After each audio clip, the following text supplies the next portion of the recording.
Hello everyone and welcome back to another instalment of our deep dive series, live from the Triple Crown Wargaming studio. Our last instalment. It's the last. In every sense not live. No, also not live. But that's fine. You are stuck once again with the full team, the lot of us. We're all here for what is going to be the final one, certainly for now. It might be for now, let's say for now. That's nice. You have got the one and only Duke. Hello. The immortal chieftain. Seriously, we just can't kill him. And me, the Lawmaster. No matter how much salt I put into my No matter how much salt You you can't put kill on him, he his just spoon. runs away when he fails a leadership. That is generally it. Careful. Careful. So in today's video we are going to break down the Monstrous Arcanum. If you're new to deep dives, I should tell you that these are a series of videos dedicated to the competitive analysis of kind of all the supplements and army books for 8th edition Warhammer. This is, as the guys have said, our final one. Now, if you're coming to our events, and actually quite a lot of events now are picking this up, we have a Monsters Compendium document that allows you to use monsters from Storm of Magic and Monsters Arcanum. So if you've watched the first one, you'll have seen the Storm of Magic monsters already. If you haven't, you can check that out after you've seen this one. Because watch me devolve into madness. Today we are doing the full Droid monsters. What could possibly go wrong? I mean, wording could go wrong. Yeah, there won't be any high scores here, I'm sure. So if you are looking for the ultimate guide to competitive monsters from the Monsters Arcanum book, you have definitely come to the right place. And just to be clear, we're just rating the monsters that are in our Monsters Compendium. Yes. So it's not every monster in Monstrous Arcanum, just the ones that you can use in our We're compendium. not doing the Kadai. I honestly think there's like 2 or 3 in this book. Yeah, it's much 'cause less than in some the of the Exalted others. Demons are in Storm of Magic, aren't they? In this book, it's the Kadai Fireball, the Kadai Destroyer, the Bull Centaurs, the Exalted Vermin Lord. Yeah. I think that's it. And Emperor Dragons. And Emperor 'Cause they Dragons, don't fit. because they don't fit. As So much we won't as get about it. I want to take a flying breath weapon Kadai Destroyer, No. or a large the monsters Kadai Destroyer. No. Look, we've gone through this. It's probably Look, if you're not good enough to win with a normal Kadai Destroyer, we're not helping you cheat. I'm just following in everyone else's footsteps. Everyone else takes Monsters Arcanum. They do. It's become That's very fair. popular, as you will see. Now, this episode is a little different if you've been a sort of an avid long-term viewer of the deep dives to an army book episode, and that's because there's a lot kind of less to go through in a way. So today's video will be broken down into the following sections. We'll outline how our rating system works. Then we'll go through all those juicy monsters in the sort of middle chunk of the video. And we'll put them all through our rating system, as we always do. And then we'll discuss some of our experiences with the monsters from this book, which I would suggest is a lot more than some of our experiences from the Storm of Magic monsters. Yeah. Certainly for me it is. So, there we go. I don't play as often anymore, so I don't get this experience anymore. That's it. So let's get stuck in and remind you all, because you've all forgotten, how our rating system works.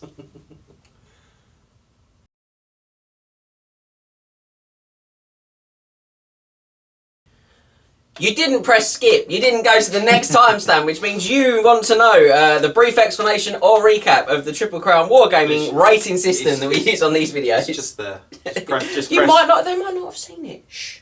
Be positive. We're like 26 or 27 videos into this Doesn't one. matter. So firstly, we divide every unit in an army book, or supplement in this case, into its battlefield roles. Now this will create a system that accurately represents how competitive a unit is at its job. Just because it won't kill 50 models a game doesn't mean that it isn't competitive, although in this supplement it probably will kill 50 models a game.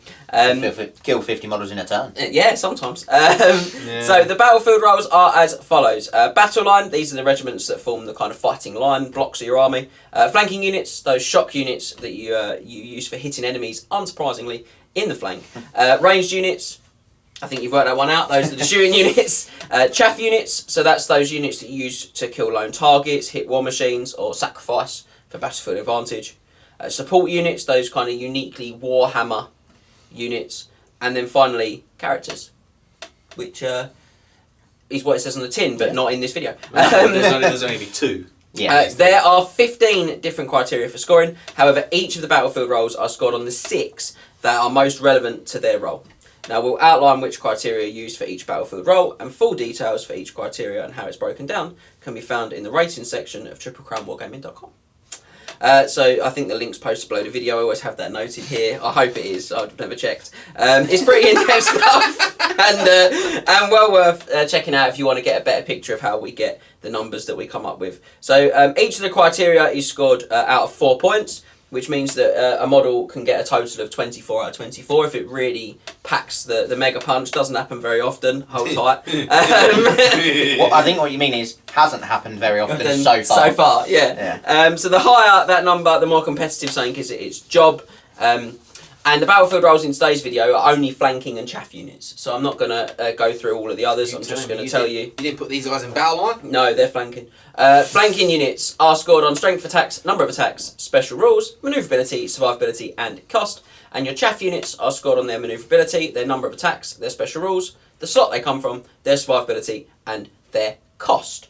And a handy tip in general is if a unit is scoring sort of 18 or more, it's pretty good at its job. Hold tight. Get your counting fingers out. Yeah, get your counting fingers out, guys. You're going to need your fingers and your toes. The 2 feet 10 toes. I don't even understand anymore. So we've gone through the rating system. We've given you the outline. Come on, let's do the part you've all been waiting for. Let's get stuck into those monster ratings.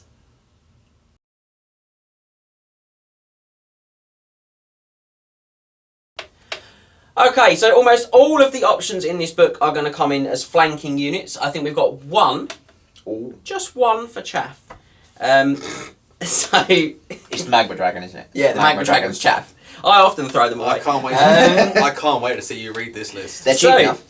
We're going to start with the flanking units. I think this is the biggest list for a section ever. So they are flanking. They are units. There are some that are not monsters, but the vast majority are. So here we go. We are going to go through Incarnate Elemental of Fire, Incarnate Elemental of Beasts, the Chaos Siege Giant, Bile Trolls of Chaos, Carmine Dragons, Toad Dragons, Bale Taurus, Colossal Squigs, Incarnate Elementals of Death, Basilisks, Dreadmaws, Necrofest Colossus, Corpse Giants, Necrofest Colossus, Nightmare Colossus. Colossus. Yep. Brood Horrors, Mongols, Cursed Etin, Femir Warriors, Kenric Titans, Dread Saurians, Rogue Idols, Rockpile, a regular Rogue Idol, and a Great Idol, Skin Wolves, Shard Dragons, Merworms, Pagaworms, Sireworms, Bratons, Arcane Phoenixes, Young Warpfire Dragons, Great Warpfire Dragons, Young Magma Dragons, a regular Magma Dragon, and a Great Magma Dragon. I'm really hoping I didn't miss any as well. You only made minimal mistakes in that. I think I did okay. There's some tongue twisters in there. Apart from you can't say Necrofex Colossus. I can't say Necrofex Colossus Corpse Giant. I still can't say it. It's just a killer. It's a killer, that one. So, we're going to begin with the Incarnate Elemental of Fire. It's a pretty hot choice, guys. It comes in with a competitive... So bad. One monster in. So bad. So bad. It comes in with a competitive rating of 18 out of 24, though. Not so bad. No, not so bad at all. 3 for strength of attacks, 4 for number of attacks, 4 for special rules, just 1 for manoeuvrability. That is the big area of weakness for them. 4 for survivability, though, and 2 for cost. So... Should we start with the stat line and the rules? It's got a bucket load. Yeah, it's got a lot. Here we go. So, movement 7, weapon skill 5, bliss skill 0. Hot choice.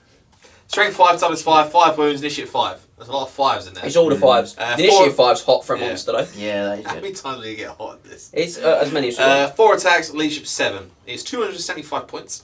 Special rules wise, it's a 5 up ward save. Large target, terror, unbreakable, unstable, incarnate elemental. I'll go over that in a second.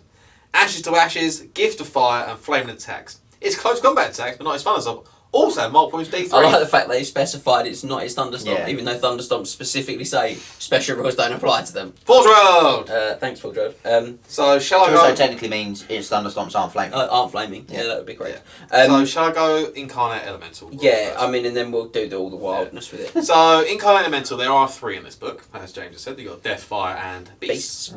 So, Incarnate Elementals are completely immune to the effects of their governing law. The Incarnate Elemental of Death, for example, is immune to spells from the law of death.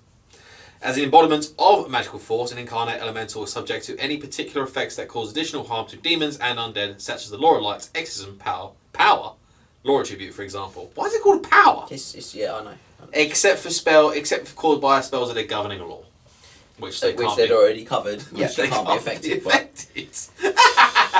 So you can't cast Law of Fire spells with this bad boy, but you can banish it You can banish it, and banishing it is a good idea because it will you take additional damage from it. And then you can also lure. You can deliver it some pizzas. You can deliver it from it. So yeah. So a couple of things that I've got here that I think are good. So it's got 2 bound spells. Yeah. So start with those. It's got bound spell power level 7, piercing bolts of burning.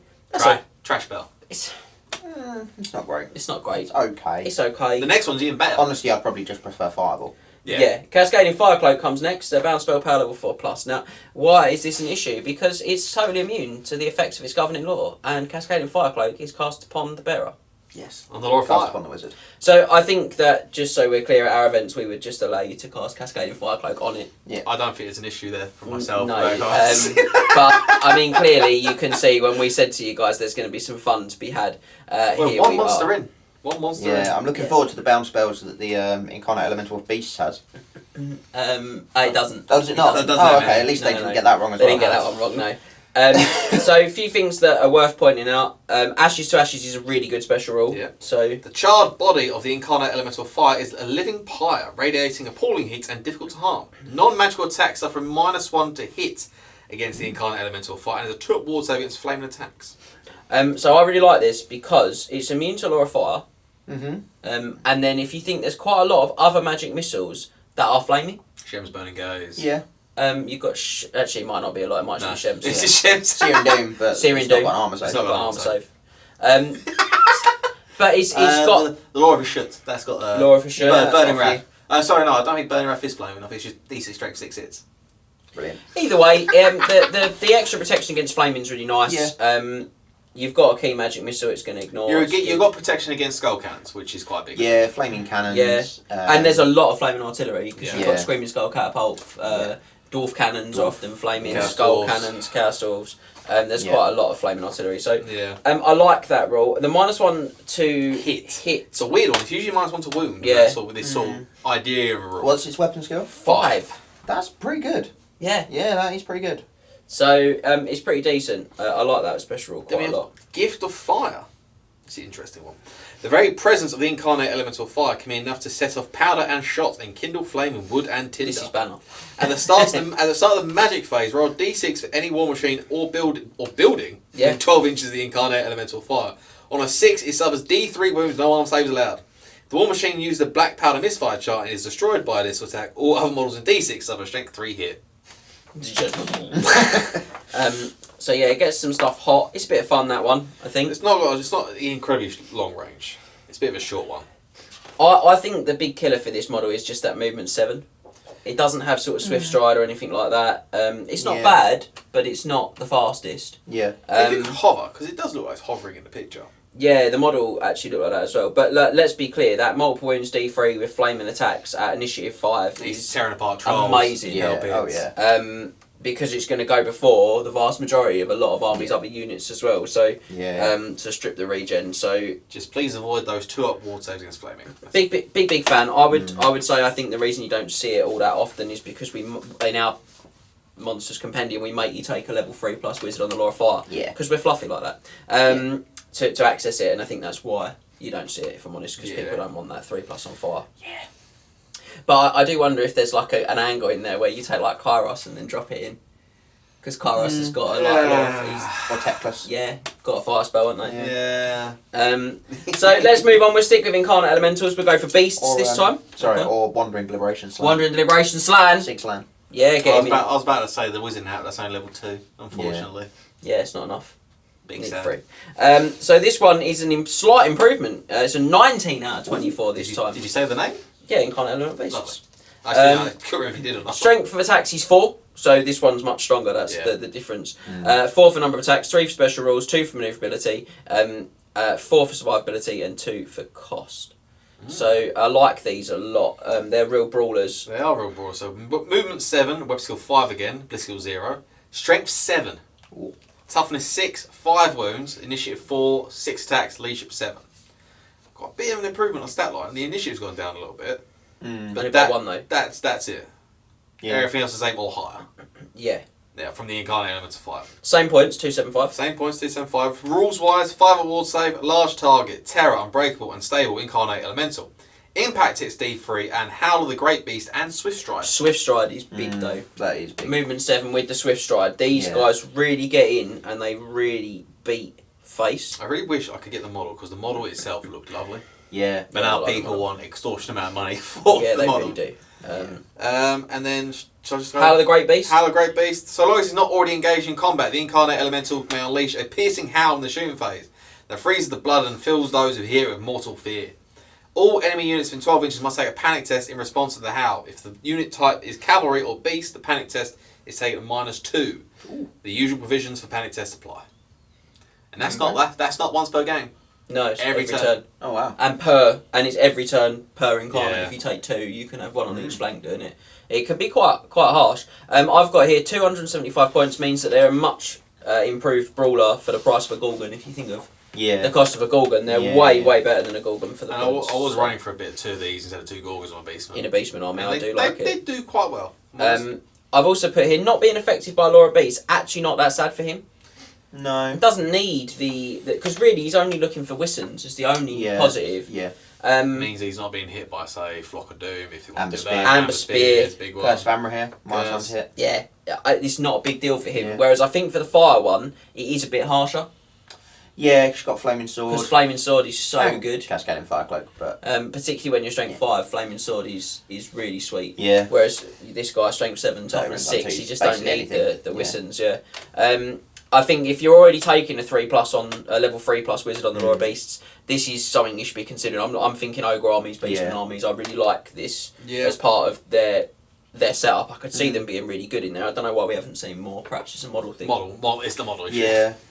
That's my main thing is the model issue. So it would be sensible at this point, wouldn't it, for them to have the next monster as the Incarnate Elemental of Death? No.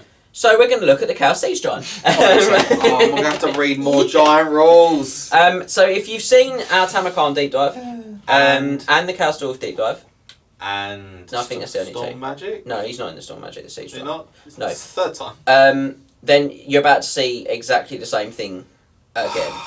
He's a 16 out of 24. He has 4 for his strength attacks, 4 for his number of attacks, 3 for his special rules, 1 for his maneuverability, 3 for his survivability, 1 for his cost. He's very expensive for what he is. 275 points. Same as that Incarnate Elemental that we just said was really amazing. He is not as amazing as that. Yeah, I mean, to be honest, weapon skill 4, strength 6, toughness 5, 6 wounds, initiative 3, special attacks, leadership 10. They are stubborn because they're a giant. Yeah, they are stubborn. Stubborn is ace. They cause terror. They're a large target. All the usual. Immune psychology. Immune psych. Look, we will go through it briefly again. If I must. He has a 5. He's a 5 armor save in combat and 3 armor save against shooting attacks. Yeah, so it's better than a giant already. Which is the way round you want it. Yes. Because getting him into combat is much more crucial than surviving the combat. It can fall over if you're being in combat, if you're fleeing a silent move phase, if you cross an obstacle. And if the Chaos Siege Giant decides to fire and crush an enemy, you just have to see if you fall over, roll a dice, on a 1 you fall over.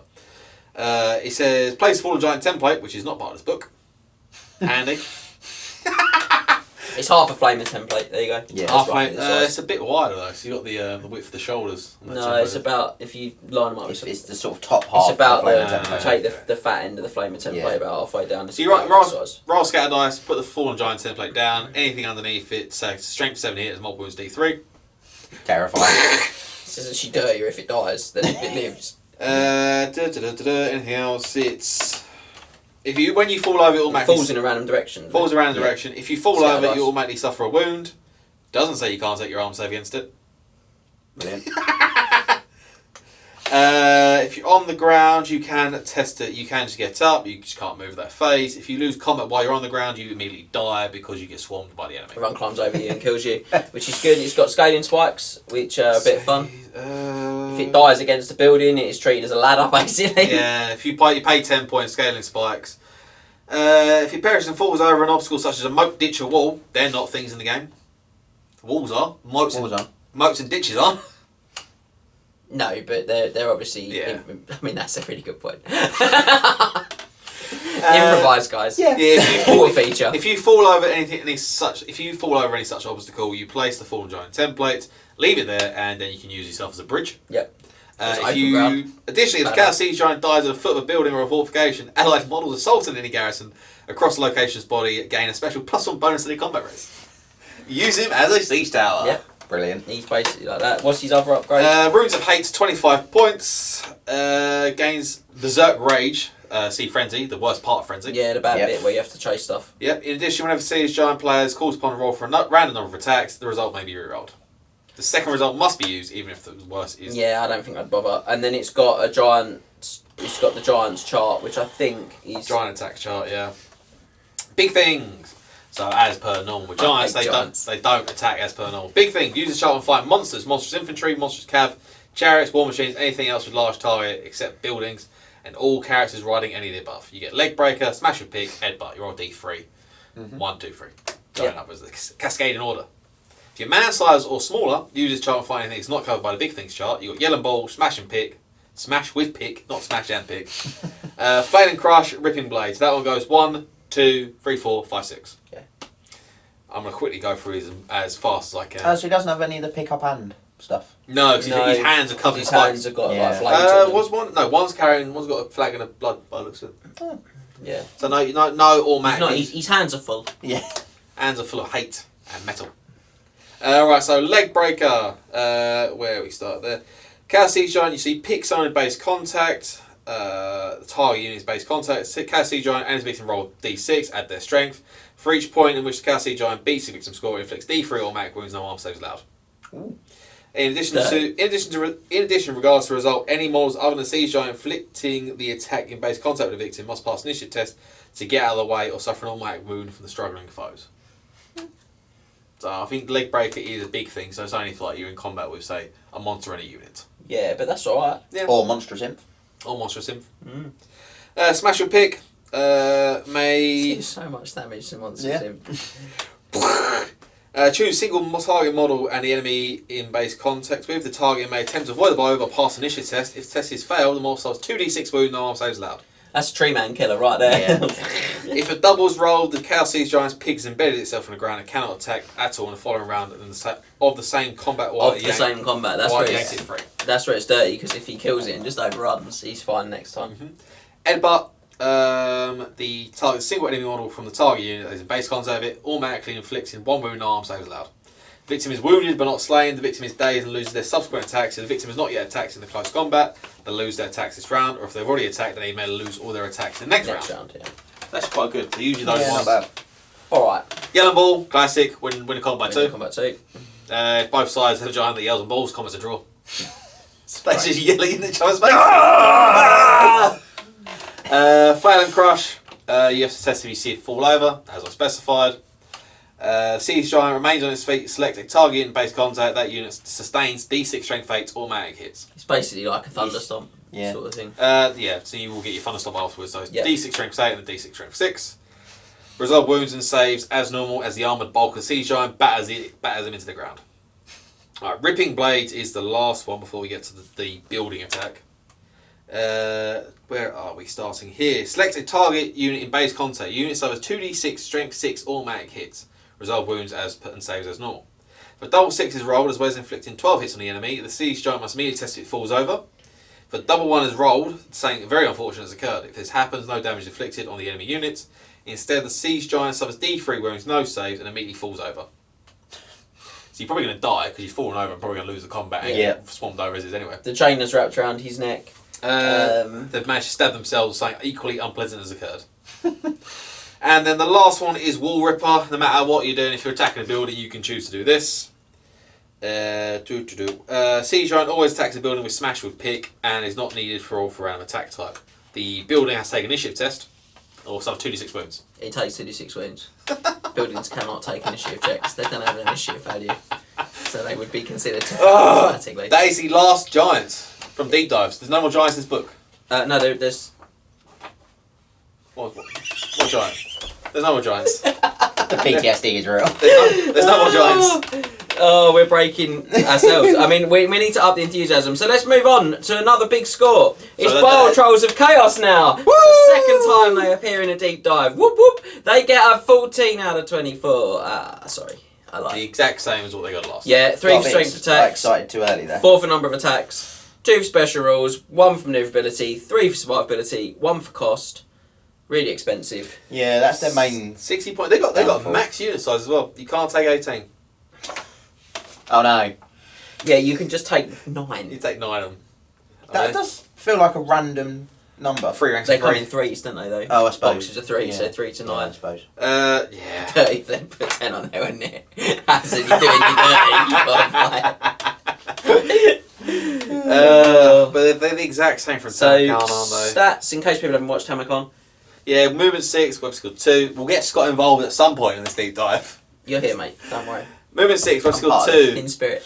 They are ballistic skill 1, baby. Get so obsessed with ballistic skills. Strength 5, toughness 5, 4 wounds, initiative 1, 3 attacks, leadership 5.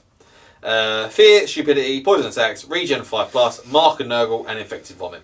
So they drop a point of regen off of a regular troll, but they gain a point of toughness They and a lose- wound. They also lose a point of weapon skill. They do lose a point of weapon skill, and beyond that, they're basically exactly They the are same. high leadership. Is it They are, but old Mark and Nurgle? Yeah, he's old mark and nurgle, so yeah, I think so it's we -1 weapon skill, not -1 to hit. Ranged attacks are we -1 changed to hit. No, models Okay. that target them in close combat strike Minus -1 weapon skill. yeah. I think we'd have to check. We might have to check to see if we've changed that we might have done. in the compendium to use the Mark of Nurgle from the Warriors Chaos Army book. We have for some things. I Yeah. feel like we might have done that. And then they have infected vomit. Yes. So models in base, trolls in base contact. So it can't be the ones in Can't secondary. support. Can't support with an infected So vomit like attack. Vomit over regular your mate's trolls, head. you can't throw over. Regular trolls can chunder over their mate's Yeah. head. Basically, they get the projection and the angle. I imagine they have like a system. The back guys they chunder over to hit the front rank, like with a big woo. And then the front guys they look to chunder across unit a bit more so they can hit some sort of subsequent ranks. Otherwise, the guys at the front, I feel bad for them. Just absolutely obliterated. They're going to look like they were on Pat Sharp's Funhouse. Other 90s television So that- children's shows that involved covering Gunge. people in guns Yeah. are available. That's all you, son. That's all you. That's all me. That's all Yeah. you. Right, so if the troll's in base contact, they can choose to use infected vomit. They inflict an automatic strength 5 hit. No arm saves allowed. This time it's multiple wounds D3 and magical. Yeah, so ethereal stuff gets scared of this. There's not many things that have multiple wounds and ethereal. No. Dressarians and Ghostlands. Calm Wraith, Spirit Hosts. Yeah. Spirit hosts. Yeah, that's a good shout. Yeah. Yeah. They're too many points. Ethereal back coaches. Yes. If they Regen get 5 that plus is a big hit. Look, they're going to still be tough to shift, but 60 points a model just feels way too many. Yeah. Weapon skill 2 is so low. Yeah. I just don't. Yeah. Yeah. The Mark and Nurgle is absolutely must have on them with a weapon skill of 2. Yeah. You feel like that happened because they knew they were given a Mark and Nurgle, if you know what I mean. And I have got here the -1 to be hit makes them difficult to shift, so I think we probably have done that. Giving him the Mark and Nurgle from the Warriors Chaos Army book. I gave a faux excitement there because I knew they were rubbish. However, my excitement is going to be real now because Are we doing something that we haven't done before? something we haven't done Yeah. before and something Well, that's... we sort of have. Oh yeah, sort of. Come on! Touch base on some of these things. Up next is the Carmine Dragon, which comes in with a competitive rating of 21 out of 24. An actual big score. Yeah, really good score. Not hugely surprising when we go through it. 3 at for all. strength of attacks, 4 for number of attacks, 4 for special rules, 4 for manoeuvrability, 4 for survivability. All the four. I went 2 for cost. I think they're about the right points at 305. So I said, finally a dragon. I've done my waiting. 4 units worth in the Triple Crown studio. God. Sorry, that was just for me. Stat wise, then, shall we? Yeah, they're good. Movement 6, weapon skill 5, blitz kill dash. Not even 0. Dash. Why? Get over it. But he's got 0 there. It's just consistency. Just I make mean, it yeah, 0. that is fair. There is a lot Make of it problems. consistent. Okay. Why is it dash? Strength 5, toughness 6, 6 wounds, initiative 5, 6 attacks, leadership 8. So against the regular 300 point dragon, it's lost a point of weapon skill and a point of strength, Yes. which is tough. It's gained an attack though, Yeah. and it's gained 2 points of initiative. Yeah. Initiative 5 with 6 attacks. Very quick for a dragon. Yes. Very quick. And You can take 2. you can. You can take 2. And beautifully, we say you must take a Law of Death Wizard in your army to include one of these. Not doesn't have to be a big death wizard. Just like a death hero wizard. death wizard. will do. It's not the biggest tax If in the they're world. attached, they're attracted to the amethyst magic, aren't they? Yeah. It's not the biggest tax if you have to take Lord. Oh no, I got to take Lord of Death. Oh, The no. thing is that you've got Soul Blight, and Soul Blight really synergises well Yeah. with their Strength 5. Yeah, the strength 5 is a bit of a letdown. Rules wise, terror, large target, fly, scaly skin, 2+. Yeah, very good. And then we're going to ignore magic because that's Emperor Dragons only, which we can't. So, yeah. Yeah. Coruscating Blast. Carmine's breath weapon is a sorcerer's blast. So many things wrong with this. Yeah, we'll explain it. A sorcerer's blast of powerful amethyst magic, capable of withering metal and rendering flesh to dust as if millennia had passed in mere seconds. The breath weapon works similarly to determine the effects of a cannon shot. The maximum range of the attack's target point is 12 inches away from the monster, and may be targeted just like a normal breath weapon. After the target point has been selected, roll an artillery dice to create a line of effect for the blast travelling in a straight line away from the dragon. A misfire result should be re-rolled. Yeah. What happens if you roll a misfire? But it should be re-rolled. So you just keep rolling the misfire until you don't roll a I guess misfire? so. Can't re-roll normally, but it just says a misfire should be re-rolled, so I guess you would just keep, because it has no effect, so Yeah. I guess you just keep re-rolling the misfires in that instance. Until you get Any another. model caught in the line of the blast suffers D3 wounds no arm saves possible. Yeah. That's Yeah. quite nasty. It's very good. Now, we've had this conversation before about people saying, well, it's a breath weapon, so if I use it in combat, do I just do 2d6 hits that are D3 wounds? Which is a no. We just say you just put the cannonball treat it as the line still and put the line like touching his base basically to start with instead. Yeah, I mean, You can choose the angle within his arc. But yeah, so that's point one. We keep re-rolling the misfire until you don't roll a misfire. I guess so. Yeah. But the D3 wounds no armor saves really horrible. Yeah, it is. Yeah, it's a reference. You only get to use it once. You can't keep using it. No. Yeah. I've just got here. I'm going to get a certain Empire lady riding one of these on the channel, hopefully over the summer. I'm gonna get one of these bad boys soon as well. And I've got another one, so I might get a couple of them on. I've got one as well. Oh, we could do 3. We could do 2 in the rare slot, and then the witch on the. Oh, we could, couldn't we? Hold tight. That just got excited. I did go to paint my Carmine Dragon and just looked at it and thought, I honestly don't even know where to start, and then put it down and painted something else. If you want to sell it to me, I'll happily take it. I want to sell to you. I like the fact you went, I've got one, you got one. We should join our houses. Yeah, we'll join our houses and bring you thrice the Carmine Dragon. Or I was thinking maybe Elspeth, Carmine Dragon, and then say Steam Tank. Yeah. Why not just 3 Carmine Dragons? Landship. No, Steam Tank, because then I can cannon your dragon. Marienburg Landship. Come on, man. No, man. You have ordered one, right? Right? Marienburg Landship? Right? No. Right? No, I've not got one of those. We know someone with We one. do know someone We who's do know got someone one. with one, yeah. Mr. Nice Guy himself. Yeah. Yeah. And on that bombshell. Anything else about the Carmine? No, they're really good. Yeah, I love them. They're really competitive. Scaly Skin 2+, very good as well. Yeah. Very hard to take out with. They're not so good against other monsters because of the strength 5. And the blast it doesn't do enough wounds to scare a monster. Exactly. But it's got potential. Monstrous infantry. Monstrous Inf they absolutely love. But even just normal infantry, cavalry. It's that no armor save on. Yeah, no. So just if you're touched by it, you're dead. Yeah. Yeah. Oh, I've charged into the flank of this cav. Yeah, that's like 5 dead cavalry. Yeah. It's not magical attacks either. So No, they're good. They're really tough. The 2 up armor saves ace. You just got realistically, they're pretty good against almost all the unit killers as well because the I5. Yep. Yeah. All of their important stats are 5 or higher. Yeah, they're very good. The only very thing, good. what I would say is scared of is Law and Metal. Yeah, metal it doesn't Yes. like. Metal is gold statues if you want to get lucky, or Searing Doom. Searing Doom. Gold Searing and Genner's Gold Hound. Hound. Doesn't like either of those. Yeah. Plague of Rust to bring down the armor save if you want to. Yeah, Law and Metal actually. it's not keen on. No. So you doesn't like Gelt. No, it doesn't No, like it it. doesn't like it. But neither Not a does fan. Elspeth von Draken, so she'll sort him out. So Give the Spirit Legion, it'd be fun. yeah. Make it look he fell in love with the money. From that dragon, we're going to go on to another one, or as I'm calling him, a dino, because he is dragon in name only, as far as I'm concerned. How dare you? He's more reptile. Yeah, Than, he's more than amphibian. necessarily dragon. Oh, he's literally a toad. amphibian. It says toad. He is literally a toad. He is a toad dragon, and he comes in with a competitive rating of 19 out of 24, so not a very good score. Everyone loves the fat boy. He's 4 for strength attacks, 4 for number of attacks, 3 for special rules, 2 for maneuverability, 4 for survivability, and 2 for cost. Yeah, I mean 19's very good considering he doesn't fly. He doesn't Yeah. fly. That's 20. You give him fly, that's 21. Stat wise, movement 8. He's That's quick. why he gets 2 for Yeah. maneuverability, because he's still quick. Web skill 4, Web skill 0, strength and toughness 7, 10 wounds, initiative 2, 4 attacks, leadership 6. 350 points. Yeah, they're pretty beefy. The 3, I think he's about the right cost at 350. Feels very good for that, but the lack of fly really hampers him. Yeah. It really I mean, does. you said you were getting a Carmine Dragon. I'm getting a Toe Dragon. Yeah, I know. That is coming in soon. We can bring this on if we want. You can get like that on, get the Carmines on. This is why you keep your Steam Tank in your list. No, you just take 3 Carmines and just breath weapon the Toe Dragon and do 9 wounds to it. You could do. He'll still be alive. Yeah, but then you charge it and you go first and Is it get largest a monster? No, it's No. Colossal Beast. Oh, so you can't purple Yeah. sun it, you just do D6 wounds. Yeah. But that's basically another cannon. Yeah. Special rules wise, we do have large target, scaly skin 3+. There's your dragon. 3 of armor, so Yeah, that's alright though, because that's where your Laura Metal is. Yeah. My little level 2 on Laura Metal is like, give me your headers, golden hounds! Can I just not have anything nice? Please. No! Immune Psychology, Colossal Beast, Unspeakable Foulness, Tongue Lash, and Terror. Okay. So, Colossal Beast, it's It's the first one actually. the first one, but it's Yeah. also in its own rules as well.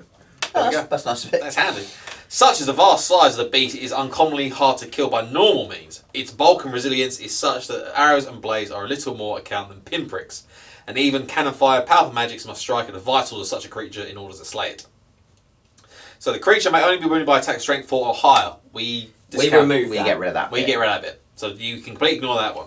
And regardless of attack strength, the great beast may never be wounded on better than a 3+. That's good. That Yeah. remains. The great beast is subject if it's subject to a magic spell or special attack that would cause it to be slain outright, it only does D6 wounds. Yeah.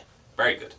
And the, That will actually mean that if you do 2d6 minus its toughness ridiculously, which is 7, and then you always win on a 2+ Fate of Union, you'd have to You win actually on a roll 3. 3 pluses. Yeah. doesn't say if an attack automatically wounds, it ignores those. So Gambras and stuff like that, it will still wound it automatically.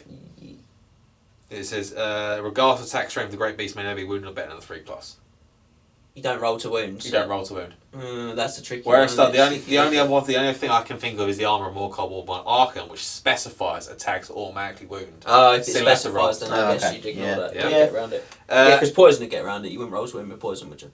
Yeah, true. So, Yeah, True. and this creature is so massive it can crush dozens beneath its bulk and annihilate great swathes of men with its lash of its tail. The monster's thunderstorm inflicts 2d6 hits. So it does kind of help out the 4 attacks, which is very light. Yeah. That's yes, yeah. Unspeakable Foulness, a toe dragon may exhale a great blast of flesh-rotting foulness from his gaping jaws. Any unfortunates caught in the path of this tide of horror suffer the most appalling fate imaginable as the flesh sloughs from their bones and their lungs fill with blood and pus. Lovely. This is a breath weapon attack, and any model caught with a template is automatically hit and must take a toughness test of -1 or suffer D3 wounds. No arm saves allowed. Yeah. Horrible. That's Yeah. Ogre Slaughterer, that is. Yeah. Yeah, it's quite. Doesn't get through armour. No arm saves allowed. Oh, okay. Gets through armour. Yes, right. Sure. Armour's not an issue. Yeah. I literally said that as well. Yeah. Horrid. And then last one is Tongue Lash. In addition to the Toe Dragon's normal attacks, it may also make a single special lash attack with befouled and venomous slurping tongue. This single attack may be inflicted against the enemy model in base contact with the Toe Dragon. It is a strength 4 poison attack that has always strikes first. Should the victim survive, they suffer -1 to hit for that combat turn. So, I have got an FAQ on the Tongue Lash, Ooh. because it's very inconsistently explained. So, it must roll to hit. Yep. And to trigger the ASL, to trigger The -1. the -1 to be hit back, it actually has to successfully hit. Because at no point in any of that Does it say it needs to successfully hit for you to be -1? either of those things. So it doesn't have to wound, it just has to hit. Yeah. Successfully. Yeah. Okay. Yeah. I mean, weapon skill 4, hopefully. Yeah, I mean, I Most think of the that's time a it's very, fours. I think that's a very reasonable. Yeah. Because the way it actually is worded, you could legit just say, well, I make the attack, Like and as a result. You've survived, you might want to it.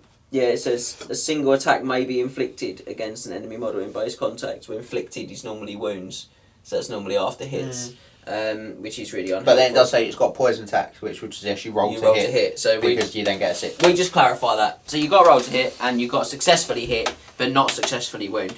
They are to get the result. tanky boys. They are big, tanky. Someone killed one with a save task, which you'll never live down. Yeah, I did.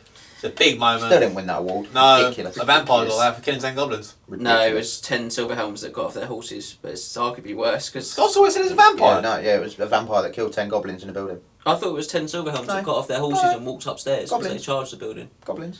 Um, With reroll hits and wins. massive. What a so surprise. this guy's massive output. He has got a huge output, particularly Yeah. with that 2d6 understomp. His big issue is just blocking him off. I've played against him a few times, and Chaos do struggle to clear chaff in general. Yeah. And that is this boy's downfall. He's on a Yeah. really big base, on a 200 base, which is huge.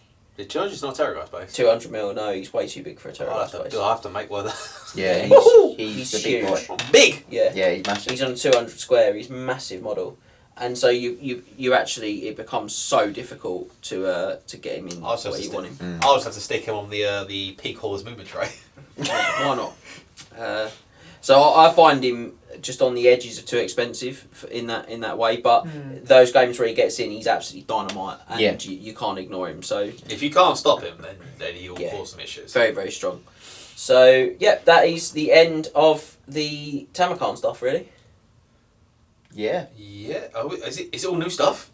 Largely all new stuff. Are we in yeah. brand new territory? Oh no, so we got the Battle Taurus. I mean, this is technically Tamakan stuff as well, but it's not. So let's say no. SBS. Actually, I lied. This is technically Tamakan stuff. SBS coming up next, It's just baby. not the Tamakan deep dive stuff. It's the Chaos Dwarf deep dive stuff. So I've got here, as the chieftain always says, he who beeps wins. He so- beef does always win. So I'd like to present the Battle Taurus, which comes in with a 22 out of 24. Yeah, baby. They're really good, really hot. So they're literally hot. They all flame attacks. They are 4 for strength attacks, 4 for number of attacks, 4 for special rules, 4 for manoeuvrability, 4 for survivability. I went 2 for cost. I think they're the right points. They're not too cheap. Yeah. They are the right points. Stat line is wildly good. Stat line is murder cow. Murder cow. Murder cow be murdering. Murder cow be murdering. Movement 6 if life doesn't matter. Weapon skill 5. Physical skill 0. Strength 6. Toughness 6. 5 wounds, which is better than Tamakan because they have 4 wounds. Yeah. Initiative 3, 4 attacks, leadership 6, 225 points. Very good points wise. Rules or upgrades first? Special rules I'd start with. Flaming attacks, fly, large target, terror, strength 4, breath weapon, flaming attacks, blazing body, and fueled by fire. Haven't said it yet. Fly and Terror, we consider that a gold standard combination. So whenever that combination comes up, you generally get a 4 for special rules. Do we specify that this takes the Tamakan FAQ? Because this still has the old blazing body. I think we do, yeah. Yeah? Yeah. If we don't, we will. Okay, Yeah. so blazing body in the book is if you're basically going to take yourself strength 4 hit, which is as per normal. And then this is a flame attack. Additionally, any non-magical attacks suffer -1 penalty to rolls to wound a Battle Taurus. Yeah. And it's reroll successful. It's in the FAQ. It's reroll successfuls if you're non-magical. So if we haven't, we're going to specify you now have to reroll wounds rather than -1. Fueled by fire. Fueled by fire, it cannot be wounded by spells from Law of Fire. In addition, the Battle Taurus is a target of a successfully cast spell from Law of Fire. It regains D3 wounds. So I like these. I've got here. It's Dragon-esque in its stat line in a way. He's The a wet strength big gal. toughness 6. Yeah. 4 attacks is a little bit light, but obviously Thunderstomp very good. The rerolling successful wounds from non-magical attacks is excellent. Its breath weapon is very good. Strength 4 breath weapon. Strength 4, flaming breath weapon, lovely. 225 points. That's all very hot. Weapon skill 5 as well. Good stat line. It's just the lack of a save, which is helped by the re-rolling against non-magical. Yeah, but wait, there's more. There are upgrades for it, so it'd be interesting to see what you guys think on the upgrades. So the upgrades can take any of the following. Blood Rage, 30 points, gains Frenzy and Hatred. Lash Tail, 15 points, gains a tail attack at +1 strength. So tail attack is just an additional attack, and if you're in the rear, it gets +1 to hit. Lovely. And then Ossified Armour, 25 points, 4 up Scaly Skin. My opinion, Go on, what would you go for? Blood Rage, Ossified Armour. You take both. I'll take both. Interesting. That makes him a lot of points. 280. Still take 2. What about you? Um, Because the blood rage gives him hate. I like the hatred. The frenzy I could live without. The 5th attack's good. how many points is Blood Rage? 30. It is cheap, really, for what it gives you. It's quite cheap. It's not a bad price for it. For certain, I'd go for the 4 up armour save. I don't think you could not take the armour. The lack of armour has always been the issue of the cows whenever I've used them. Yeah. I'd probably go for tail attack and armour. Okay, so you'd go for 265. Yeah. Interesting. I have put here. I would go ossified armor. Just The armor. I think. Okay. I think he's good enough without that. I'm looking at his thunderstomp. I'm gonna throw him into units. That's where I want him. Yeah. He's got a nice breath weapon. I think the 250 is very cheap, but I can see the argument for. To be honest, I can see the argument for either of the other choices. It's just I think the interesting thing there is we all think the ossified armor is a bit of a must take. Yeah. As much as it's not going to help him against stuff that will easily kill him, No, it's it will help him against stuff that chips away at him. It's like It gives him piddly attacks. It's the poison protection. These guys really suffer because of that reroll your successful wounds. But that's great. I don't roll to wound because I'm poisoning. I think that's huge. The armour really helps you there. Don't worry, all you Dowie Czar fans out there. SBS will at some point make its way to the channel. Yeah, when you've got the models, yeah. Yeah. I mean, the only model they ever made for a Baltor has a dude on top. Climb off. So you'll have to get 2 more and cut it off. I think the throne is modelled into his back. Well, Right, you cut it have to off. cut it off, put some green Get stuff your on knives it. out. Bit of green stuff. Job done. Sad times. A lot of money. No, lots of money. But So no, I really like these. These are I've seen what one murder cow can do, I think they're great. and you take 3. Yeah. I do look at them and think it's that you could have a really seriously punchy, threatening, bit like the Frostart attack wing style. Yeah. Could be You really can good. take 2 of these, which is the big difference between it and a Kadai Destroyer, but you can only take 1 at 2,500. Yes. Yeah. Yeah. And 1 Kadai is infinitely easier to deal with than 2 Kadais, whereas having 2 cows. Even if you threw Two all the flying cows upgrades on as it, well. even if you threw all the upgrades on You it, could you still could have take 2. both. Yeah. You could still take 2, which is great. So yeah, bit of a fan. Yeah, If you did run the SBS, I don't know what your plan is. I'd probably run the dude on the back of the Lord dude on fire. probably. It's either that or her shit, because Ashtorm, Flame attacks Yeah, on I these mean- cows. That's obviously very good, but more for the sort of gaining their wing back. I mean, yeah, that's Flaming Sword or that's Flaming Sword. Yeah, you cascading Firecloak himself Himself, to give his yeah. own one back, and then you flaming sword one of the others. The only issue between the dude on the dude's cow and these cows is that the dude's cow only has 4 wounds. Yeah. Which is sad times. Yeah. Which is probably why you want the Cascading Fire Cloak. Yeah, yeah, you do. Okay, But they are so very good. we'll move on. We'll move on from quite serious to a lot more fun. And we're looking at the Colossal Squig. Oh, I really don't like these Which things. comes in with a competitive rating of 17 out of 24. I don't Bad. get it. I It's don't not get bad. No. Well, I'll go through it, and you guys can hear me out, right? Okay. He gets 4 for strength attacks. He's strength 6. it. Yeah. Yeah. 3 for number of attacks. Okay, now he's got D6 attacks and a thunderstorm because he is a monster. Yeah. So I Okay. was like, look, a third of the time he'll only have 3 attacks effectively, enough to get 3 points. Yeah. So I was very harsh, and I only gave Yeah. him 3. I thought that was overly that's harsh. Very harsh. 2 for special rules, because This special He- is just... he causes terror, and Okay. that's a consistent special Yep. rule in my opinion. 3 for manoeuvrability because he's a random mover, who also has like another thing. I'll have a go. I think. Oh no, he's random mover 4d6. Yeah. Ooh, wow. So it's a big random Yeah. move. So he would Yeah. breach the sort of second bracket Mhm. and then have a random move as the special rule. He's got 3 for survivability because he's toughness 6. Yeah. 6 wounds. He's tough. 6 wounds as well. And then I went 2 for cost because he's only 135 points. Wow, he's very cheap. I mean, basically everything the Orson Goblin's rare slot He's dirt cheap. is sub 200 points. Yeah. So, I mean, there's an argument to say that I've been harsh on his cost there. Oh, I I think could you have have made been him, harsh on made his him cost. very cheap. Yeah. But he, Unless he's got some really dreadful special moves. he has got some special things that are Yeah. going to make him have some problems. So, stat-wise, beyond what Jones said, as he said, 46 random movement. Random movement. Weapon skill 2. Yeah, okay. Bit skill 0, strength toughness 6, 6 wounds, initiative 1, D6 attacks, leadership 3. It's not immune to psychology. No, there's a lot of potential Okay. panic Yeah. options with him or problems Which is- with him. which is Because he's random move, he can very Yeah. easily Which get is out of interesting range. because regular squigs are immune to psychology. Yeah, he's not. Yeah, that is odd. Special He's rules. got an extra level of sentience that a regular squig doesn't have. His brain is much, much larger. It might be the size of a whole regular squig now. Possible. Last special rules. Large target, terror, random movement D46, falls apart, and dinner's dinner. Yeah, also dinner's dinner is a bit problematic for him. Falls apart. When a colossal squig dies, it collapses as a tide of offal and half-digested meat. Every model in base contact with it suffers an automatic strength 3 hit. Yeah. That's alright. Dinner's dinner. When a colossal squig's random movement brings in contact with a unit, either friend or foe, it will attack it normally as if it was an enemy, and counts as charging that unit. This combat will continue until resolved normally. So you have to kill your own squig. Oh, wow. And take the break test. take which the- I love. Oh, wow. These It's are, leadership 3. these appalling creatures are too dull-witted and hungry to care otherwise. Does that just so I'm clear? Does that it just fights until one is dead? It will Basically, attack yeah. it normally as if it was an enemy and counts as charging that unit. This combat will continue until resolved normally. Brilliant. So someone breaks or it dies. I thought you go into combat phase. Sorry, let me just. Oh, you have to just take I've a. just got to fight myself. One Just take second. 5 minutes while I roll Yeah. my attacks To in. be fair, it is a random mover. So you can try to avoid it. You can try. Yeah, to you avoid should be relatively alright at I avoiding. mean, the base size charging on your a own cross stuff. squig is huge. Yeah. I have one. It's I mean, it's Terror guys? a goose base. It. Yeah, Yeah. it is very big. I will say though, this would literally take me about a half hour to paint. yeah, with that. Yeah, it's literally it's contrast red, paint teeth and eyes. Yeah. I think there's some good and some bad. I think when you look at the stats, you do feel like they're a bit cheap. But then when you consider, like, it's got some issues with its random move. The weapon skill's really poor. The weapon skill is a big He's going to run a lot because of that leadership. Yeah. D6 attacks. It's I said, it got the fun of so fun. random. And then the D6 attacks you can write off a lot of the time though, because weapon skill 2, Yeah. it's not great. And then initiative 1, it's got some problems.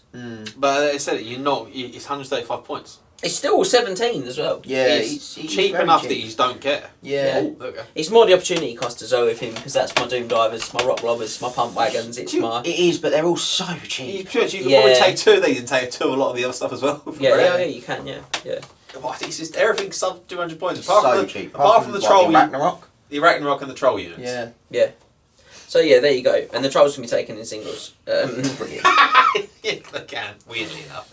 So have I got here? He could dish out a massive punishment, but also he could not. Yeah. Which is typical some Or goblins. take off your own units. Or kill do yourself. that. Yeah. So let's move on. We've made it to the final incarnate elemental now. Death. Randomly not. Yeah, that's next right. We to had the other other laws of magic in the middle, I guess. Those other monsters represented them. Still don't know why he's not with the others. I've got here. But he is an 18 out of 24, so another very decent score. Scott's got to try and find his one, because you do own one. I do. I think I found the box the other day. I think I saw the edge of it. Is the model inside the I box? don't know. I couldn't open it. It was in a pile. So 4 for strength attacks, 4 for number of attacks, which I'll mention some stuff about in a minute. 3 for special rules, 1 for manoeuvrability, 4 for survivability. They are very survivable, and 2 for cost. I've got he's quite difficult because the nature of his attack. yeah, the 4 for strength attacks is because he's strength 6 and he does have a thunderstorm. Yes. However, he then also has this whole thing with the amethyst fog. I think he will hit 4 for number of attacks because the amethyst fog is for every model in base contact, and he's on a 100 wide 100 base. wide, yeah. So He's he on will a have, he should have a base. decent amount of models plus the thunderstorm.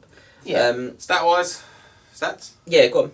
Well, movement 6, web skill 4, big skill 0, strength toughness 6, 5 wounds, initiative 5, attacks star, leadership 7, monster 275 points, as all the other incarnates are. 5 award save, hover. Ooh. Last target, terror unbreakable. Oh, well then I've totally missed Hover, and I've hit him really badly. He's actually going to get a much better score. I totally missed Hover, guys. Apologies. He's got 1 for manoeuvrability, which he won't get. He's going to go by 3 points, he's going to 21. No, he'll go No. to 20. Oh, 20 Because to march. Hover, he can't march. Yeah. Apologies, he's 20. He gets a 3 for Yeah. manoeuvrability, The not a hover's 1. massive for Because him. I missed the Hover. Yeah. Totally missed Yeah. that. Last target, terror unbreakable, unstable, incarnate elemental, consume life, amethyst fog, and the hourglass of Shaiish. Oh yeah, no, that's made him a lot better, isn't it? Yeah. He's now swift striding as well. Yep. Yeah, he's beastic. Yep. Yeah, that's a huge improvement. I'm loving it. I also like the artwork because I've got like a Yeah. couple of dragon heads and a bit of green stuff, and I've got one of them. Yeah. That artwork is very nice. It's a shame they didn't make a model for this. Yeah, it is. They made a model for the other It two. really is. So they made a model for the other two because they were the first two. They in were the book. first two in the Yeah. book. If they had continued going through as soon as they got Eventually, they've got that. right. Anything else before I go into rules? No, I mean its rules is really where it's gonna be explained out because it's a bit weird and wonderful as Yeah. well. Yeah, so it's consume life. If the incarnate elemental death destroys a unit or a monster in close combat, this includes running down and destroying a fleeing unit, it immediately gains D3 wounds. These extra wounds first replace any of the incarnate has lost in combat, and afterwards are added to its starting wound value. Yeah, that's very good. It's a little bit up and down here because it's unbreakable, unstable, so you often fear putting it in with other stuff in case you lose a combat and take a lot of wounds. Yeah. But at the same time, if you can get it in on combat, so you're sure you're going to win, it's going to start picking up wounds for fun. Yeah. And I think that's huge, particularly if you can get it like corner of the base and just drop your thunderstorm on stuff. Although the amethyst fog is the argument the other way, where you just let it go absolutely large. It's tough to I wound. think that's the thing. I think you don't necessarily have to put it in with stuff. You just don't want to put it in with stuff that's got a lot of static res, Yeah. or is necessarily going to be like steadfast on a good leadership. But things like sprays of cavalry. Oh, it'll eat them for breakfast. Yeah. So the way it attacks it is amethyst fog. The malodorous vapours expelled by the incarnate elemental of death reek of the grave and visit horrific injuries on those caught within them, withering flesh and stealing the breath of its victims. Instead of attacking normally in combat, when it is the incarnate elemental death's turn to strike, every model in base contact instead suffers a wound on a 4+, no arm saves allowed, no arm saves possible, or D3 wounds on a 4+ and arm saves if the model is a monster. Monsters and riders are rolled for separately. this is a magical attack. Where that's really good is you get him into rid of monster, and it will do D3 on the character, because they have the monster unit type. Because the character can't be killing blowed off the back of a monster specifically because it says they have the monster unit type. Yeah, I feel that's not what they intended. No, as written it is what it is. I'm not sure that it isn't though, because it says you then roll separately. Monsters and riders are rolled for separately. Yeah. So I would imagine they say, oh, you take a wound on a 4+. Yeah, take a wound on a 4+ on the rider. The monster mount But rules- takes D3 wounds on a 4+. Rules as Rules written, is written, it's though. not Yeah, specified. rules is written, but And I'm loving that. Raw but versus- rules is written. Tamakan's rules don't make sense. No, but his does make sense. He's like legitimately It makes followable. sense, but I'm not sure that's what they intended. But that is technically how it works. Yes. Until They change their minds, yeah. Which is not going which is not Which going is to not happen. going to happen, and I'm not going to unless you guys decide for me. And then the last one is the Hourglass of Shaiish. This is good. So it has, the model-wise, it has an hourglass that's chained the two heads together. Yeah. It's quite cool. Imbued with the amethyst incandescence of death, the incarnate elemental may use the energies trapped within the hourglass of Shaiish, the artifact that binds it to this realm, to wreak havoc, unleashing a storm of deathly power at the expense of its own existence by shattering the hourglass. At the start of its player's compulsory move phase, the incarnate elemental of death can shatter its hourglass, blasting out a wave of deathly power. All models, friend and foe, within 3d6 inches are immediately struck as if by the amethyst fog attack as described previously. When this is done, the incarnate elemental of death itself suffers d6 wounds, no saves of any kind, including ward saves, consumed life regeneration, which it doesn't have. Permitted. This power may only be used once per game. So Get it away from your own models. Yeah, but the thing with this is you whack it up into the thing. It's a bit of an annoying time because it's at the start of your compulsory moves phase, Yeah. which is a bit annoying. But that does mean you can do it after charging. You can't do it. You can't do it after you've moved. No. So you've got to move them into position the turn before, You got to try and play a bit of. and it's why you're probably going to do it when you're in combat, when you're on like one wound left, you just go. Let's go. or when you're on 7 wounds. When you've gained Yeah, wounds we from do the that, coruscating Because life. you can get from the whatever it's consumed called. life. Consumed life, not coruscating. So you up your wounds from the consumed life Yeah. because you immediately gain D3 for every unit you destroy. In close combat, so you won't get consumed life from the hourglass. No, but you go in and kill some Oh, stuff. if you are in combat when you blast the and then you blow the hourglass like 2 turns later or a turn later, and you're still alive. It can't kill you, which is really good. I think it's a gamble when you want to use it because of that unstable factor of it, and it's the start of the combat. I think if you're ever on a wound, There's no you use reason it. not to use Yeah. it. Yeah, and I think other times it becomes a decision. But if you're ever on a wound, you absolutely do it. I Yeah, would say.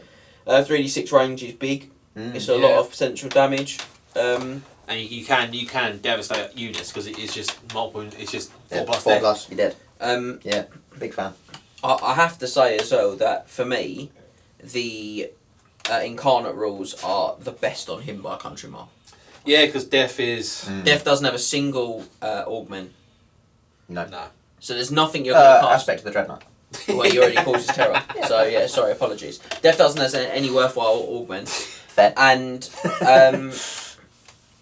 and all of the negatives, like it doesn't. It's leadership 7. It doesn't want to be spirit leashed. Nope. It's strength and toughness 6, which is good, but it's still got to Doesn't consider wanna be- those other death snipes. doesn't want to be doom and darkness. It if doesn't- that comes down to Doesn't want to be doom and No. darkness. Or soul blight, although it even, is to be honest. unbreakable, so it No, doesn't it's, care it's too more much. so like the leadership based effects, like say Laura Slanesh if that comes down to Yeah. stuff like that. Terrorghasts. But Terrorghasts. the big one is the fact that you can't soul blight it. Yeah. Yeah. It's huge. So yeah, but big fan. 20 out of 24. Good score. Scott Best of the lot. Scott's got his get it together. I'll find it. Hope it hasn't melted.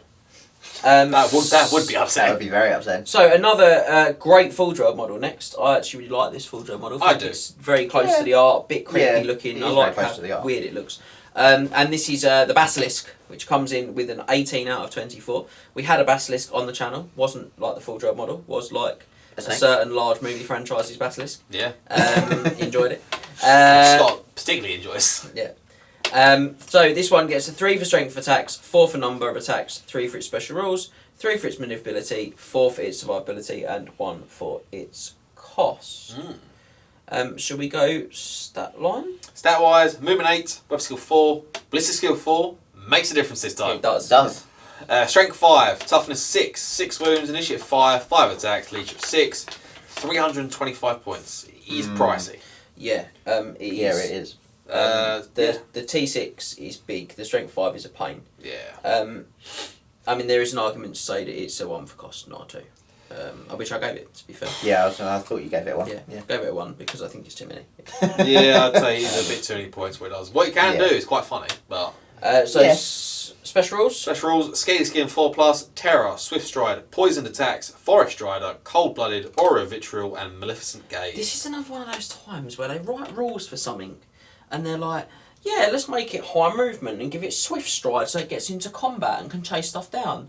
And then it's got it's not a bad combat stat line. How many attacks do they have? It's got 5. 5 and it's strength Terrible. 5. It's not. Web skill 4. But then they give it a shooting attack. Yeah.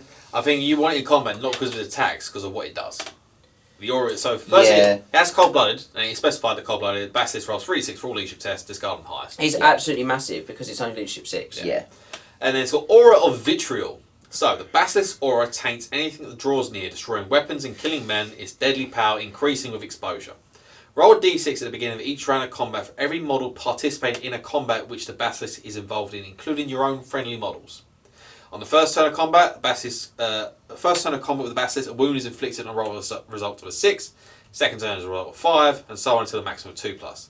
Armor saves and regeneration may not be taken against Basilisk Vitriol, although ward saves and magic res can be used against it. Randomly. This is the one I was on about earlier on. We were talking about. Yeah. So it's a bit like Curse of Years. It's Curse of Years in combat, but in combat, and it ignores regen. Yeah. But not magic res. But not magic res. No. Well, Curse of Years doesn't, to be fair.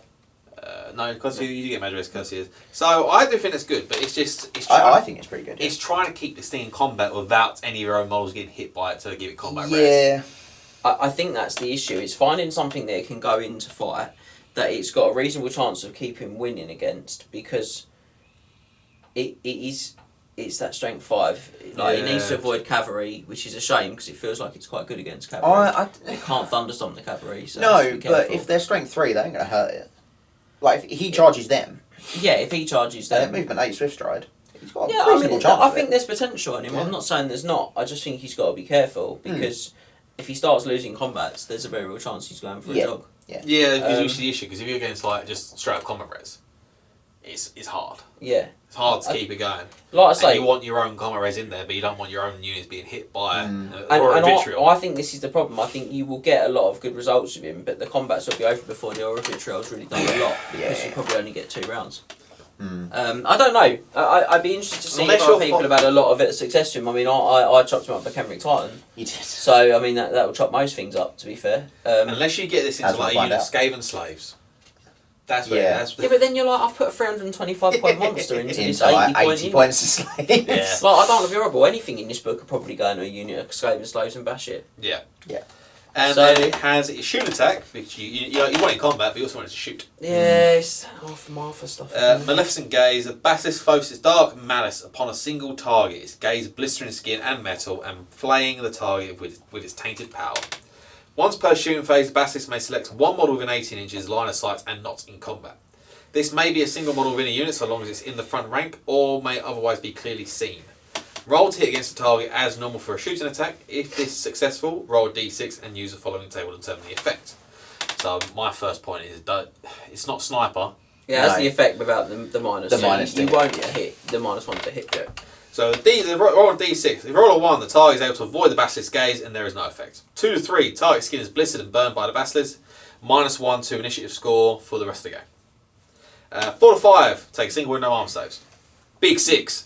Target's body is reduced to a steaming pile of polluted flesh. It is immediately removed as a casualty.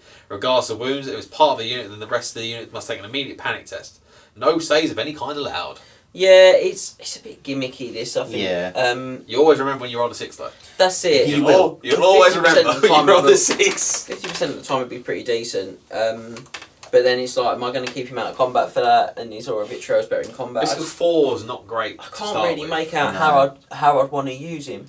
And do you want to use that shooting attack on like single model stuff so half the time you'll kill him, or do you want to use it on big stuff so only a sixth of the time you'll kill him? I mean, you're taking. Well, but the thing with the half the time you'll kill him as well is it's only 1 wound they take. That's what I mean. So do you look at like with 1 wound characters and kill him half the time? Yeah.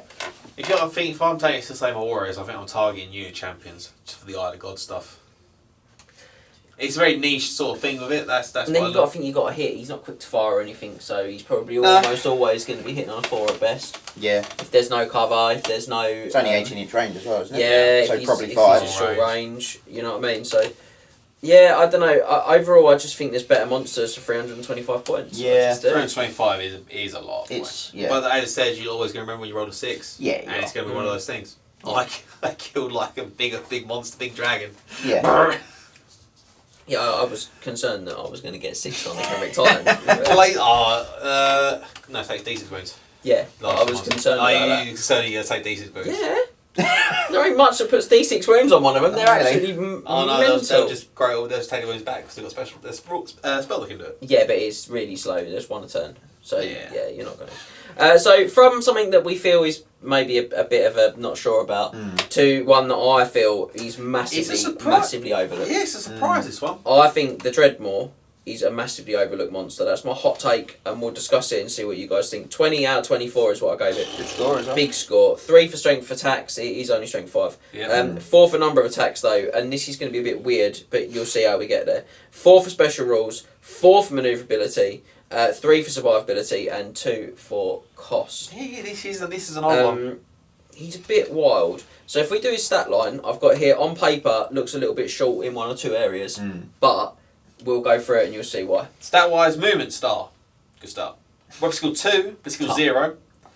Strength 5, toughness 5, 5 wounds, initiative 1, D3 attacks, and leadership 7. 280 points. So off the top, not great. Yeah, not an overwhelming stat line, certainly. No. Not saying you'd expect for 20. No. However, the rules wise are what helps it out here. So Terror, impact 6, D6 plus 1. Very good. Random movement 2d6, stubborn, scaly skin 4+, cavernous maw, and tunneler. So tunneler and random movement 2d6 both have a asterisk next to them and have a rule for themselves, which is tunneler. The Dreadmore moves through the ground to get to its prey, easily tearing a path through earth and stone. It moves in exactly the same fashion as a creature with fly special rule. However, tunnelers do not benefit from swift stride. Additionally, a unit with this special also has always strikes first on the turn in which it charges, and any unit charged by a tunneler does not gain any benefit from multiple ranks in the first round of combat. So don't gain any benefit from multiple ranks. So no steadfast. So no steadfast. Nope. No strength in numbers. Yeah, no combat res. No combat The res. crucial thing here is he's a random mover, but he also moves like he's got fly, which means he can't be railroaded. Nah. Yeah. Which is absolutely filth. Yeah. Especially because he just goes under the ground and just what turns. size, and what then size pops base back we're up going on on? I think he's chariot based. Chariot based? He was produced, and I'm pretty sure it's He chariot was made. based. The model they made for him was very nice. So that's really good. It's one of those weird times where you're going to potentially pivot underneath something that's trying to railroad you, and then you'll just come up in contact with it because that'll put you within the inch, and that'll, because you're effectively flying, you would then bump straight into it, which is a bit weird. Well, no, you just fly over it. Yeah. Well, it's a bit weird. How does it charge stuff? It's random movement 2d6. Doesn't charge, it just moves into it. That's what I mean, but then it moves as if it's a flyer. So does it fly over that unit? No, it flies under. It? Oh, no, I see what you mean. It wouldn't. It would charge it because it's a random mover still. Otherwise, it's not possible for it to ever charge anything because it can't declare a charge. It's a random mover. So someone tries to railroad it, has to charge what's railroad. Yeah, basically. Yeah. Well, it could just go in that. It could just go in any direction it wanted, any direction away from it. Yeah. Because it flies, it could just turn and go the other way, or it could just turn to face it and go straight in with it. Yes. It's the only really way you could do it. It's the only way you could play it. Yeah. In my head, because I don't see how you can make it fit with a flyer and a random mover. Yeah. And then its overall is Cavernous Maw. The Dreadmore has 2 additional Strength 6 Chomp attacks. These Chomp attacks have Killing Blow and multiple points D6. So I gave it a 3 for Strength attacks, but obviously actually you've got some Strength 6 attacks on there as well. Yeah. And Chomp attacks get +1 to hit against large targets. They do. Yeah. Which helps with its weapon skill too. The thing that's crucial is that because of the whole weird random move thing it's got going on, it's going to do those D6 impact hits, D6 +1 impact hits quite a lot. It's got a Thunder Stomp, which is another thing that auto hits that goes away from its rubbish weapon skill. It's got D3 attacks, not great, but then it gets 2 immediately extra from the Chomp. For 10 points, it can get Devastating Charge, so it can then have... Yeah. Options, it has 4 options. Hook Spines, Devastating Charge, 10 points. Clawed Mandibles, Arm Piercing, 10 points. Slime Spray, 20 points. Gains a breath weapon that forces any unit under the flame template to pass an initiative test or suffer -2 to their movement for the next turn. No wounds caused, it's just a -2. -2 to your movement. And then Poisonous Blood, any model that's 20 points, any model that inflicts a wound on the Dreadmore in close combat immediately suffers a strength 4 hit. So for me, the two I would take... It's a 300-point monster. I would take 2, and I would take the Devastating Charge, and I would take the Armor Piercing. Yes. I'd take Armor Piercing. I don't think I'd bother with Devastating Charge. For 10 points. Just another attack, 10 points. I think it's just too cheap for me not to. If you need to get rid of it, if you can find 10 points. Because I'm a random mover, I'm going to be doing the. And I've got that weird fly mechanic, I'm going to charge a lot. I just think your weapon skill 2, you're not going to hit anything. You never know. I think it's that I'd put it on, and then if I needed to save 10 points, I might. But you've got Terror, so there might be a chance they're going to score 1. Yeah. True. Yeah, very true. It's a bit of a weird one, this one. So Terror, you can't force people to take Terror tests because you're not charging. No, it's a bit weird. It's more so just for the fact that you're not taking a fear test yourself against Terror models and you cause more fear.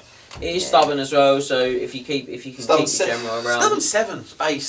7's not great. It's not horrendous. But it's stubborn. But the if you can get your general around, his movement is only 2d6 after all, so it's probably possible. I think what would be good with this one is to put in combat alongside another monster, another high output monster. So it gets rid of the steadfast, which means the units are going to be breaking. Yeah, that's a very good point. Or chariots.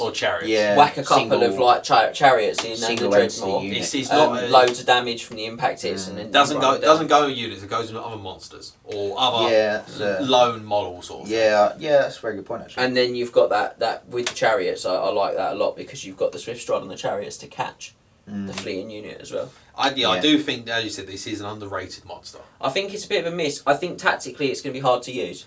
Yeah. But I think if you can get the most out of it, it's going to really catch people out. It's a bit of a weird and wonderful one. Very odd special rules. I do want one.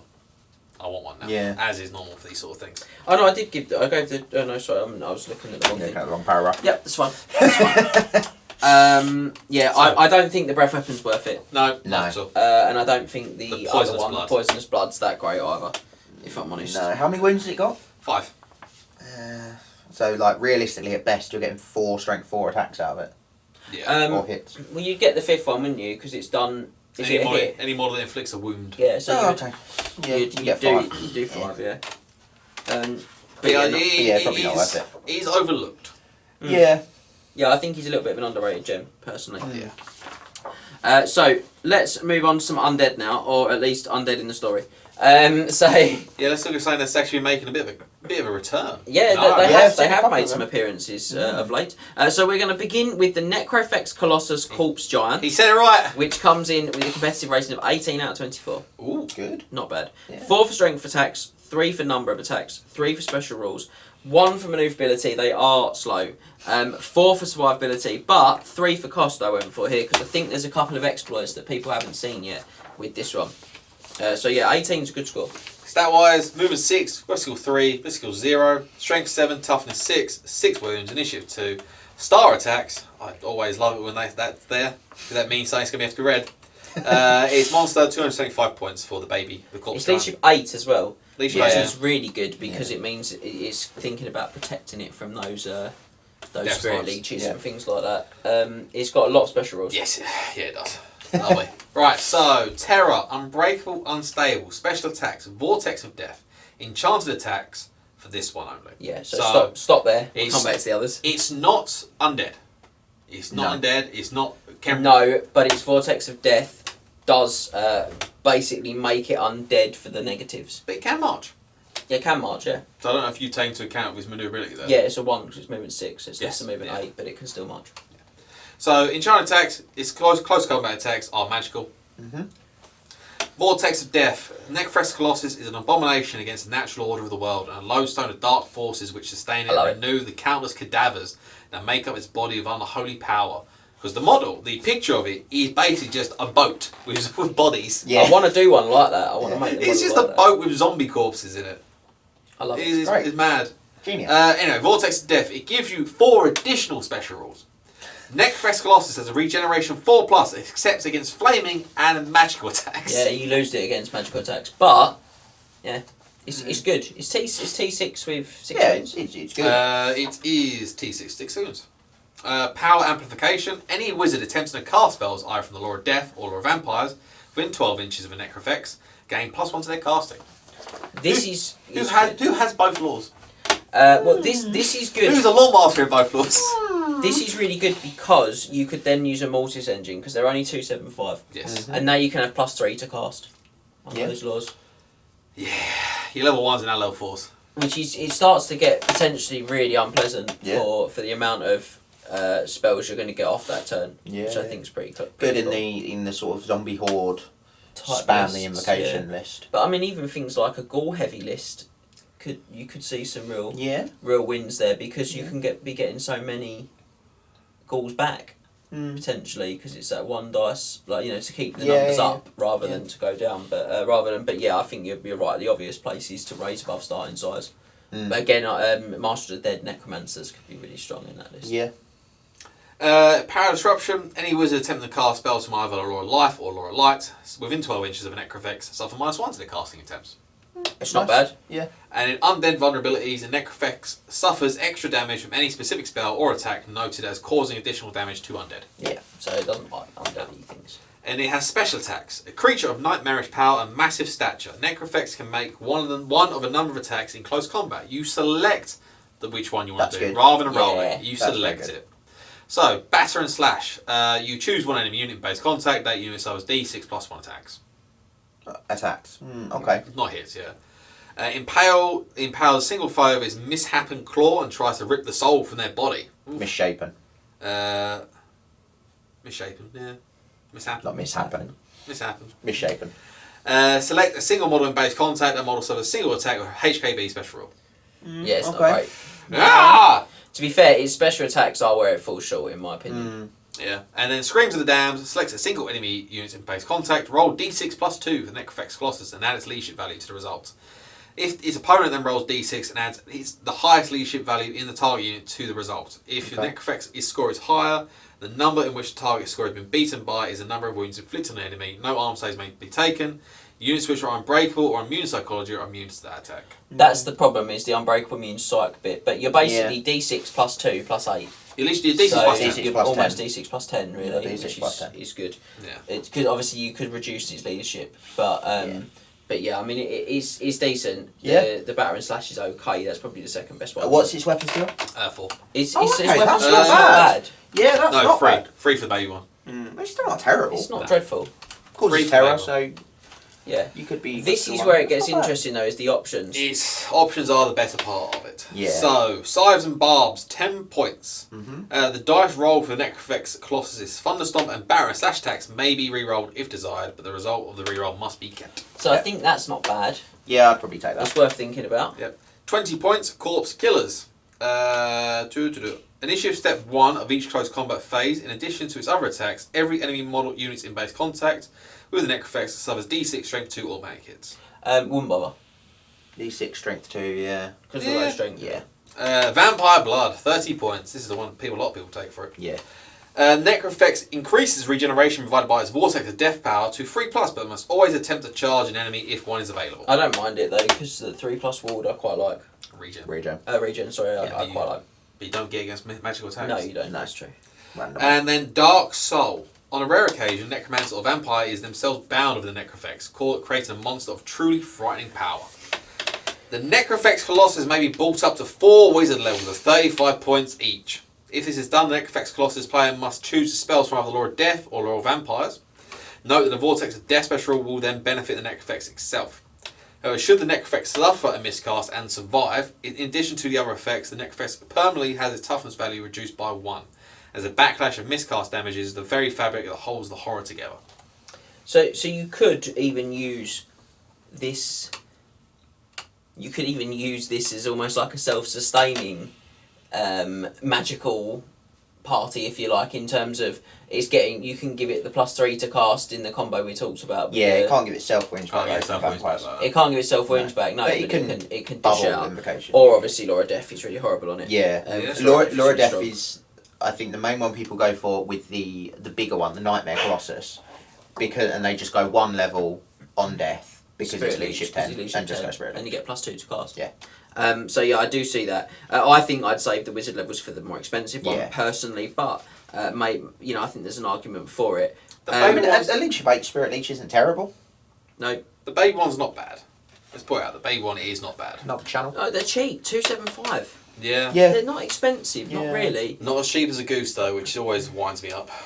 No, they're not. They're very different though to a goose. These are a very much a buff monster that goes in like mid-late game and does the damage to kind of get you out of the hole. I think you are more so just banking on the Thunderstorm doing a lot of damage here.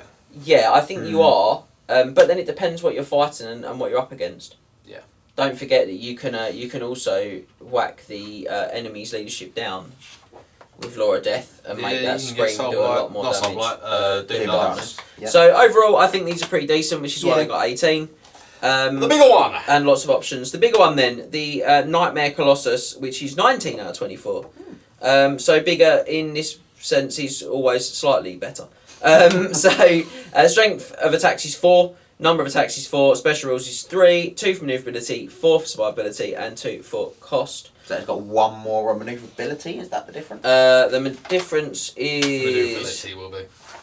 Yeah, probably From 1 to 2. yeah. It's movement 8? Yeah, so stat-wise... the sheep, but yeah. Stat-wise, it is now gone from movement 6 to movement 8, obstacle 3 to obstacle 4, strength 8 from strength 7, toughness 7 from toughness 6. Good. It now has 10 wounds. Yeah. It's now initiative 1, and it's now leadership 10. Yeah, but it keeps all of the special rules, the last one, and then gains largest of monsters. Yeah. And colossal base. And colossal base. So can't be 1 bang. So its initiative 1 is a lot less painful because it can't be 1 bang by the unit killer. It takes D6 wounds instead. And it's got 10. 2d6 Thunderstomps. Yeah, massive. And then Largest of Monsters is the first time it's actually appeared so far. Yeah. Largest of Monsters, this creature is so enormous that it can Thunderstomp everything but other models with this special rule. Ridiculous. In other words, it can thunderstomp monsters and cav. Yeah. And all of a sudden, it's 2d6 thunderstomp as well. 2d6 strength 8 automatic hits. It's vile. It's a vile combat machine. And then you take Size and Blaze and reroll them if you want to. Yep, yeah, absolutely. Absolutely. Each 1 plus 510 is how much he costs, not 500, because you always take Size and Blades. To be honest, he's 545 for me. For you, because you take Size and Blade, take 1 Wizard level 1 Death, and he's just leadership 10 spread. I think you've got so many good options on this one. I'm also not going to read through the rules again. No, you literally just listen to me talk about it. It doesn't change, it just gets better and it goes up to 500 points, but it feels like it still justifies those 500 it is points. a big points increase. It's almost double. I gave it a 2 for cost, and I think there's an argument to say I've been a bit harsh on it as well. Because I do think you've invested quite a bit in it now. You have invested. It is the $1 million undead machine. We can rebuild him. We can make him better, stronger. Yeah, I mean it is still very, very good. Yeah. Yeah, and we saw 2. We saw 2. They go for the 500 point ones. I saw them at the event, but I wasn't sure if they were what flavour they were. I think they were both identical, or the only difference was one had Scythes and Barbs and one didn't. Okay. Yeah. They both had 1 wizard level. But they both level. had the wizard level. Yeah. I don't think either went for Vampire Blood. That's an extra point of comp, and that's I think why they didn't. Mr. Howie went for Vampire Blood. If I remember correctly, I think so. I mean, with the bigger one, I would go for the Vampire Blood all day long. Because it's number 1, it's mentally demoralising for your opponent when you pass the 3-up region. It's got 3-up. Yeah, you know what I mean? And its toughness, it's got 10 wounds and Has it's it got toughness armour 7. save at all? No. So it's actually really good against lower metal as well. Oh, yeah. It's toughness 7. Yeah. So actually, the fact it's not got an armour save, not as big a deal. Poison is definitely a weakness for it, but again, that 3-up regen offsets a lot of that. Yeah. So I look at it and think to myself, well, I probably would go for Vampire Blood because he must charge. Oh no! Oh no, he's got to do 2d6 Thunderstomp on you. Oh no! And if you don't want him to charge, just raise a unit of zombies in front of him. Yeah, and again, when, like the Screams of the Damned, if it's like what, he can't 2d6 Thunderstomp another largest of monsters. No, but most monsters don't have massive leadership. No. The Screams of the Damned's probably going to be useful there. I don't know. I think he's decent. I like him, but I do think he's about fair for his points. Yeah. So let's stick with Shambling Horrors and go for Brood Horror now, which comes in with another 19 out of 24. Okay. Another big score. Yeah. Odd. Yeah, I don't think you're going to think it's that odd when you actually boil through him. 4 for strength. So this one just quickly can be taken as a mount and a standalone monster. A standalone monster or as a mount for a warlord. Brood Horror may be taken as a monster controlled through a Storm Magic Binding Scroll or taken as a mount for a Scaling Warlord for 195 points. So we allow it to go on either. Yeah, to be either as far as I remember. And they did make a model for it. They did. With a guy on it. Yeah. 4 for strength attacks, 4 for number of attacks, 3 for special rules, 2 for maneuverability, 4 for survivability, and 2 for cost. Should we go to that line? Movement 8, web skill 4, blitz skill 0, strength 6, toughness 5, 5 wounds, initiative 4, 4 attacks, leadership 6. Strength 6, weapon skill 4, initiative 4 is good. Yeah. For a monster, it's pretty 4 decent. attacks, little less good. Yeah. But 195 points. yeah. Relatively cheap. So it's cheaper than the Help Abomination. Yeah. Special rules: large target, poison attacks, stubborn, terror, regenerate, foul ica, and impact hits D3. So you've got impact hits, D3, so it's a lighter version again of the Help It. Yeah. You've got the poison attacks though. Yeah, which that's nice. is really nice. Keeps the regeneration 4+ like a Help It. Yeah. Very similar to a Help It, this one, I have to say. Foul ica: when the brood horror dies, it collapses in a foul rush of poisonous filth and the half-digested remains of its kin. Lovely. Tasty. All units in base concept of the brood horror suffers 2d6 strength 2 hits distributed as per shield attacks. Yeah. Yeah. All right. And then I think the big one here is the Upgrades? It's the upgrades, yeah. Well, the poison attacks and the stubborn, I think, is really That's nice. Yeah. Leadership 6 isn't great. No, but you're going to be leadership 7. Or No, you'll probably be 7 or 8. Yeah. general. Because the Help It Abomination's 8, and that's what really helps him. He's definitely not as good as a Help It Abomination. No. I think they got more than 19 though. But upgrades wise, Lash Tail, 15 points, grants the brood horror a 1 tail attack. No, I wouldn't bother. Rusted armour, 10 points, 5 arm save. Probably wouldn't bother. Gives you protection against like light shooting Yeah. with your regen as well. It's quite hard to Maybe. get through you against like short. Sky Claws, this one's a weird worded one. 15 points, gains armour piercing and magic weapon special. I love it because magic weapon's not a special rule, but What they mean is magical attacks. it has, yeah. But if it's got a magic What? weapon, I can arcane unforce clause. Why not just say warpstone spikes? Or just say it's Skaven, it's Counts as a it's warpstone weapon. Yeah. Odd. And then Pestilent Breath, 25 points, strength 2, breath weapon, no arm saves. I like that. I would take that. Strength 2, no armor saves. No armor saves is good. Yeah. You've got Wither. That's true. Extra spicy. Yeah, I think true. that's the reason to take him is to take the breath weapon on him personally. Well, you say you've got Wither. You've hopefully got Wither. Yeah. I think it's a decent monster overall. Yeah.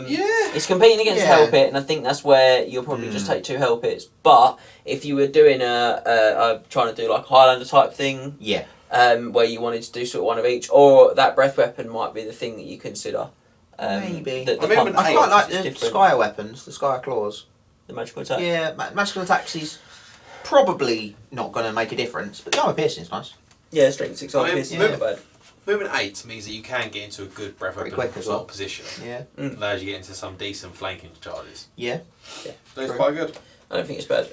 I wouldn't take it as a mount. It is much more controllable as well than something like a Help It. Yeah, because it's not random mover. Yeah, and so you can kind of stop Yeah, it no, getting that's I wouldn't take it as a mount. railroad and stuff. Don't know, it's pretty terrible. In isn't a it? bigger than 2-5 game, I probably Yeah. But yeah. but at 2-5, I probably No. want not have enough points for it. Yeah. So that is the Skaven done for now. We're going to because go over this Exiled Vermin we're not going to do the Exalted Vermin Lord. until next time. Um, It's that meme of Wolverine. The bitch is like, and we're going to go to the Mongol. Back to the vampires. Back to vampires, yeah, if you will. Vampires, Skaven, vampires.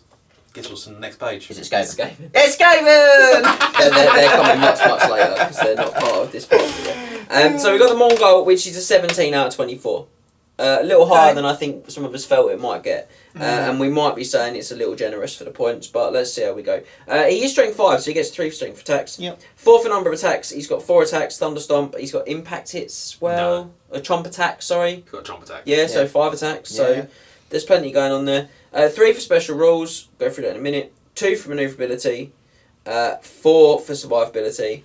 Weirdly, they seem quite easy to kill, but I don't think they are. And 1 for cost. Because I always feel like they're really close to being really good. I think that, and I think it's the cost that kills them. Yeah. So I mean, it's 5 points. It's only 5 points cheaper than a Necrofax Colossus.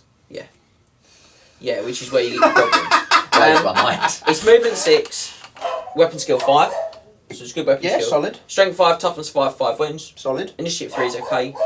4 attacks is, but it's got a chomp It's got a attack, chomp, so so it's got a basically 5th five, and a yeah. thunderstorm. Yeah. Leadership 8. Good. He's decent You for also a mentioned start. the business skill. No, I didn't. Also, the dog really does not dog like loves- The dog's very against it. Yeah. Monster, obviously. Yeah. But the special rules are where the heart of what makes him tick, Yes. I'd suggest. Terror, Unbreakable, Unstable, Haunter of the Dark, Killing Cold, Carnophage, Obstacle Strider, and Chomp Attack with Killing Blow. So his chomp attack does have a killing blow with special rule on it. Yep. Haunter of the Dark. A Mongol is a thing of shadows and icy fogs. Despite its size, it can slip unseen through the darkness and even in broad daylight seems to waver like an evil mirage until it fastens its long, sharp claws around the victim's neck. Mongols have a 5-up ward saving and shooting attacks, magic missiles, and direct damage spells. Note that the cause of Mongol is not considered to be a large target despite its size. So, In fact, that's the only time I've ever specified this sort of thing. yeah. 5-up ward again is basically stuff that comes in from range. Yep. It's not bad. Yeah. Because he is T5, so it's not terrible. That dog really does not like Mongols. He's not a fan of Mongols. No, it'll be someone near the front vicinity of the property. Killing Cold. Killing Cold, an aura of deathly chill that radiates from the Mongol means that enemies in base contact are subject to Always Strike's last special rule. In addition, a Mongol is immune to indescriptibly cold-based power or effects such as a Thundertusk's icy breath or a Yeti's aura of frost. They're really hitting the ogres hard there, aren't they? He would also really hitting them hard. Would also be immune to the Frost Art Phoenix's Blizzard Aura. Yeah. I'd suggest as well. Yeah, but they don't mention that. No, because this came out before. No, they just hit on the ogres. This came out before the Frosty came out. No one likes ogres, mate. This is ogreist. This is sizist. There is an argument here to say, well, special rules wise, I've given him a 3. There is an argument to say a 4. He's given enemies Always Strikes last, and he's unbreakable. But I just think with the unstable and the fact that I'm going to have to put him in. I mean, yeah, the unstable things, is obviously a negative special rule. That's what I mean. I just think with the fact I'm going to have to put him in with other stuff to really feel like that was useful to me. Yeah. And a Batch Swarm also does the same thing for no points. Yeah. It's we hard. also changed the wording of the Killing Cold, don't we? Yeah, we do. To enemy units in base contact, because it just says enemies. Nah, there you go. Enemy units. Yep. And then last rule is Carnophage. For every wound the Mongol inflicts in combat, it may regain a single wound that it has previously lost. The Mongol's wounds cannot exceed its starting value. And this is why I think they're alright, because they're unlikely to get ruined at range. With the 5-up ward, I mean, piece of artillery is dangerous, but like with 5 wounds, toughness 5-up ward, they're probably gonna get there. And then they'll do a lot. They should do a lot of damage. A weapon skill 5 with 5 attacks and a thunderstorm. And they make your Always Strikes last. And again, it's every wound it inflicts in close combat it regains from. So Thunderstomp is a wound that it inflicts in close combat. Although then there is that argument to say, well, Thunderstomps never benefit from special rules, and Carnophage is a special rule, so maybe not. Grey area. But I mean, he's probably going to be fine. So yeah, I just think it's the points. 270 just feels way too many. Yeah, he is too many points. They probably want to be about 200. If they're 200, I think you take them. I really do. The models, In fact, there's literally what I wrote there. I think he was 200 points, you take him. the models are lovely though. I love the model. The model is very nice. It's fantastic. Yeah, for me, I think 180 to 200 is where I'd probably want him to be to take him. If he was pinching in at 200, I think you'd get him in. Talking of stuff that I think he's close to getting in but doesn't. Cursed Etin up next. Okay. Only a 15 this time. That is disappointing. That is a low score. Yeah, he's very low. I guess the lowest score we've had so far, is it? Yeah. For a monster, yeah. So it's 4 for strength of attacks, he's good. It's 4 for number of attacks, he's obviously very good. 2 for special rules, 2 for manoeuvrability, 4 for survivability, and 1 for cost, I'm afraid. So it's not the right number though, 15, is it? Let's be real. It's 17. Yeah. Sorry. Oh, there we go. 17. Is that better? Typo. 17. So a little better. Again, it's in Mongol territory, I think, in terms of there's potential, but it falls a little short. So it's 17, guys. Apologies. I'm having a good one today. There's 2 of those I've done now, isn't it? There's quite a bit to unpack on him. Yeah, there is. Start with the stats. Stat-wise, movement 6, weapon skill 4, ballistic skill 3. Has a ballistic skill. Odd. Strength 6. You're obsessed with ballistic skill, man. I just like to see things that don't have a gun. You were. I mean, it's not to do a Monstrous Arcanum, but you were obsessed when you found out that the Bloodletters could grape shot a skull cannon at ballistic skill 5, and actually use. But there's nothing in the game that they can man. It's not like they can go, I'm going to go and man this bolt thrower on this wall. That doesn't exist in this game. And you're like, oh, but it's got a good ballistics. I don't care. Can you imagine if it did? I don't know. I'll put a keeper on that. On that Keep bolt secrets thrower. on that bolt thrower. I'll steal your bolt thrower, but keeper a secret. I'll put that blood first. Keeper a secret. He's picking the bolt thrower. Yeah, just using it as a bow. I just think if the stat's there, you'll go over it. All right, the stat is there. Upset. Strength 6, toughness 6, 6 wounds, initiative 2, 6 attacks, leadership 7. So initiative 2 is rubbish. Yeah. 315 points. That's painful. That also hurts. Stat-wise, apart from initiative, it's not bad. Yeah, it's really only the initiative that's And cost. massively And the letting it cost, down, and its cost. Yeah, special rules-wise, Terror, Two-Headed, Hammerhand, Bitter Cruelty, Obstacle Strider, Stubborn, Swift Stride, Regeneration 5+. So, Okay. I've got a few notes. Stubborn with Regenerate makes him feel like a really good combat threat. Yeah. He's got the Hammer Hand, which is What is he, leadership 8? 7. 7. But obviously you want to try and keep him in the general. He's not the fastest, so it's probably doable. Yeah. Hammer Hand is, I've put here, a bit of a gimmick, It's a rule. but it is another attack that he gets. And I'll go over that in a second. Shall I go over the rules then? Do Hammer Hand first. Hammer Hand, Degenerates and the base Curse Etin are often plagued with deformities. One of the most common is a twisted club-like arm known amongst their tribes as a Hammer Hand. The Hammer Hand is represented as a single additional attack made of Strength 8 with HKB. Probably not going to get the HKB, No, but the extra attack at Strength 8 is nice. Yeah. Wow! Also, you are always going to remember when you roll that 6. Maybe. HKB a dragon. This is absolutely devastating. We'll clap his hands, cut his head. He does have Swift Stride, which I gave him 2 for new ability. He's a 6, so he would get a 1. But he's got Swift Stride and Obstacle Strider. Technically, there's an argument to say I could have jumped him up a little more, but Obstacle Strider's really rarely going to come in. Yeah. But I gave him 2. I felt that it's reasonable to give him 2. Our special rules. The main one is Two-Headed. The Cursed Etin has two distinct personalities when constantly war for dominance and control. During setup, the controlling player selects which personality is to be in control at the start of the game. At the end of any turn in which the Cursed Etin has suffered a wound, it must take a leadership test. If it's passed, the Cursed Etin retains its current personality. If it is failed, the other takes over. The effects of the 2 separate heads are as follows. You've got the Betrayer, which is Scout Deployment, Hatred and Bitter Cruelty. And the Savage, which is +1 Strength, -2 Weapon Skill, -1 Leadership and Frenzy. This is the thing. I think you basically almost always want him in Betrayer. Yeah. Because he's way more controllable in Betrayer. Yeah. And he gets Hatred. And the Bitter Cruelty is quite nice. Yeah, when a Cursed Etin charges enemy units on the side or rear, the bonus to its combat resolution for side or rear charges is doubled. That's nice. Which with Scout Deployment Yeah. is quite nice. I mean, a monster having a scout deployment is quite terrifying. Yeah. So, I mean, I've been a bit harsh, haven't I? He probably should be 18, because the scout deployment, he really ought to be getting 3 from maneuverability with the scout deployment as well. Couple, he's got Unless- 2 or 3 yeah. special rules. Unless some mad person decides, no, I'm going to take the Savage at the start of deployment. The problem I have, and why I knocked a point off his special rules, I gave him 2, not 3, is because he's got some consistent special rules, but I know I'm going to be half an inch out of my BSB on my general. Yep. I'm going to fail that leadership check, and he's going to go Savage on me, Yep. and he's going to be Weapon Skill 2, Yeah. Strength 7, wonderful, Leadership 6. -1 leadership. So then it's harder to get him back into Betrayer. Yeah, way harder to get him back into Betrayer then, and I'm going to end up losing him in a combat. You can't 'cause I'm gonna roll a change. 7 for You my can't leadership change check. the personality yourself.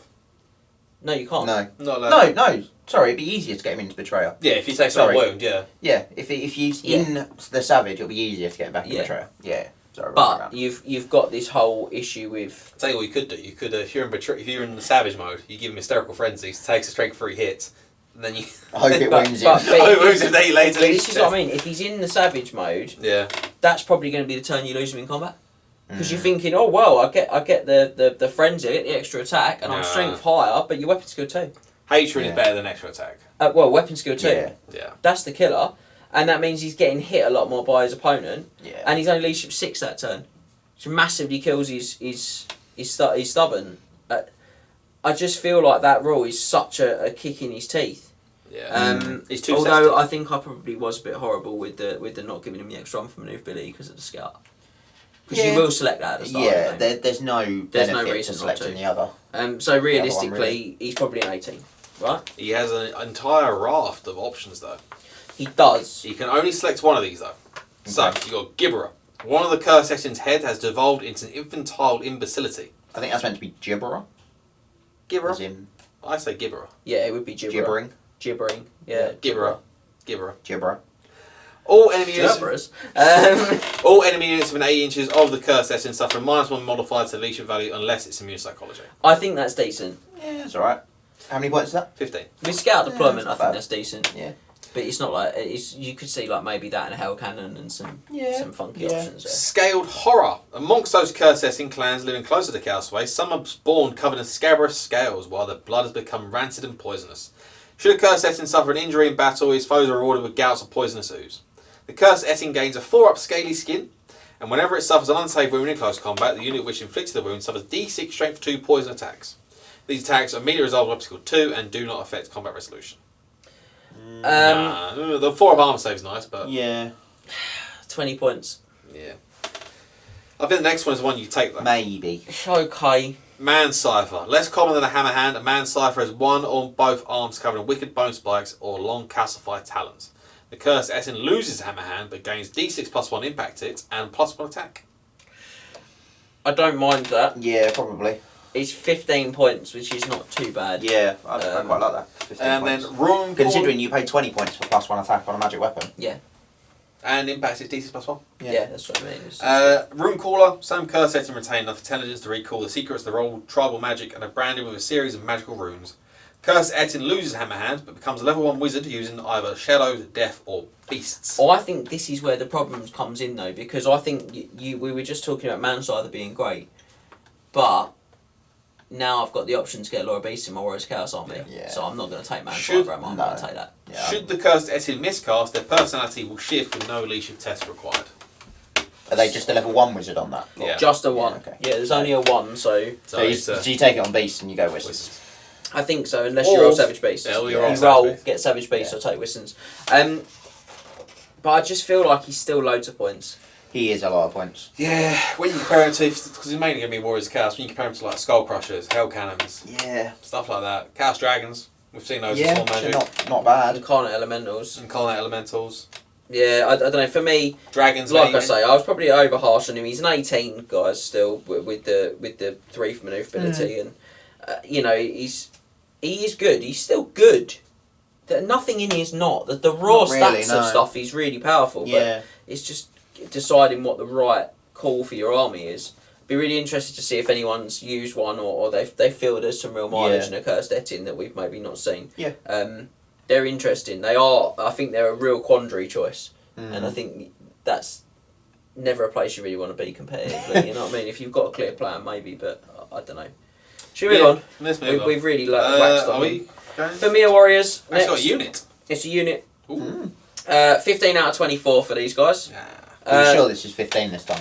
This one is 15. I think what's probably happened here is I've done a copy paste in the wrong order. I've done like the Familiar, then realised I've missed the Etin, and then like chucked it back in the button and messed about. This happens. So let me just check. 4 for strength attacks, 4 for number of attacks, 1 for special rules, 2 for manoeuvrability, 3 for survivability, and 1 for cost. Now I would say that is correct. Well done. So, stat line wise. Stat line, Fimir, movement 6, weapon skill 4, but skill 2, strength 4, toughness 5, 3 wounds, initiative 2, 3 attacks, leadership 7. The Fimir Noble, which is a 15-point upgrade, it's a champion. Yep. Is he a champion? It is a champion, but he gets double benefit for being a champion. I think. Oh, well, maybe he isn't. Doesn't specify as a champion or a character. So is it just an upgrade? One maybe upgraded One maybe upgraded to a Familiar Noble. Just not a champion Nothing or character. special about him.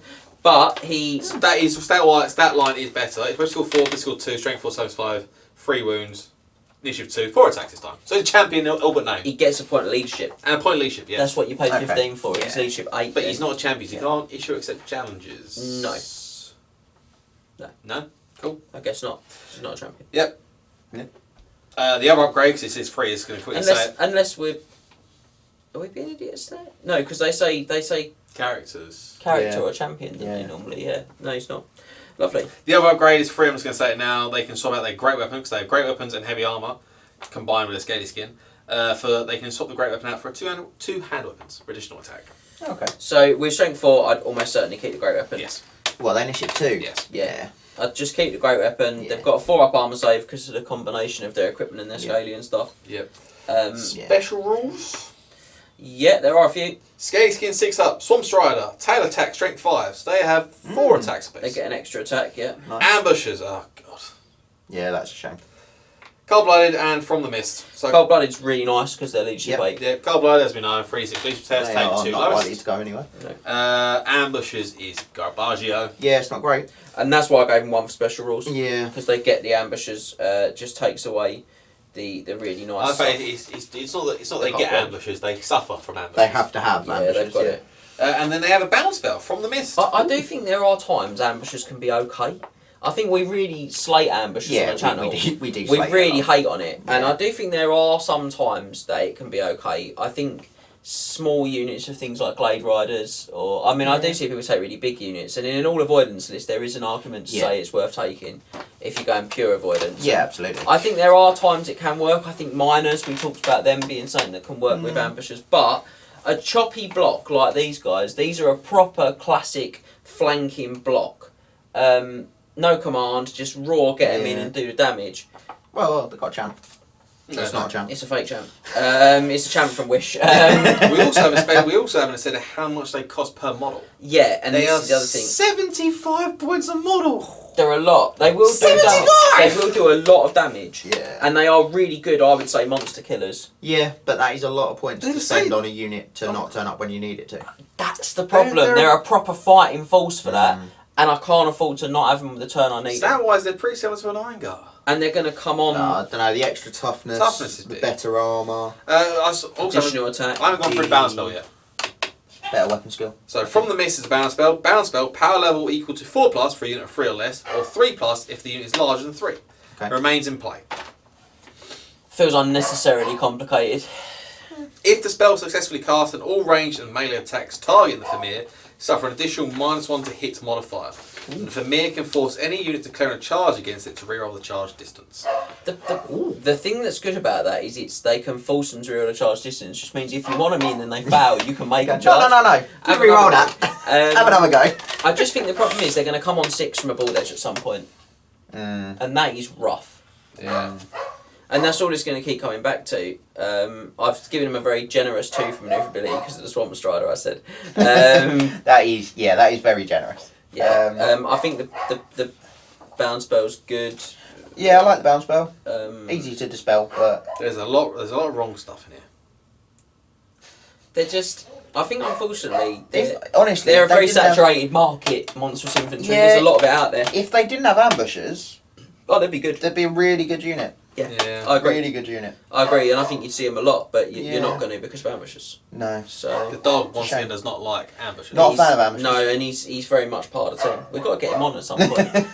Not if he keeps barking like this, we don't. No, he's doing his biscuit. Okay, so from something that we were a bit disappointed with to the Beetle, the myth, the legend. It's not Paul McCartney, it's the Kenrick Titan. I've seen Which him like twice. on comes the in channel. with think twice, a yeah. whopping... No, 3 times, because I think Nick used it against me, I Yeah. used it against Alex, and I think Matt used one against you, didn't he? No. No, he didn't, did he? He He used- like 9,000 10 Yeah. guard. Yeah, that was good. A whopping 23 out of 24. We So are in close. Steam Tank, Terrorgeist territory. That is the level of power Yeah. of the Kenrick Titan. They are absolutely baller. It's 4s for everything, guys, except cost, which I went for a 3 on.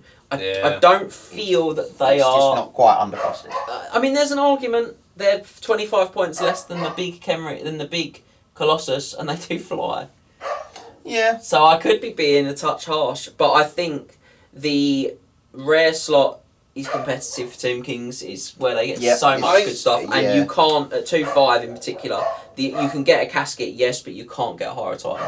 I mean, a casket is a bit of a bigger one than a Horror Titan. I'd prefer to have a casket. I don't know. The Horror Titan is so powerful. Yeah, he's Every powerful. single spell you cast.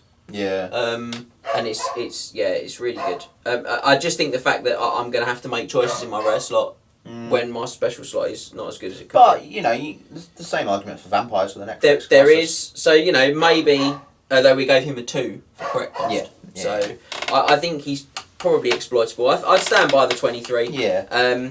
It's a fantastic score. Yeah. Let's be real. It's not bad. Stat line is very Stat good. wise, movement 8, web skill 2, bliss skill 2. They're not great. Don't Strength know. 8, toughness 8, 10 wounds, initiative 1, special attacks, great.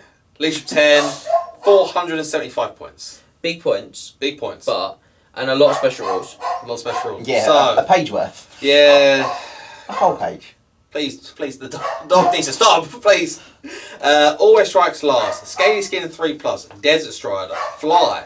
Unbreakable. Desert Strider. What? What does that mean? Yeah. Unbreakable, unstable, terror, large target, colossal beast, shrine of eternities, large to monsters, special attacks, and curse of the fallen. So, are we ready? So he flies and he isn't undead, so he can march. So he can march. swift. A 20-inch move. Yeah. Buzz. Buzz. Buzz. Beatles be buzzing. Yeah, so Shrine of Eternities. The Shrine of Eternities, in which the resting place of the long-dead lord of the Khemric Titan is located, is swathed with funerary incantations and ritual spells to animate the monolithic creature. The arcane power of a storm of magic fires these ancient spells to life, granting them destructive force on the battlefield. Once per magic phase, the Khemric Titan can unleash a bound spell. One of the following may be chosen. The Gaze of Dust, power level 5, magic missile, range 24, causes a strength 6 hit which penetrates the ranks in the same way as a bolt thrower. So you just could power a bolt thrower shot. Yeah. What pow? Bound Oh, spell. it hits nice. Bound spell, power level 3, hex spell, enemy suffer -2 to hit when shooting and -1 to charge distance rolls when it spells an effect. Affects battlefield. It's battlefield wide, that one. Yeah. So -2 Just to enemies. hit with shooting is vile. Yeah. Yeah. -1 to charge distance. And the last one, Reawakening of Ancient Might, bound spell, power level 3, augment spell, targets the Khemric Titan itself, may only cast on itself. When successfully cast, it restores 1 wound it previously suffered. So this the only upset here is I can only pick one of these per turn. Yeah. Because I probably want to do all of them. Yeah. Yeah, I mean, it's the only way it gets wounded back is from its own bound Yes. spell. Yep. So it's not Nair, Car, Undead. No, it's not. No. Or regular undead. Or any Or sort regular of undead. It's not even undead. It's not dead, it's alive. No, it's somewhere in the middle. If anything, it's closer to being demonic than it is undead. Curse of Fallen. Curse the Fallen. Should a Khemric Titan be slain, it shatters apart, unleashing a potent incantations and magics bound within its frame, and a deathly blast of power that can age anything caught in its howling grip to dust in mere seconds. If the Khemric Titan is slain by any means, before removing it from play, D6 nearby units are affected. Select from the closest first, with the Khemric Titan's player picking which if units are equal distance. Roll a D6 for each model in an affected unit. On a 6, that model's dead. Regardless of how many wounds it has. Only ward saves may be taken against its attacks. So yeah, it's just roll a dice for every model in the unit. It's hideous. So there's no range here. You roll D6, that's the amount of hit units are affected. Yep. In an outward projection. Yeah. Yep. And just everything could die. Yep. I'll say this though, I've never seen one of these things die. Yeah, I have. And then kill a lot of my figures. There you go. It's really hard to kill, and you've got Then when you basically finally nothing left. do. And then you lose like I think my BSB died. I was like, really, really. Oh, damn. Alright, so that's Curse the Fallen, and then we're into special attacks. So they are. Max the Broken Man. I hate What's your special favourite attacks. bit? There's not 2 tables. You roll D6. No, it's just one time. Yeah. In order to determine what happens, each close combat phase that the Khemric Titan is in combat, pick a single unit in base contact with the Khemric Titan and roll D6 on the following tables. If the chosen unit is either Monstrous Infantry, Monstrous Beast, a Monster, Monstrous Cav, or War Machine, add 1 to the result of the D6. That's quite good. It is. Right, so 1 to 2 is Reaping Blades. D6 Strength 8 hits on the enemy. Hits.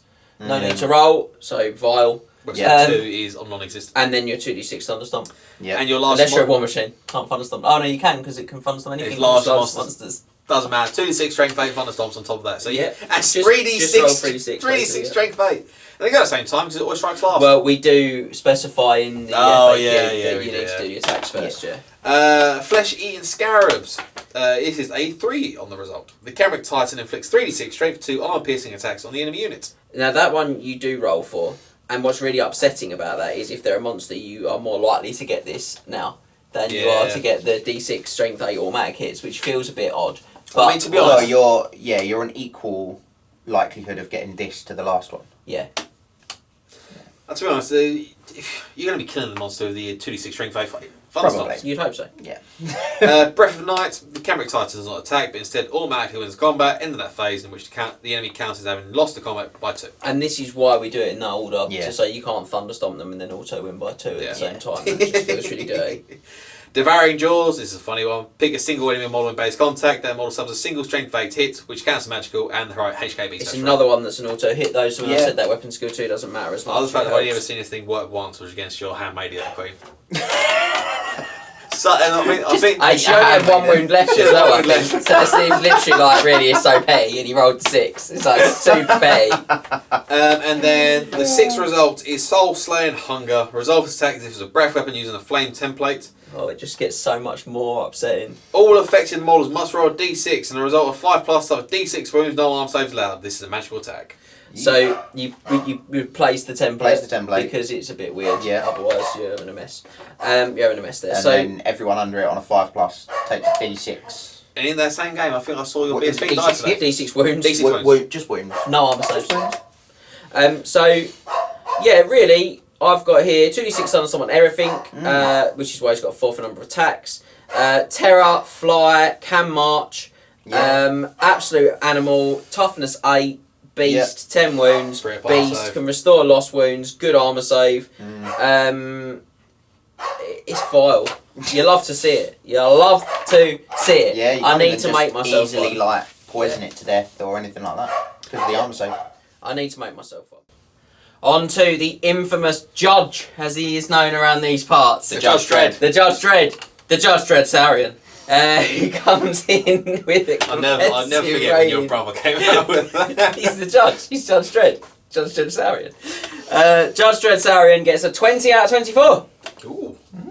It's a good score for a non-flying monster again. Yeah. And this is the thing that I think shows you the dirt Just how good he of is. this supplement in a lot of ways. Is that the real filth of a lot of these monsters is you've got non-flying monsters that are scoring these types of scores. 4 for strength attacks because it's a rocket strength. 4 for number of attacks because there's loads of them. 3 for special rules. 2 for manoeuvrability. 4 for survivability. And I've gone 3 for cost because I think there's a real hot exploits with this one. So Stats? let's do stats. I mean, another big score for a monster that doesn't fly. So just entertain yourself. enjoying myself in my own notes. Go on. Right, movement 7, web skill 4, web skill 0, strength 8, toughness 7, 6 wounds, initiative 3, 6 attacks, leadership 6. That's That's a monster stat line. Yeah, it is. He's 450 points. Yeah, 450 points. You are paying for that monstrous stat line. Yeah. You're paying quite a lot for it. Yeah.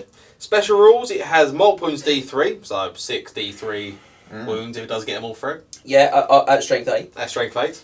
There's a single Rending Jaws, Cold-Blooded, Penelope of the Ages, Terror and Swamp Strider. So Rending Jaws has a single chomp attack with the HKB special rule. So that's a 7 7 strength for 8 attack there. Yep, with +1 to hit against large targets. Yeah, with Heroic Killing Blow. With HKB.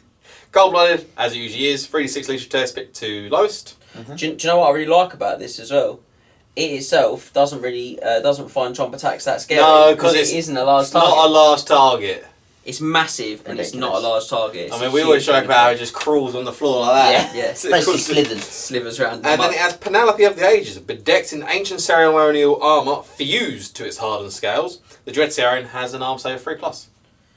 3 up armor save, toughness 7, 6 wounds. Yeah. Machine. Doesn't get much harder. And then it has all the upgrades in the world. Yes. Do you have anything to say before I go solo? I have got here. He is a combat machine that isn't a large target. Yep. It does feel like he misses out on not having large monsters though. That's really the only thing that he's missing, Because isn't he's it? massive. His model's massive. He should be large target and large to monsters. This is the apex. This is the apex predator. You think the Carnosaur's the apex predator? This is the apex predator. I also don't this know minces the scale of that picture. The skink there is. Yeah, that's. I think an actual skink looks smaller against the real model than in that picture. Yes, it is. Yeah, probably. Unless that skink's closer, like perspective is closer to. Okay, it's a perspective shot. Excellent. Yeah. So, however, the upgrades on him is where I think the exploitability, the filth, the real spice comes in. I'm gonna leave that one till last. Okay, yeah. I'm gonna leave that one till last. Is that because it's easiest to say? Pretty much, yeah. So we've got the blazing configuration of Jodek. 35 points. Armour decorated with the glyphs of the blazing configuration of Chotek. The Dread Saurian gains flaming attacks and causes 2d6 strength 3 flaming impact hits. Now, I don't think I'd bother. No. But, I mean, it's additional 2d6 flaming impact hits. Yeah, strength 3 still impact hits. I mean, you give it flaming attacks, this thing does all of a sudden now become a troll killer. This is an absolute devastating troll. You give it flaming attacks and then you just throw a demon prince into it. Yeah. I agree, yeah. I mean, Which you would never do without flaming attacks because it would rip a demon prince in half. I wouldn't. For 35 points, I probably wouldn't. Right, next one. Golden Shroud of Tlatzcoatl. That was very good. Very I impressive. think. So, yeah, Tlatzcoatl. Lovely. Let's go with that. An aura of blinding golden light surrounds the Dreadsaurian, bearing Tlatzcoatl's Shroud. Tlatzcoatl shroud. Sean Connery's in the room. He's got a mouthful of Vaseline. Zolmax. All attacks target the Dreadsaurian. Oh, it's 35 points as well. All attacks target the Dreadsaurian suffer a -1 to hit modifier. Good. In addition, all models that are considered to be demonic or undead in base concept of Dreadsaurian gain always strikes last. 35 points to give it Mark of Nurgle, and demons get ASL. And undead. And undead. Yeah, I mean undead would. No vampires though. No vampire rerolls. Oh yeah. Those vampires, and if he has got a quick blood, those vampires going last. I'll go and last. he's And he's going to be... I think that's really, really dirty. Yeah. Because it's -1 to hit for everyone. Yeah. I think it's very vile. It also doesn't specify that in combat, so that also affects when you shoot it. shooting it. Yeah. I mean, it's like golden blinding light of Tlatzcoatl. Yep. Right, the next one is Quetzal's. Bless you. The next one is Quetzal's Flawless Heartstone. A Dreadsaurian harnessed to the huge stone disc bearing Quetzal's glyph takes on the aspect of the Guardian. Its skin hardening like stone and becoming itself more ponderous and resolute. The Dreadsaurian gains the Unbreakable special and reduces movement rate to Movement rate? Yeah, movement value. Movement value to 5, but increases toughness to 8. I've seen this one taken quite a bit. Mm-hmm. The So movement 5 5 is points. tough, but the argument I see made, and it's a very, very salient argument, is I don't care, I've got walk between worlds. Yeah. Yeah. Because I'm Lawmaster High Magic on my slime. Yeah. And then all of a sudden, you just don't care. I just want to specify to people that these aren't one option. No, you can have You the can take lot. multiple, yeah. Take the lot. I'll take that. That, if you start thinking in those terms, 35 points, you up its toughness by 1, so you've lost 2 points of movement, but 35 points is what you pay for +1 toughness, And Unbreakable. and then you've got Unbreakable. It's absolutely vile, no unstable, it's just Unbreakable, It's mate. not moving. Deal with it. The last one. That's pretty hard to look Yeah. past. Sorry, not the last one. Second to last one. The Shadow Rebus of Huanchi. Surrounded by flowing shadows, a Dreadsaurian displaying the markings of Huanchi, Shadow Rebus, gains the Ambush Deployment Special and the Swift Strike Special. Models firing as part of a standard shoot charge reaction must reroll successful hits. Which you can also make -1 to hit with the Golden Shroud. I just won't take because of Ambush. Yeah, and this is the thing, I have seen this taken, although he is a lot of points to ambush with, but... If he does Ambush, what are you going to do? And you have got Magical Move. Yeah. So you can come on 6, or come on 5, or whatever, if you I pick just- him To be up. fair, he's basically going to come on the length of his base. And then you can pick him up and jog And him to I him. do think Yeah. that he's too many points to risk the ambush on. Yeah, I agree, I probably wouldn't, but I don't think it's untakeable, No, so that one's 25 and points. it's not very expensive. Yeah. It's the cheapest of the lot. And And gives with, him Swift Strike, which is very good. and with the last one, everyone's favourite one, Tepok's Crystalline Eye. 75 points. This one is Spenny. It's Spenny, but there are reasons. Yes. It is said that Slan Mage Priest Tepok was one of the spirits of the Lost Age and was able to call forth the souls of fallen defenders of the Old One's legacy to do his will. A Dreadsaurian bearing the crystal knows the Eye Tepok gains Ethereal. Madness. What are you supposed to do? Quetzal's Flawless Heartstone and Ethereal. Yep. 560 points. He's toughness 8, he's Ethereal. 6 wounds. He's unbreakable. But he's not unstable. What do you do? Die. The only thing, Ignore him as much as you can. The only- Stay the hell away from the him. only That's what chance you you've do. got at that point is just dwarf cannons. Yeah. Skull Skull cannons. cannons. I'm not even going to lie to you. You front him up into a unit of Skull Crushers and they're like, oh, we've got magical attacks. And you're like, yeah, I don't care. 6 to wound. And all my attacks... Oh, my attacks are D3. All my attacks are -5 to your armour save, D3 wounds. 5. These. That's a lovely armour save you Had. So, you know what, I'll treat myself. I'm gonna treat myself. I'm gonna go the whole hog. I'll make him 600 points, basically, and he's -1 to it as well. The rare section for Lisman is also it's mainly It's not that great. It's mainly Not just really. 2 ancient stegs, which is Yeah. only 100 points cheaper than a fully 'Cause you've got, upgraded like- Dreadsaurian. No, I'm telling you, he's absolutely vile. Yeah. Just has to be so scared. I mean, he's initiative 3, actually, he doesn't have to be that scared. But he doesn't like a unit killer, Purple Sun. No. Syrian Doom's a big issue for him as well with the 3-up armour. Yeah. That's the big thing he's missing out is the fact that he's not a colossal beast means he can be instantly killed. Yeah. Yes. Yeah. But he is vile. If your opponent doesn't have the unit killers, then He doesn't fly. Although he is weirdly ethereal for that move when you magical move him if he's not ethereal already. Yes. The other thing with the ethereal on him, and I actually think the ethereal on him is almost a must take because he's a huge model on a huge base, and that means he can move through buildings. So that massively helps with his And manoeuvrability. impassable. Can't charge through, No. but can move through. Yeah. Impassable and stuff. I think that will help. So doesn't mean he's got magical attacks, which means he does come up against the botwood not so great. yeah, but you know what? Lizardmen don't really care about the botwood. No. No. They They can arcane forge it. They can arcane and forge it, but the rest of their army Also doesn't true. care Yeah. No, about the it doesn't, botwood. no. Yeah. And like stuff like the frost arts, they just cannot be charged by him. No. They cannot abide him. Or charge him, or... Yeah, they just can't be Be involved, involved with with him. him I've in made you any way. strength 7. Oh dear, I was have to wound you on freeze multiple points, D3. You've And I only, get +1 to hit with a jump attack. realistically, you've only You're a got, large target, birdie. you've only got I'm to not, get I'm two. not. Joke's on you! Picks the bird up in his hand and eats it. You've only got to get 2 wounds through, like just 2 wounds, and it's It's potential. potential Yeah. to kill it. 3, and you've pretty 3 much and got you it. establish Yeah. you're dead, yeah, every time. Manimal. Yeah, as I said, like, so the main rare section of Lizardman Army is 2 ancient stacks, Pretty much. which is Oh, 500 points, fully upgraded. Yeah, And I like you've them a got lot. to find 100 points to get that fully upgraded. We are going to So- get one on as well because we've got one. Has he It's, finished it? it's like half, 3/4 done. He's got to do the base and he's got to finish painting the panoply of By whatever it's base, called. you mean Chopping board. Like an inch thick. It's so thick. You get ready, guys. Yeah, we'll get it on 100%. It's great. So So, talking about manimals. yep. So, like the greenskins, I idolise the next 3 entries, and we're going to start Terrible. with the rock pile of Gork, or possibly Mork. That comes in with a competitive rating. This is a whopper as well. 21. This is a baby. Out of This is 24. 200 Just a little points. one. Yeah, it's at 200 points. 200 Yeah. points. A foreign. So it's a 4 for everything except manoeuvrability that it gets a 1 for. This is movement 6. Because it's only movement 6 and it doesn't have any special rules Oh, for that. no. But you cannot tell me, you will never convince me this is not undercosted.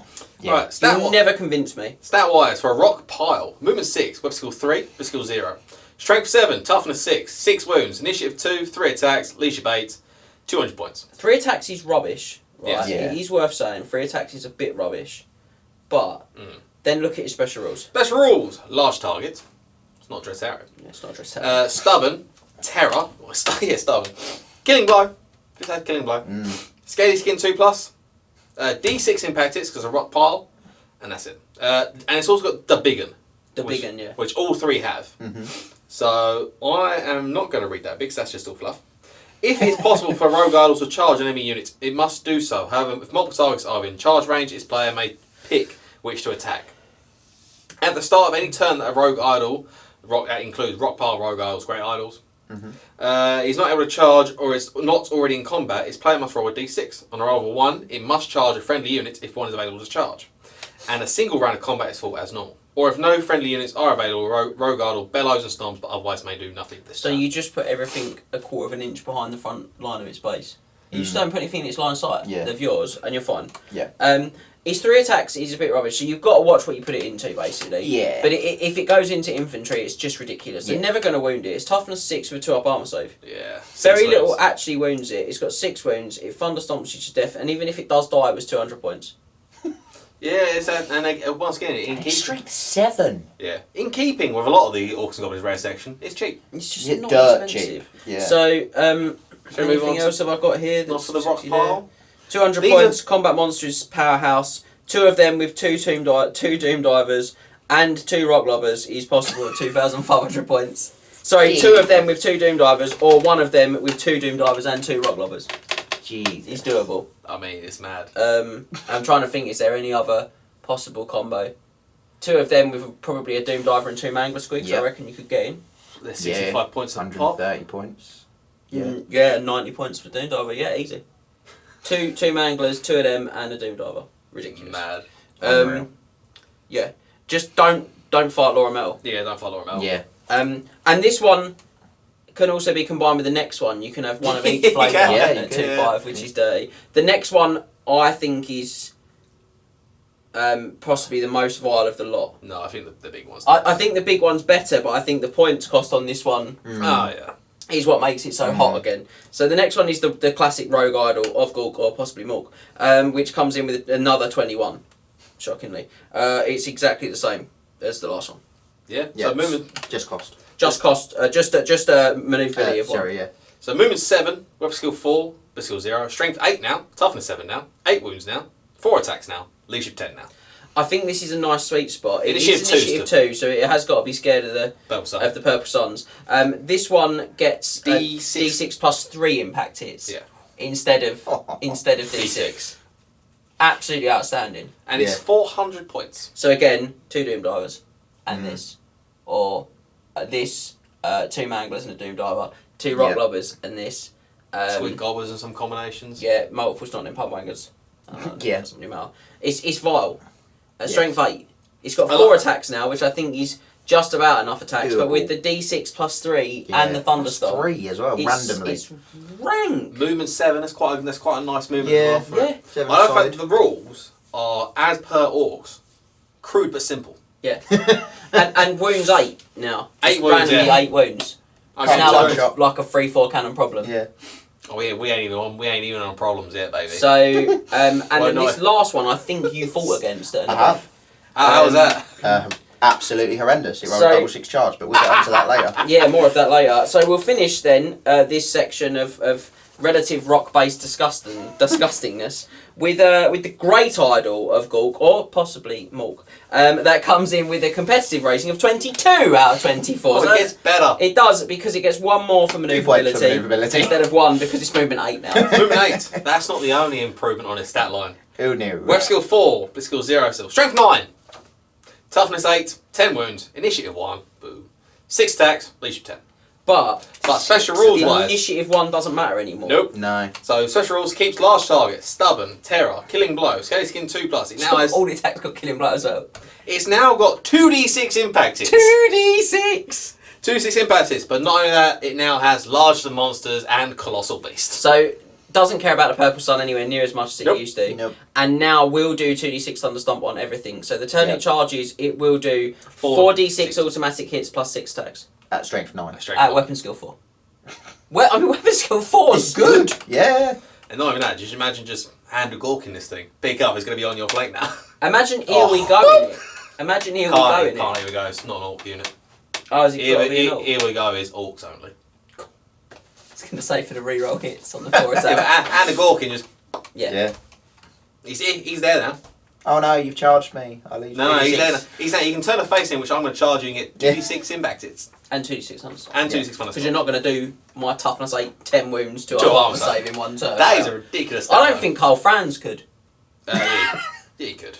He's got 4 attacks. 4 attacks. Oh, he's on a regular Carl Franz. End times Franz, yeah. Yeah, well, we're not on end times, are we? Yeah. I mean, regular Carl Franz, I mean, he could.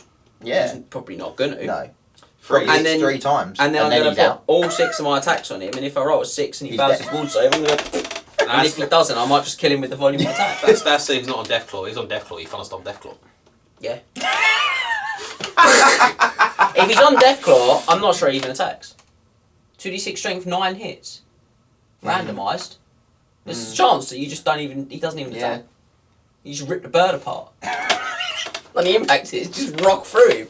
Just feathers everywhere. The Great Idol. The Great Idol is something else. It's we've seen it. Scott has played against one. Yeah. He doesn't fly. I want to play. He's a 22. He doesn't fly. He does move. He does move 8 inches a turn. He is 600 points, but I still think that's too cheap. I still think it's too cheap. Yeah, I'd agree. What did you play against it with? What else? What else? It's avoidance. He's still got bumps. What did double 6 charge into? Sister bus. Oh, is it the bus? Stay away. Both wizards got killing blade. I poisoned it like once. The pettiness, 3 on each, and he gets double killing blow. And then you Thunderstomped. And he funds. And they Thunderstorm. And they've got a ward save as well. Oh, that's so bad. I'd like 3 sisters left. That's so good. Because he's done 2d6 impact hits, a strength 9. Oh, I just look at the raw stats of it, and I'm like, at 600 points, it's just ridiculous. I always love him. Because there's always going to be Barry. I always love it when Barry does bring it. He's bringing it to June. You're like, look, Spoilers. it's 200 points more than like a Great Dragon.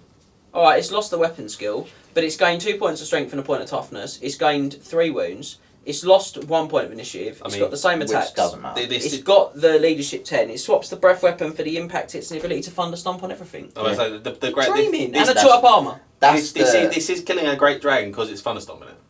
Yeah. It's killing a great dragon if it charges it, mate. It kills it on the impact. It's 2s to wound it. Strength 9!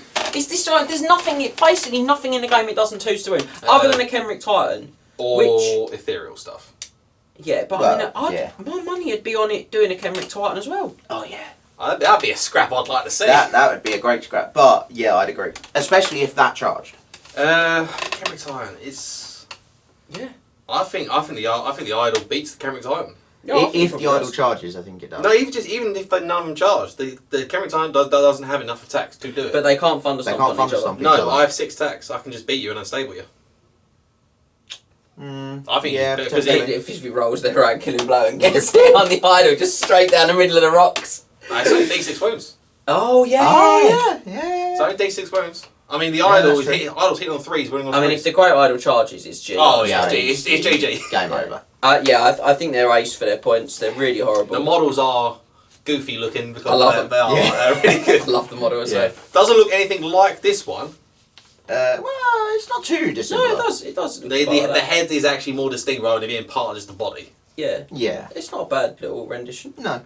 I also love it in Total War Warhammer, in which this thing attacks, it just falls on you and rebuilds itself. Yeah. You love to see them. The You big do. ones, they're really dirty. They're filth, and I love play them. against them. I need to get one from Orcs and Goblins. I know someone who's got 3, and I need to convince him to sell me one. That is He's not going excessive. to. Yeah, I don't think he is going to. He might have 4, actually. He's got at least 3. He's got one painted brown. He calls it Cassius Clay.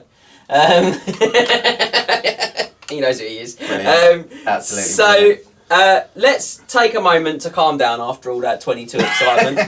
Let's literally take 10 from the score. With 12 out of 24, it's Skinwolves. That's a big drop. 2 for strength attacks, 4 for number of attacks, 1 for special rules, 1 for manoeuvrability, 2 for survivability, 2 for cost. We've really climbed down. You've fallen off of that rogue idol. We went up the ladder but fell down the snake. Yeah, very much so. Stat-wise? The Snake of Gork. Movement 7, weapon skill 5, bliss skill 0, strength toughness 4, 3 wounds, initiative 5, 2 attacks. Really rubbish. Yeah. Leadership 7. Unit size of 3 to 15.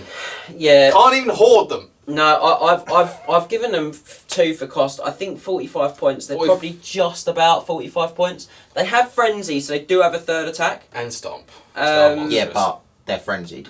Yeah, which isn't great. Special rules there: fear, regeneration 5+, and frenzy. The regen's helpful. That helps. So I've got here.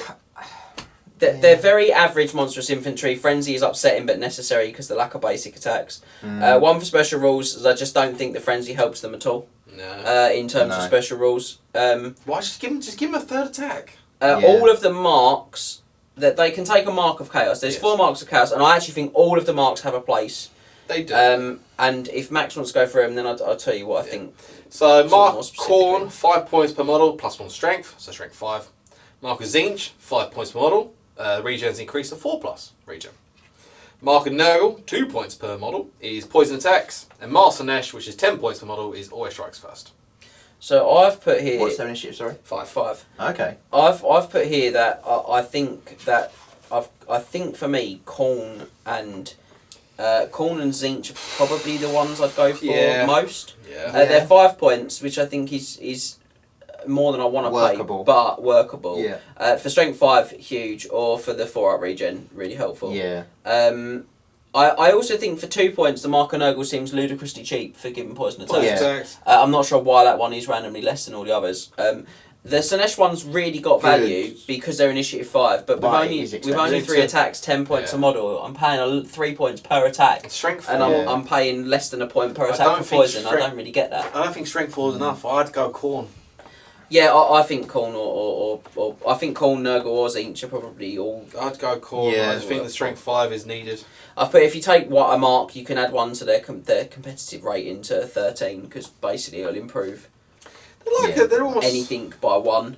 because they'll either go up on special rules by 1 for poison, or 1 for strength, or 1 for survivability, or 1 for special rules for SF. So, but yeah, you know, like if, still not great. If models, if how cool a model was how you got 24, these would definitely be it. But unfortunately, that isn't how it works. No. So they aren't it. No. Those things that they are, they're not it, Chief. So we're going to say that you do enjoy though. I do enjoy this one. This one is a real bad boy. So let's improve our mood once again with the Shard Dragon, or as I like to call him, the Bane of Max. Chieftain Bane. Chieftain Bane. Not Warrior Bane, but Chieftain Bane. 5 points. He comes in with a competitive rating of 21. Ooh, good. Out of 24. Again, monster. another hot one for a not flyer. This book is full of them though. It's full of really filthy monsters that clearly are way too few points. And again, I think dwarves can clear chaff quite well. They've got quite a lot of options for that. Yeah. The gyros, they can turn the war machines to it if they need to. Yeah. They can they can have like half their core doing it. Yeah, because the core's rubbish. So you might as well do something. Might as well use it for something. Even Iron Drake's in a pinch. Yeah. 4 for strength attacks, because this bad boy is strength 6. 4 for number of attacks, and I'll come back to that in a minute because it's a bit weird and wonderful. 3 for special rules. Sorry, I lied. 4 for special rules, looks the wrong one. 2 for manoeuvrability, 4 for survivability, and 3 for cost. So I've rated him with upgrades in mind, is what I'm saying, because I think you kind of have to take the upgrades. I think there's an argument to take the lot, to be honest. Okay. I've really the full trolley. The whole lot, right? You get your galleons out and just whack on that. Sickles and nuts. Yeah, the whole lot. No one else gets chocolate. No I one want on that train. all the cards. Every other kid on that train's going hungry. I think that there he is. buys it all and sells it for an up marks price. That's how he makes the real dough. Other fantasy franchise movies are available. Stats first or upgrades? Yeah, so I've gone with upgrades in mind. If you do stats, I'll talk about 1 or 2 of the rating points because they are slightly sticky on that. Movement 5. It's quite a low movement for it is dragonish. Weapon skill 4, Bliss skill 3, randomly. Strength 6, toughness 7, 6 wounds, initiative 3, D6 attacks, leadership baits, 350 points. Any points you want to go from there? So manoeuvrability, I gave him a 2, not a 1. He used movement 5, so he would normally get a 1. But he does have wall crawler, baby. It's not a roll in the eye. It's not a roll in the main rulebook. No, but it means if there's an ungarrisoned building, he can move through as if it was open. Where was that rule found? It's found in the Orcs and Goblins book. Who can this guy be taken with? Dwarves, but we did invent that part. We did invent that. Yeah, but I'm pretty sure he can't be taken with Orcs and Goblins from this book. No. I don't know. There's a table in the back. Oh, is there? I can tell. There's a little. Let me find it quick. I can tell. Referencey table. Oh, I've never even known that. We literally just did it from our it's own our reference table. This includes Storm Magic, mate. Yeah. Oh my goodness. Yeah. But some of them make no sense. Where are we? Shard Dragon. Shard Dragon. Dwarves. Kinship! I don't even know that. Kinship is shown. Assume that you may have as many of these monsters as you like within the limits of your monsters and magic allowance. Oh, lovely. Kinship. Wonderful. Has he got anyone else he can go with? Where are we? I don't imagine he'll have any other kinships. Where's the Shard Dragon gone? There you go. Yeah. No. So you didn't invent it. Well, no, we did just go through and think, well, what would they pair with in like reading their fluff? Are they abhorrent for Orcs and Goblins? I don't think they are. I don't think they're abhorrent for anyone. I think Binding Scroll. Orcs and Goblins. Abhorrent for Skaven, apparently. No, sorry. No. Abhorrent for Britannia. Banner. Abhorrent for the Empire. Hate everything. Abhorrent for Tomb Kings and abhorrent for Wood Elves. Lovely. Interesting. Makes 0 sense. Yeah. So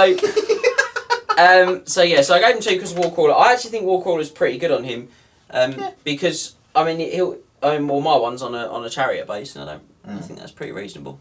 So I don't helps him to just get him over the top of stuff and just get him into really good positions. With the Wolves, you're quite defensive, so the lower movement isn't such a big deal, I don't find, because you're going to force your opponent on with your arty party and all those other things. And he's really only there for sort of a counter charge. Yeah, and then he does that really, really, really Do you want to go for the rules? Yeah, so his attacks are D6, yes. So I just thought it's worth me pointing out how he gets to 4 for number of attacks. Obviously, if you look at it in real terms, he has got a Thunderstomp. He's got at least one attack every time. Once he's taken a wound, that's increased to 2d6, which means the minimum number of attacks he can score is 2. And then he's also got Razor Scales. Razor Scales, which cause hits to go back. And he's also got impact hits if you want them. So I just think on the balance of probability, he's always going to be dishing out a lot of attacks. Rules-wise then, he has Terror, Scaly Skin 2+, Stubborn, Wall Crawler, Razor Scales, Rabid Frenzy, Armor Piercing, and Large Target. So there's so much good stuff here. Razor Scales, each successful save made by the Shard Dragon in close combat inflicts 1 strength 4 hits on the unit which caused the wound. Save. Not armor save. Yeah. Not armor save, just save. We'll get to that in a second. Rabid Frenzy. When the Shard Dragon takes its first unsaved wound, it gains a Rabid Frenzy special rule. Unlike Standard Frenzy, Rabid Frenzy increases the Shard Dragon's attacks to 2d6 in each close combat phase. He's not frenzied though. He doesn't have Berserk Rage. Nope. Doesn't any of that. Just gets 2d6 attacks. This Frenzy cannot be lost and remains in effect until the Shard Dragon is killed. But it's not frenzy. It's not Frenzy. It's just stupid. It's great. You get 2d6 attacks, guys. It's I amazing. think it says unlike Standard Frenzy. It makes it sound like they wanted to give it proper Frenzy. Yeah, it just doesn't make any sense. And then wrote the rule. And then wrote the rules really badly. So very stupid. Upgrades. You can take any of these upgrades, and you should be taking them possibly So 2 or before 3. you do, just quickly, Stubborn, Leadership 8, Abhorrent, Dwarves, Leadership 10, even more Abhorrent. And then the fact that Scaly 2+, ridiculous. Armor Piercing. He's strength 6 armor piercing. He's minus 4 to your save. Yep. Hideous. And if you do manage to get one through on him, then you pass the save. You got strength 4 hit coming your way. Yeah. I've honestly put him into units and he just kills entire regiments. Yeah, just obliterates them. Witches. Oh, he loves a witch. One of the few things in the game that wants to front up a unit of witches. Yeah, not so much the Death Hag. No, she does him a favour. She gives him 2d6 attacks. As long as she don't kill him, yeah. She probably won't know because he's toughness 7, so she's still 6 to wound him, even with a He's probably reroll. got water. Can't get the poison if she's got no armour save. He's got 5 up ward save. True. Well, he has to pay for 5. But anyway. I mean, he's got a 5 up You're ward definitely save. paying for the 5 up website. Upgrades? Yeah. Alright, you can take any of these in any combination, so you can take all 4 if you want. Breath of Nightmares, 20 points. It's a strength 10 breath weapon that rolls to wound against leadership rather than toughness. In addition, wounds caused by this breath weapon ignore armor saves. It's a strength 10 breath weapon that never wounds on worse than a 4+. Yep. Yeah. Which means that you have no armour save because it's strength 10. I mean, it ignores armor saves anyway. It's nice that it specifies it. Oh, it's nice, yeah. It's strength. It's vile. 20 auto include. Stick it on. 20 points. Very good.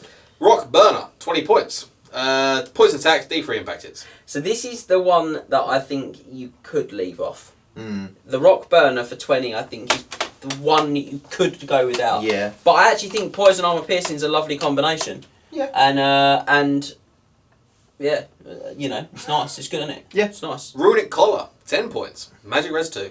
10 points for Magic Res 2. How many points is it in the main rulebook? 30. Yeah, just third of the cost.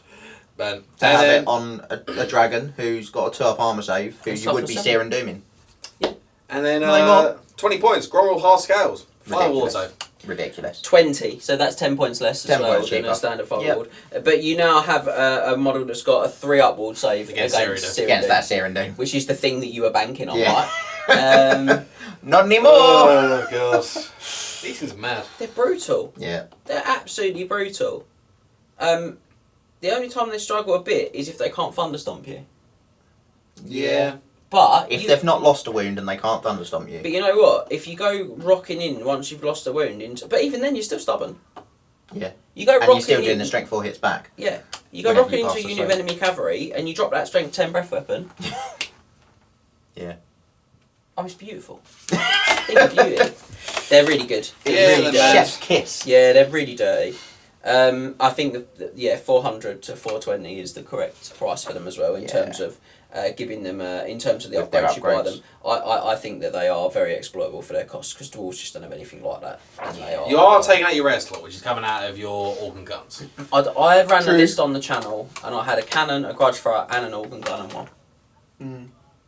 Does And help that felt like I still had plenty of Enough. artillery. It does. on my It does list. help that some of your artillery is in your special section. Absolutely. Oh, yeah. I definitely didn't feel like I was. I would have liked a second organ gun. Don't get me wrong. And I Would you have liked it over the dragon though? don't think I would have. I think I'd rather have had the dragon. The dragon was baller. He was Yeah. really Yeah, good. he Very was good. impressed with him. I think what was it, a whole unit of Savage Orcs with a War Boss and a Black Orc BSB, Yeah. and I think the War Boss got out, and then he got killed by the Dwarf Lord. Yeah. the hits back whenever you pass the save were just absolutely obliterating Savage Orcs. And you know what? Savage Wasn't Orcs aren't even funny. the best target because they're T4. And they got a ward save. And they've got a ward save. Imagine sticking that into like T3 Witches. stuff. Like I say, witches are just there is nothing like it in the game in terms of what it does to a unit of witch elves. It's absolutely ridiculous. I've had witch elves charge me before, and the Death Hag took 2 wounds off me after saves with the Cauldron. Yes, he tore the cauldron apart. No, she took 1 wound off me after save. Sorry. Literally the worst. Yeah, and died. Died to the hit. Died to the hits, the straight 4 hits back. Because I passed 2 wound saves. She did 3 wounds in total. She got a really good roll, did 3 wounds, and I passed 2 wound saves and killed her. I mean, I had some spicy dice and she didn't, and that was that. She was dead. I didn't even have to throw attacks on her. Do you know what I mean? And then the witches attack. The witches attacked. I think I lost 2 or 3 wounds over the whole combat with the volume of witches, and basically wrecked the entire unit. I won the combat. It was ridiculous. So the armor save you're passing against the witches, you're doing the wounds back to it, and then your actual attacks, you just put those into the cauldron. 2d6, and then I blew my breath and my thunderstomp, and basically wiped the entire unit of witches out of him. Man. Because you got to think of the number of attacks he's chucking. So bad. Yeah.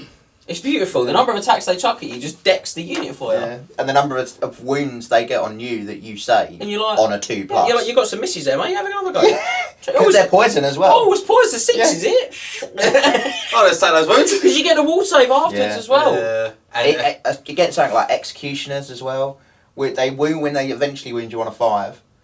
You're like, yeah. 4s and 5s. Yeah. Still looking in the the Razor Scales, Just absolutely I obliterated. do think the Razor Scales should have been specified to armor saves, not just saves. No, because they're Gromril hardened. No, when they get the wall save. no, They are still scales. They're Gromril no, hardened scales. no. It's vile. Very good. Very good monster. Very underrated monster, but we do cap it at dwarves. Okay, so it's time for some sea creatures action now. And an actual mess. Oh, what a mess. And we're going to start with the Merworm, Yeah. which comes in with 17 out of 24. Ooh, not terrible. It's just let down by 1 thing, really. Yeah. 4 for strength attacks, 4 for number of attacks. I know we're looking hot, ladies and gentlemen. 3 for special rules. Still we're good. loving it. I'm going to change the order. 4 for survivability. 2 for cost. It's not even that bad terrible. for its points. No. It's actually pretty hot for its points. It's a 0 for manoeuvrability. Yeah. Yeah. Oh, it's got James' favourite rule in it. So, shall we do the stat line, and then I've got some stuff here to address. Yeah. Literally. Movement 6, weapon skill 6, physical 0, strength 6, toughness 6, 5 wounds, initiative 4, 5 attacks, leadership 7. 235 points. I mean, Very good stat It's a line. hot stat line Yeah. for 235. You're like, that's a mid-level dragon, 300-point dragon stat line for 65 points less. Yeah. Right, and then Lawmaster, how can you say he's not the raw filth? Well, I'm going to address a few issues initially. So the Merwim has the following special rules because the page is a mess. He's going to steal this away from my I am finder. because the page is a mess. The page He is a calls mess. his terror. He has Scaly Skin 3+. Yeah. He has Regen 5+. I Very know good. you're literally looking and thinking they've lost the plot. He has poisoned attacks. He Poisonous. Has, Yeah, he has poisonous he's attacks. got poisoned attacks. He has the powerful tower special rule, but he is a sea creature. Yeah. So the rules on the page are a real mess. It's all Yeah. messed up. If you come to our events, that's the rules that he'll be played with. On the packet, it's specified which rules Which are... ones he gets. Yeah. Because the page, Which we rule can't each really of the explain 3 it. gets. The rules are all in the wrong places. It's a right mess, right? So the other 2 special rules on this page are for the other 2 versions of the worms. The Merwim stat line is combat machine. Yeah. Weapon Yeah. skill 6, strength 6, 5 attacks. The powerful tower is an additional attack that's made at strength 8. Yep, so the tail attack. It's Which, poisonous. which is amazing. It's got the poison. You're looking and thinking it's a real out there monster, but Just can't march. very tough because the Scaly Skin 3+ and the regen. Mm. Hard to shift. And for 235, it's probably the right sort of points, to be Yeah. honest, because it can't march. Yeah. It would be wildly undercosted if it Massively could march. undercosted. Wildly. But because it can't, it's movement 6, and it's just... I just don't Just a see bit why slow.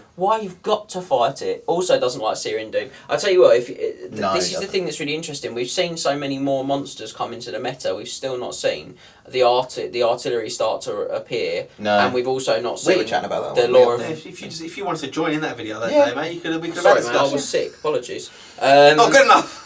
And the Lore of Metal hasn't started to reappear No. yet. And I feel like No. Lore of Metal is really powerful. It's just the magma dragons that Lore of Metal Yeah. holds you back against. All the others, it's really good. Yeah. But even then, the Magma Dragons have a thing with magical attacks, and the +1 hit armor piercing gives you magical attacks. So there is excuse me, big argument there for that as well. Yeah, true. So, yeah, he's a great combat monster. That's basically it, and he's completely gutted by the sea creature special rule. Yeah, it is a shame. Pack one. Yeah, I mean, yeah, that's what I've literally got here. His stats are so high that he just about justifies his cost. If you've got magical movement spells, this guy could be ridiculous. High elves. Yeah. He is a high elf choosable thing. I think he's high and dark, I think. I think are his two. I think they're the two. Don't look in there, Max. in there. High and dark, I think, are the two we give him to in the pack. Yeah. And again, high elves have got move him up to 20, and that makes him a lot more scary. He is competing against Frosties, though. Yes. So on to, talking of Frosties, on to the Paggerworm now, which comes in with another 17 out of 24. Exactly the same breakdown as the last one. 4 for strength, 4 for number, 3 for special rules, nothing for manoeuvrability, 4 for survivability, 2 for cost. The Paggerworm has Terror, Scaly 3+, Regen 5+, Sea Creature, and a rule called Enfeebling Cold. Mm-hmm. So, should we look at his stat line versus the last one? The only difference between his stat line, he loses a point of weapon skill. So he's weapon skill 5. He gains a wound, so it's 6 wounds. He loses initiative. Goes to 3. And loses an attack. Randomly goes to 4 attacks. He gains a point of leadership, and that's all for 50 points. So he's 285. Yeah. Enfeebling Cold, units attempting to charge the Paggerworm subtract 2 from the charge distance. Also, enemy units in contact with the Paggerworm subtract -1 from their strength. I just get annoyed with the fact that I want you to get in almost on me because I've got that -1 strength. Yeah, but you can do the charging. You do the charging. Yeah, you can combine it with the Frostar. You can combine it with a Prince of Blizzard Aura, which is really filthy. Yeah. So you can start knocking strength down by 2, which is what I've got here. Yeah. You're taking him for the special rule. Yeah. Because he's still a sea creature, still struggles to move around the table. You're taking him for that ability to use the Enfeebling Cold and the Blizzard Aura together to knock 2 points off your opponent's strength. Yeah. And between them, if they charge an infantry block, even something like Executioners, the Paggerworm and the Frostar, they just walk through it and out the other side of it, no question. Have Warriors fun being strength 4. Yeah, strength 4. Warriors of Chaos would despise it as well. Yeah. Strength 3. Even with a halberd. All the fun stomps in the world. Yeah. Hope for the poison. Yeah. Yeah. Sireworm? You just need the magical move again. Yeah. And finally, the Sireworm, again, 17 out of 24, exactly the same breakdown, not going to bore you with it again. This one has Terror, Scaly Skin 3+, Regen 5+, Sea Creature, Abyssal Cloak. Yeah, it's quite against the rule. He's 390. Yeah, stat-wise, he's basically a Star Dragon. He is a Star Dragon. Has additional attack. He's got 1 more attack than a Star Dragon for the same points. He loses Fly, which is a big loss, 50 points. I'd value that at. Yeah, so if you don't know what Star Dragon is, it's 7s. Yeah, weapon skill 7, strength 7, toughness 7, 7 wounds. But he's got a 7th attack, leadership 9, initiative 2. So there's an argument here that he's about right. I think the Star Dragon's slightly too cheap for 390.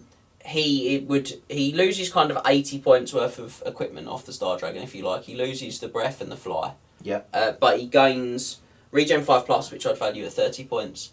Attack. And he gains an attack, which is 20 of them, and then you're paying 30 points for the Abyssal Cloak, basically. Yeah. Abyssal Cloak, all ranged attacks against a Sireworm are made at -2 to hit, and all enemy units in base contact with it suffer -2 modified to their leadership value if subjected to psychology. Nice. -2 leadership's really good. Yeah, very good. Very good. It I don't know, I'd have, sort of comparing him to a Star Dragon, I'd possibly give him a 1 for cost. I think the Star Dragon's a bit too cheap, though. But even with that comparison, as you sort of went through, like, sort of 80 points of equipment he's lost and what he gains, he then also has Sea Creature on top of that. The Sea Creature's the argument for but if you're saying, well, the Star Dragon's a bit too cheap, he's getting a 3 already on his cost.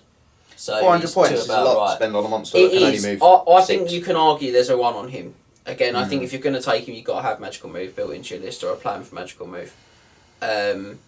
It's just that Sea Creature every time.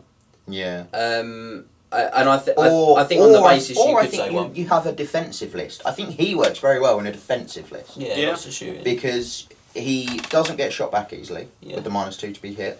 You're not too worried that he can't march, a bit like the Shard Dragon. Although the problem you've got for him, he's good in a defensive Dark Elf list because they've got the shooting in the other slots. Yeah. But for High Elves, the rare slot's so important for their shooting list, you can't really sacrifice it. I think there's a fair argument from the Duke for making him a 16, not a 17. Yeah. I think it's 6. Sea creature really lets them down. We understand why they've got it. It does make sense. They live in the sea. The sea, but it's rubbish. It would be nice if they cleared their rules up. Yeah, they're just not. Yeah, there's problems there. So many problems. And I just think the opportunity cost for these, this amount of stuff you can take instead of these, that's just way better. Yeah. Goodbye, Worms. Hello, Peyton. Peyton? Yeah, Peyton I almost said then. Peyton Manning. He's a... NFL player. Yeah, I was going to say. Lovely. 19 out of 24 for the Peyton. Quite high. Yeah, not Score, bad. 19. And no matter what someone says, they do definitely belong in Wood Elves.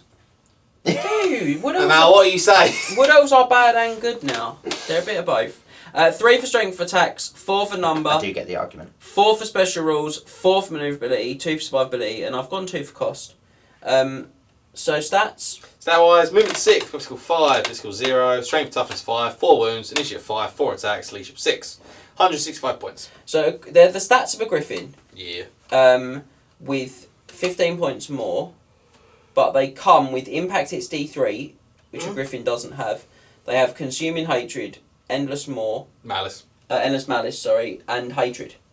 Is it hatred? Yes. Terror and hatred. Yeah. So And fly. yeah, they're fly. They're a Griffin that basically gets That hates itself. hatred, consuming hatred, and endless malice, and impact hits. Yeah. I mean, that's pretty good for 15 points. Yeah, that's not bad. You got it all there. Yeah, sorry. I think that's alright. I think that's what they're about the right cost for me. Yeah. So what's the consuming hatred? Consuming hatred, the Praetor despises itself almost as much as its foe. Any wounds it suffers during close combat are included in its own combat result score, as well as that of its opponent. Yeah. In other words, when you do wounds to in combat, they're worth nothing they're for worth combat rest, absolutely nothing. which is great. Yeah. Endless Malice, should a Praetor be on the winning side of close combat, then in order to pursue its foe, it must pass a leadership test. If the test is failed, then it will not pursue and instead remain stationary while it rends and tears at the fallen. Enemy units within 10 inches, a weird distance, and with valid line of sight to the Praetor, must take a panic test in the face of the beast's horrific display. So then you're like, even when it has the kind of bad result and it can't pursue, enemies have still got to take a panic test, which is alright. Yeah. Impact hits, strength 5, not bad. They're only D3, but they're alright. It flies, so you'll probably get them. It's got hatred. It causes terror. What? How many points was it? 165. And it has Cheap. three. It's not expensive. It has 3 upgrades. It has Insane Bloodlust for 10 points. It gets Frenzy. Wouldn't bother. No. 20 points, Forest Stalker, Painting Grains, Ambush, and Forest Rider. No. No. I don't think I would. No. And then Filth Encrusted Scales, 10 points, 5 arm save. Or 5 scaly. I reckon I'd give it that, just to keep it safe from bows, for 10 points. Although there's an argument for the Frenzy, because it might fail that Leadership 6 test, can't overrun, but then it also might fail it and charge something you don't want it to charge. Yeah. So... Leadership 6 means that it probably might end up doing that. Yeah.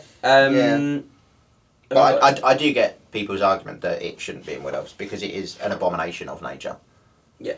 I get the argument. They're not going to set the world on fire, I've got here, but I think they're decent in the right list. I remember the model being quite nice. And I Model actually is think quite nice. a list that includes Shroud of Despair could really do some good stuff with these, because you start going, well, you can't use your general's leadership, I'm going to throw terror at you. You can't use your BSB, and actually, then if I do rend and smash up my foe, everyone within 10 is taking a panic check. And any tests that have already been failed, from Everyone's the terror and -1. everything else, they're all minus to leadership. So all of a sudden, that can go in, it can kill one unit and run a lot of stuff off the board. Or That's get a the lot thing. of stuff jogging. If you beat the unit in combat, they run, that's a failed leadership, everyone's at -1. And the first unit fails, everyone's at -2 now. Yep. Yeah. And that's if you haven't done anything in the shooting phase to cause a panic check and make someone fail, or someone didn't fail the terror check and it redirected the charge. There's all sorts of stuff. Or the fear checking combat from it. I really think there's some mileage in that. I really think there's something there that hasn't been explored that could be good. Yeah. Have my moments. The artwork for this next one is nothing short of beautiful as far as I'm concerned. I think it's a fantastic piece of art, one of the best in a book. The rules aren't so beautiful though. It's a real buff monster. There's an argument to say I should have put this. The way they're worded. Oh, the way they worded is appalling. There is an argument to say you could have put this as a support could have given this a support rating. Yeah. But I think that it covers out pretty well on its flanking rating. And it's the Arcane Phoenix, which comes in with a 19 out of 24. Ooh, and I think that's about right for it. And we saw one for the first time this year. Yeah. It is pretty competitive, actually, if you use it well. So it's a 2 for strength of attacks. It's a big letdown there. 4 for number of attacks, 4 for special rules, 4 for manoeuvrability, 3 for survivability, surprisingly survivable, and then 2 for cost. Yeah. Stat-wise, movement 2, it flies, doesn't matter. Weapon skill 5, bliss skill 0, strength 4. That's not so great. No. Toughness 5, 5 wounds, initiative 5, 4 attacks, leadership 9. Oh, that's good. 205 points. Rules? Yeah, special rules. Flaming attacks, fly, unstable. Ember Storm, plumage of flames, fire rebirth, unbreakable, and terror. So he's unbreakable, unstable, which is very good. It's flying and terror, very good. Yep, all very good. Ember Storm, this is a mess of a rule, if I remember rightly. Anything you want to say before I go into it? No, he's a bit different. He's quite a supportive monster. Yeah. Special rules and upgrades are really where the Arcane Phoenix earns its 19 out of 24. Yeah, absolutely. Yeah, right. Ember Storm. During the movement phase, instead of moving normally or declaring a charge, the Phoenix may declare an Ember Storm attack. Draw a straight line up to 18 inches in length. Each model in the way of this line, determined as for bouncing cannonball, suffer a strength 5 flaming hit. After these hits are resolved, place the Phoenix at the line's endpoint. If this leaves the Phoenix in contact with an enemy unit, then place the Phoenix in combat with the unit, using a line along which it moved to determine which face of the enemy unit the Phoenix is attacking. If the Phoenix ends an Ember Storm attack in combat with an enemy unit, then it is treated as having charged that unit. So, it's not actually that badly worded. No, I think in certain scenarios. So it just means you can then draw a line outside of its front arc. So you can draw it sort of sideways and backwards. You draw a line. Just draw a line. Charge backwards, charge sideways. Yep. Oh yeah, I see what you're saying. You're 18 inches away, I'm going to fly, I'm just going to go straight over you. Yep. Yeah? Yeah. Yeah? Yeah. No, I'm just double checking. Also means if you're technically in the front arc of a unit, but sort of off to the side of it, and you draw a straight line to the flank of the unit, you then charge them in the flank, not the front. I mean the thing is, I'm considering it as you'd pivot him, right? No. You draw the straight line. You can't you're not going to place your side on their side. You pivot him and do the Ember attack that way. It doesn't specify, does it? It doesn't, but that is definitely how I think we'd have to rule it if we're being honest. You would move the base. Sort of, you draw the line in any direction, but then turn the base to face along that line and move it that way. It's really dirty. Yeah, oh yeah. You have to kind of measure out though, because it does end up. And that's why he's strength 4. Yeah. You have to kind of measure out, because it does have to be. You can't just stop in midway through the 18-inch move. Isn't it a line up to 18? Oh yeah, it's up to So 18. yeah, you can stop anyway. Yeah. Yeah, you can stop and lay the slam on something that you care about on the way. Yeah, it's good. It's a good rule. The strength 5 hits are actually decent. When I think about the Wake of Fire on the Army Book Phoenix, that's just rubbish. This is actually pretty decent. Yeah, not bad. There's a lot of options there that I think could be really good with it. Plumage of Flames? And I think, look, the strength 4 is a huge leveler. You can't just, that attack's got some real exploitability, but ultimately, it is only strength. What are you chucking it into that's going to wreck a strength 4 with 4 attacks? Yeah, you that's it. You want to go for artillery, you want to go for light cavalry, chaff. Alright, it's 200-point monster. Yeah. Storm Fiends. Oh. Yes. They can't stand a shit. Although, to be fair, they might just kill it. They could just kill it. And to be fair, if it's within 18, they would have been able to shoot it last turn. Yeah. Yeah, potentially, unless it's behind them. Yeah. Anything like that, Iron Drakes, stuff like that. Iron Drakes doesn't get. It doesn't have a turtle wars against flaming. That's upsetting. No, it's a bit... No, and they do. So maybe don't charge them Iron Drakes. They do. Yeah, maybe don't do that. I think that's the thing. It's looking at where it's gonna, and this is the thing. It's not going to beat a unit of Iron Drakes in combat, even if it did have a 12-wall save against the shooting or whatever. Because ultimately, it's strength 4. It ain't going to get through the saves. It ain't going to do the damage. Plumage of Flames. Yep. All non-magical attacks suffer a -1 penalty to wound the Phoenix. In addition, models that begin the close combat phase in base combat of the Phoenix take a single strength 4 flaming hits. The Phoenix itself is immune to all flaming attacks. It's basically burning body. It's immune to all flaming attacks. Yeah. No, war state, it's just immune to them. It's burning body, basically. But better. Yeah. Because you're immune to flaming attacks. You're not, and you're still -1 to wound, whereas a burning body got FAQ'd. This didn't. But it is T5. and so there's they're sort of balanced. Yeah, I suppose the argument there is does Strength that 3. need an FAQ to say strength 3 can still wound it on a 6? Where rules are written. Oh, Because rules are written they can't, so perhaps we'll have to look at that and include that, guys. Apologies for that, but I mean, look, overall, I've got here anything that is useful to the conversation. I haven't fielded one. I think there's a lot of potential for fantastic movement play with these. I think you could make them really awkward for opponents and really difficult to deal with. And then it's got 4 upgrades? No, I've still got one more rule left. Oh, you got sorry. Fire Rebirth. If the Phoenix is slain in combat or destroyed owing to its unstable special rule, roll a d6. On a roll result of 5+, the Phoenix remains in play with a single wound, and every model in base contact suffers a strength 5 flaming hit. Now that is every time it dies. Yeah. Does that include it being shot to death? No. Combat or destroyed Combat owing. Combat or unstable. Okay, so it doesn't include it being shot, but if it gets in, it's every time it dies. So Keep rolling 5+, just bam, But I bam, mean, bam, bam. you're not going to, are you? Let's be real. No. And I think the reality is that it's probably going to die more often than not at range rather than up close because you don't really want it in a lot of high-end combats. Unless you put it in and it just dies, doesn't it? Upgrades then. So it can take any combination of the 4, it's not just one. So, first one is Cleansing Flames, 15 points. The Phoenix's flames are deadliest when focused upon the enemies of its master, Assyrian. All attacks, including Emberstorm attacks against models demonic or undead, are gained +1 strength and count as magical. So they become strength 6 and it can basically wake through ethereal. So Hex Race really don't like that. No. Would I take that in an event though? I don't think I would for 15 points. Just not sure I'd bother. Demons and undead Got to play demons and undead. Yeah, but they are they're quite popular. common. They are quite common. And magical attacks means that against those things, it's you're not being bogged down by ethereal. Yeah. Is it only magical attacks against? All attacks, including Emberstorm, are against models with demonic or undead are magical. Yeah. Okay. So it's you've it's got a nice no little. downsides to the magical Yeah. attacks. I suppose You wouldn't put it into lines with botwood or anything. No. with No, botwood anyway, I mean but- it helps it against I suppose Nurgle. Yeah, maybe. I would probably be thinking about it. Omen of Hope. The mere sight of a phoenix lifts the spirits of the High Elves when darkness looms. 25 points. When including a High Elf army, the Phoenix has the Hold Your Ground special rule, normally applied to Battle Standard Bearers. See page 107 of the Warhammer Rulebook. Yeah, very good. Yeah, really good. It's 2 BSBs. Yep. It's ace. Like that one. Yeah. Omen of Sacrifice. 25 points. The Phoenix drives the otherwise stoic High Elves into a suicidal frenzy.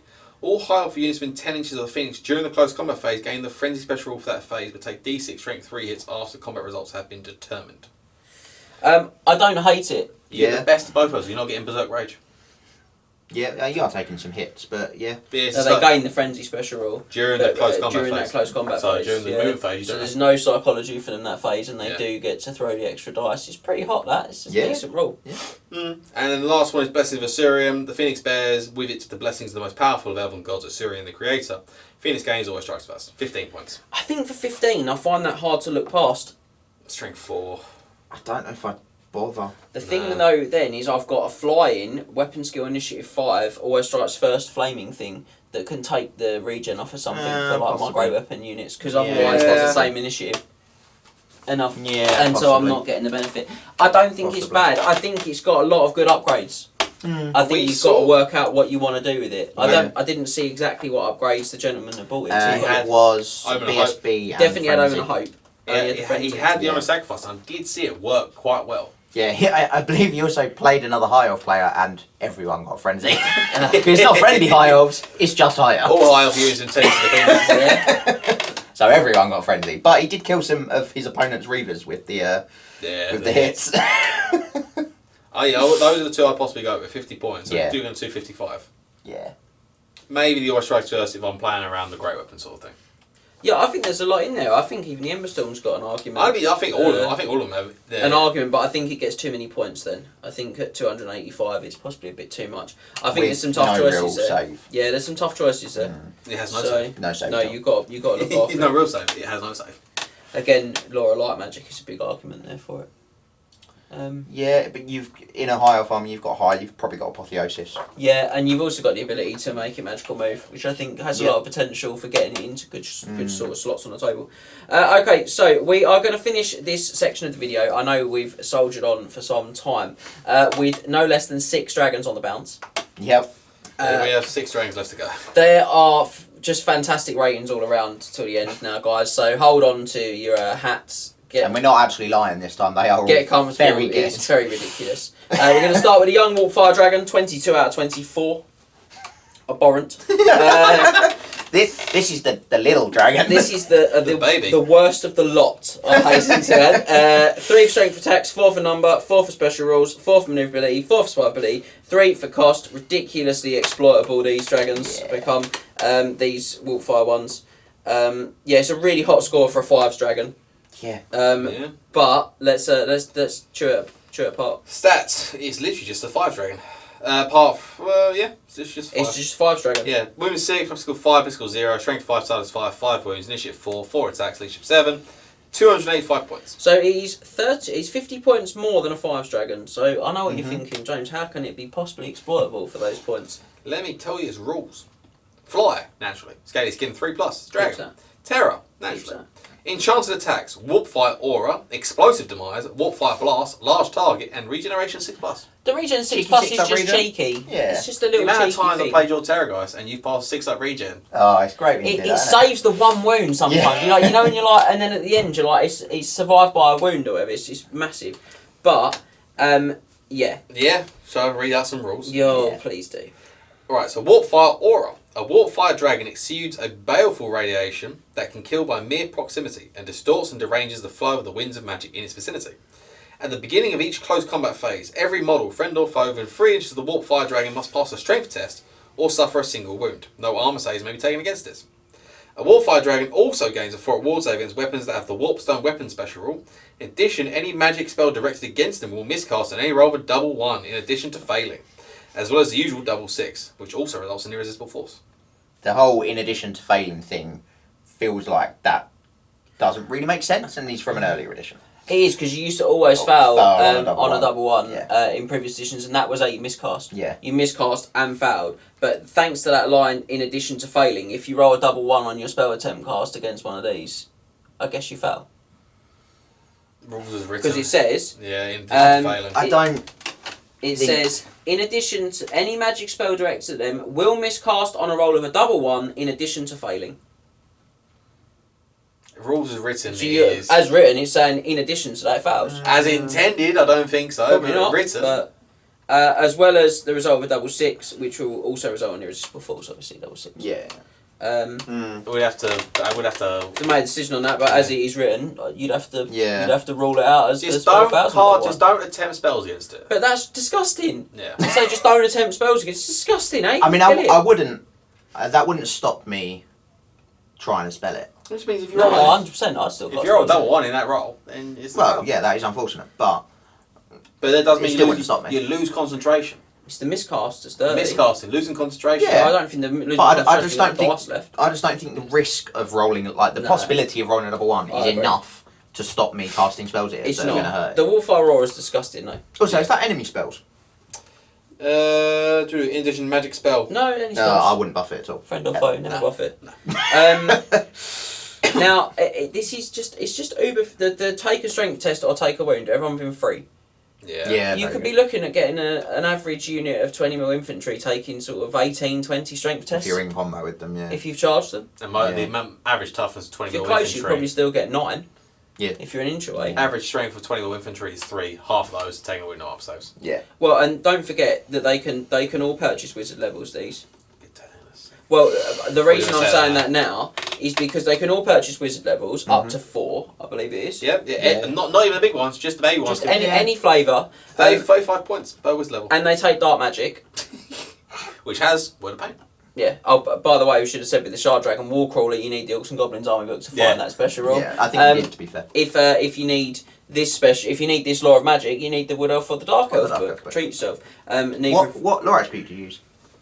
Dark magic. Everyone asked me this one, what lore attribute do you use? I always say the Dark Elf Elf. one's easier to work Makes out. sense. Oh, But- I see what you mean from that point. But yeah, because it's badly written. I think it's in the Monstrous Compendium. It did at one point say from the Warhammer Army. I love the fact that it just spells dark magic. Nowhere to find dark magic. Where do you look for dark magic?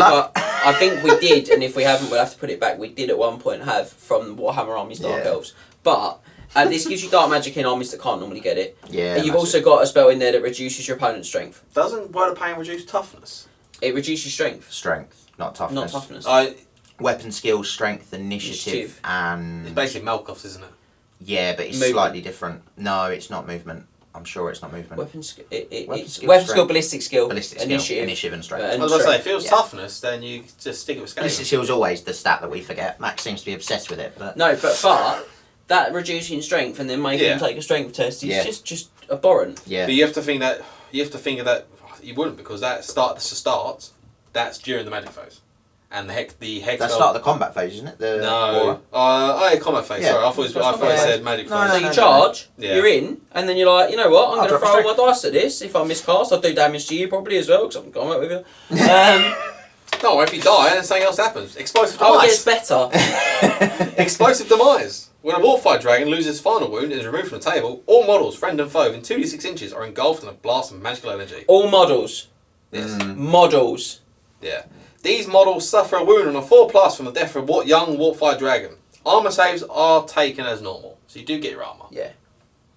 So, but the models on a 4+ from a young Warfight Dragon, the explosion just on a 4+ take a wound. Take your armor save, you fail. What was the range of that? 2d6. 2d6.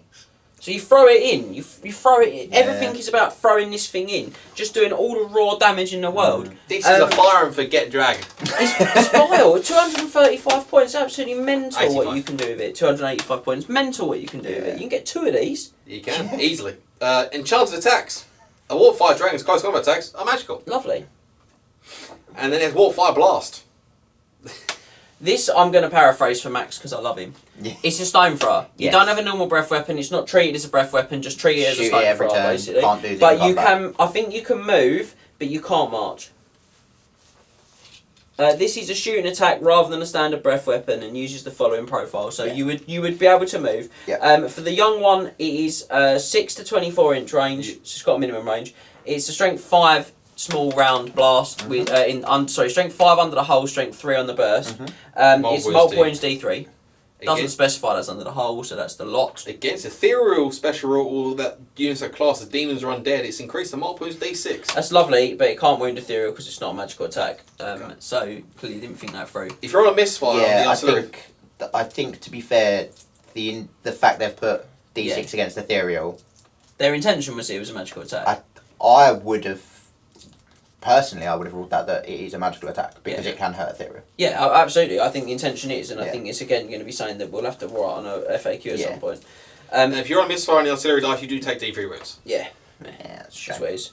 Then you explode and kill loads of Then stuff. you explode and kill stuff. Yeah. Oh no! Fire and forget missile, baby. And these just get more and more offensive, basically. Yeah. Yeah, So as you go up in Dragon. This is also a model the Scott just won't sell me. Yeah. No, I need to paint mine at some point. I need to spray it. So the regular Warfire Dragon is 23 out of 24. It's exactly the same as the last one, except its strength is 4 this time because it's strength 6.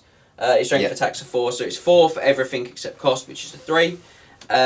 It's just a beefier stat line than its brother. It's a 6's dragon. 6's dragon. 6's dragon this time. It's 50 points more than a 6's dragon, and for that you get all the stuff we just talked about, except the Warfire Blast is now strength 6 under the hull and strength 4 on the burst. And if Still multiple wounds. And if you explode, you're not winning a 4+, we're on a 3+. Yeah. So now you're more likely to kill stuff.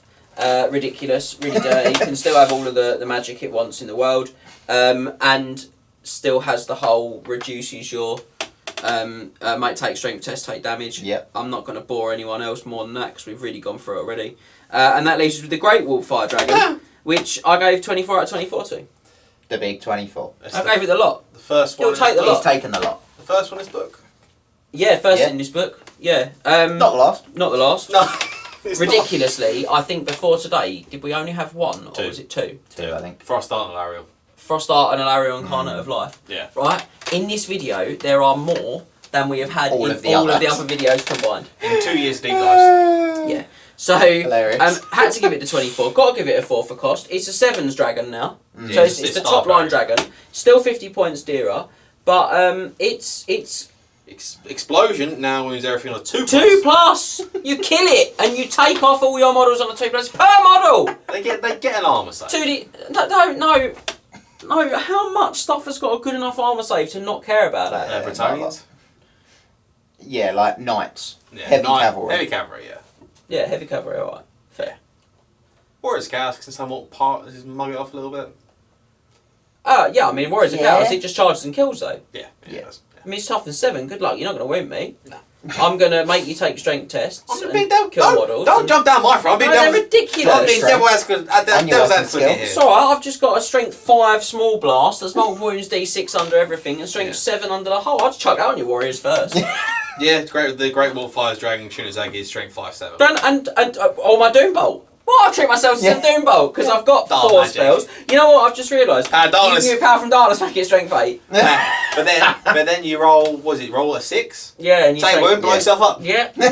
I would be 6 dice in Power from Darkness if I was wounded in the middle of my enemy's army. If you double one it though, you miscast. I miscast. A lot. I want to die. You understand? I'm trying to die. But then you go down the hole and explode. And then explode again. Explode. I'm the place's template here. Yeah. And I'm going to blow up. So many explosions. I'm just like, my side of the face is sayonara, let's go! They are legitimately just a one-man army in your They are slot. fire and forget missiles. They can do anything for you. Can you have a level 4 Great Walk Fire Dragon? Yes. Yeah, I would say so. It's 130. It's 140 points. They're 440. So yeah, 580. Yeah. He's in there. He's sat in the lot. I will say someone did bring a level 1 Great Wolf Fire Dragon, and one of the infamous Bibby brothers turned it into a toad and then shot it and killed it. And it blew up in the middle of in the middle of his army. And it's not just any army. It was a Beastman army. Yeah, so it killed everything. No other I space. shouldn't laugh, but it really was funny. Yeah, they are infamous with those hex scrolls. Whenever you're playing Bibby, just don't take level 1s. Don't cast with level 1s. Spells. No, or 2s. Yeah, I mean, they can be a one-man army. They're just a hideously powerful dragon. If you're going to take one regular big dragon, there's a big argument to just upgrade it to one of these bad boys. They're horrible. If you can take it. If you can take it. Yeah. It's just the chaos and escape and stuff that can take it. It brings a lot to a chaos army though. At level 1 with Doombolt. Yeah, brings a lot. Yeah. Doombolt, Hansapols, Word of Pain. Word of Pain. Very good. We haven't even thought about the fact that he could just land next to you on Hansapols Black Horror. Yeah. He can get soul. He can get soul. Was it Soul Feeder? Oh, he can get his wounds. He can go above his starting wounds. Oh, he can go up to 10 wounds. Yeah. That's a Soul Feeder. Very funny. That feels ridiculously OP. Blade Wind. Get Blade Wind going. Blade Wind and the aura, so you can strength test. Shroud of Despair with its terror.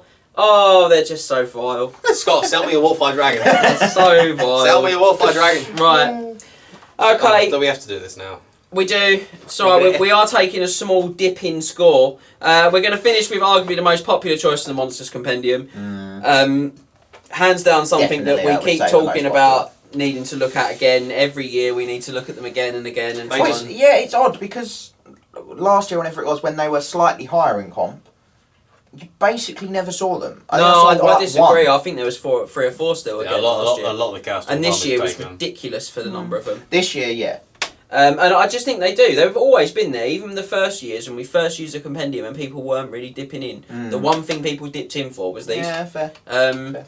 And you're about to see why. What is it, James? It's a Magma Dragon. The infamous Magma Dragon. So yeah, I did beat one on the snoot though on the channel. The surefire way to kill one is the Law of Light. I did use one on the channel and lose a game with it. It was nice. Starting with it was Lizardmen though, so we're all expected. Starting with the young Magma Dragon, which only gets 23 out of 24. Sorry to disappoint. The baby Magma Dragon. Yeah, only gets 23. That's just that's. Oh no, sorry, 22. Apologies. 22. Typo. 3 for strength attacks, 4 for number, 4 for special rules, 4 for maneuverability, 4 for survivability, and I've gone 3 for cost. 275? Yeah, I don't know why I've gone 3 for cost. It's a 4 for cost. 4 for cost. Yeah, sorry, it is 23. It is a 4 for cost. They're ridiculously underpointed. Yeah. Ignore me. I was correct. They're like what 40 points more. The correct headline number and the wrong. 5's dragon. Yeah, 40 points more than a 5's dragon. Yeah. They are literally a 5's dragon, which is. What's your 5? Blissful 0, strength 5, toughness 6 now. Yep. 5 wounds, initiative 4, 4 attacks, leadership 7. So for a point of toughness, you'd pay 35 points. So the minute we've spent 5, we've got 5 points we've overpaid for the rest. I wonder how we're going to make that up. Well, let's see. Fly, large target, immune psychology. Immune psych, I'd pay 5 points for that. That's what a regular dragon doesn't have. Are you now saying everything else on here is free? I think we're correct points now. Yeah. Terror, Scary Skin 4+. Well, we need to give ourselves 5 points back now Okay, so because we they're lost- normally dropped a point 3+. in armor We've save. dropped a point of armor Yeah. save. Regeneration 5+. I'm going to there pay we go. 30 points for that, so now I'm 25 points over. Aura Heat, I haven't even factored that. Brimstone Fire, Okay. and the last rule is not non-applicable because it's for an Emperor Magma Dragon. Right. Aura of Heat. Magma Dragons are creatures of raging volcanic fury and primordial power made flesh. They have 2 at war save against flame attacks. That's 5 points. Oh, yeah, and you know what's Easy. really interesting there is that I had a 5-up regen, so I was going to get around there, but now I can't. No, Interesting. there you go. And all non-magical attacks directed against them have their strength reduced by 1. At toughness 6. And they get a bumper toughness. Yep. Brimstone Fire? Brimstone Fire. That can't be good, right? Oh, you think it could This be has good, got to be yeah. a negative special It's, roll, it's, right? it's got to bring Must be a something down. weakness. Yeah. Magma dragons breathe a sulphurous poison flame that inflicts horrific injuries and is said to be amongst the most powerful dragon's deadly exhalations. Exhalations? Exhalations. So, it's not started off well by saying it's going to be a bad rule. No. Blinding and burning the great beasts that are often their prey. The breath weapon, this is a breath weapon. Its strength is equal to the strength of the magma dragon. So strength 5. So the baby dragon So- has so- a strength 5 breath weapon. So that's a point more than a regular dragon. Yeah. And in addition, any model wounded but not slain must pass a toughness test or permanently lose -1 from the toughness and initiative scores. Oh. As you do. Just Oh. lose a point of toughness. Treat yourself. And initiative. If you fail a I toughness didn't test. realise that. Yeah. That's because you. That's because everyone dies to That's 'cause it. everyone's It's used against everything that's got like 1 One wound wound, and yeah. they just die because Yeah, the baby fair. was strength 5. Strength 5. You can get 2 of these Easy. for 550 points. Easy. Madness. It's a Absolute 23 out of madness. 24. We haven't even got to the big ones yet. No. No. What are the big ones, James? Well, look. Let's start with the mid-level magma dragon. Let's not. Just a stand. No, like big. Let's just- not stand on ceremony here. Just a magma dragon. Regular magma dragon, 335.1. Yeah? Yes. This is 24 out of 24. It takes the lot. We're back. We're back in We're back. 24ville. Num- Population these dragons. Number 2. Number Number 2. We've yeah. now equalled the previously held Like record 25 for videos. all army books Yeah. in the game and all other supplements. Yeah. It is. The bitterness is real. It is. Strength. Weapon skill 6. Strength 6. Toughness 7. 6 wounds. Initiative 3. 5 attacks. Leash baits. So it's a 60s dragon Okay. that gets a point of toughness, Which is a star dragon's toughness. which it pays 35 points for, which is the correct points value for the toughness, which means that it's paid nothing for the aura of heat. Nothing It's for the paid nothing increased for strength the on the breath brimstone weapon. fire, the increased And strength. all It's of got that. strength 6 breath weapon. It's paid nothing. It's paid nothing for the regeneration 5+, No. and it's swapped a point of armor for immune to psych, which means it can't panic. Strength 6 breath weapon itself is just mad. No, it's disgusting. It's ridiculous. It's Absolutely ridiculous. disgusting. You're minus. It's toughness 7, and if you're non-magical, you're -1 strength. Yeah. Charge this into units that are strength 6, and they now need 6s to wound you if they don't have a magical attack. Yeah. This is wild. Yes. Yeah. How much artillery is flaming? They just don't care. No. The demons be looking, I've got skull cannons to deal with this, and it's got 2 at war save. Yeah. The only thing they're missing is the colossal beast, so they can be instant killed. The only thing they're Yeah, missing. but what? Purple Sun, stuff like that. Yeah. What is it? 2? Initiative 2? That The dragon? magma No, dragon. the mid-level magma? one's a 3. The 3, okay. That's the one I'd take, I think. Yeah. I think it's vile, although you could just take the big one. I mean, you could. I mean, there's not much to say beyond that, apart from the big one, which is Also 24. Well, you can't really get worse, Not really. can it? and the big one is a star dragon with toughness 8. Yeah, it's the same as that, and it pays 30 points. So actually, each time the incremental cost of increase has gone down. Less. We were 40 points, then 35. Now we're only Oh, 30. dear. So we've not even paid any more for the The value of the toughness. toughness increase. And let me just put that to you. Oh, That is a dear. strength 7 breath weapon. Yeah. Yeah. It's a weapon skill 7, strength 7 dragon that's toughness 8. You're -1 to your strength when you try to fight it. It's a toughness 8 frost heart if you don't have a magic weapon. Yeah. Right? It's got 7 wounds, not 5. Its initiative 2 is not great. It's just have to make up for it with its 6 attacks and its strength 7 breath weapon.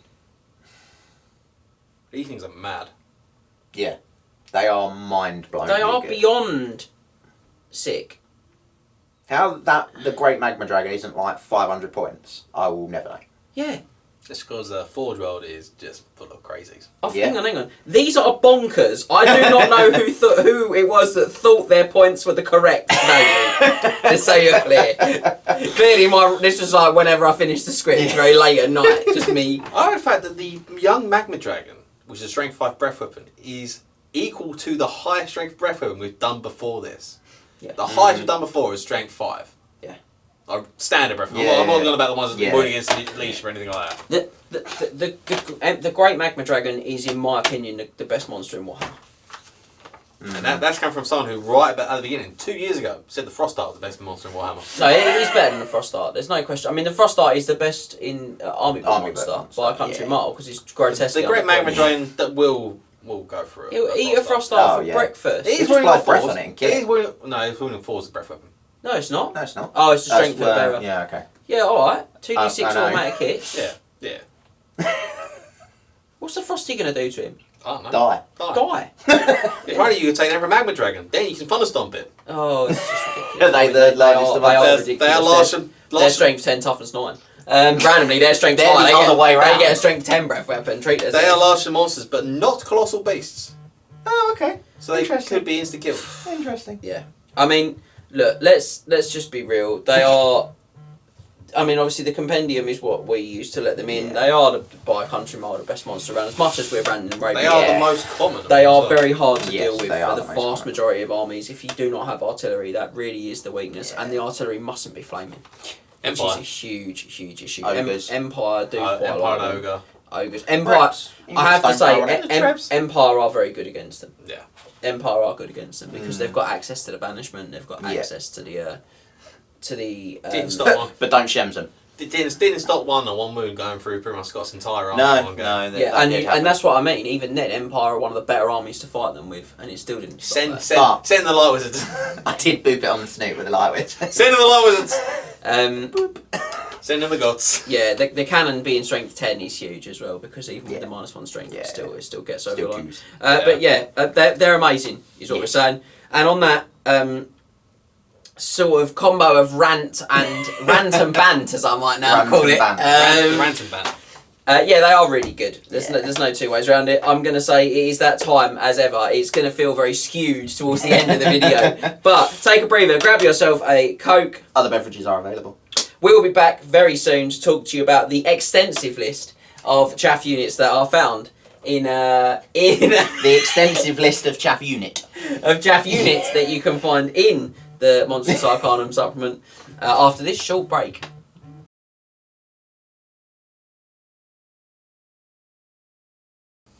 Well, we hope that you are refreshed after that very long period of monster action. We are going to bring you the one chaff unit. The true chaff. Is in this book. The true chaff. The Highlander, if you will, of the chaff. There can only be one, and it is Wolf Rats.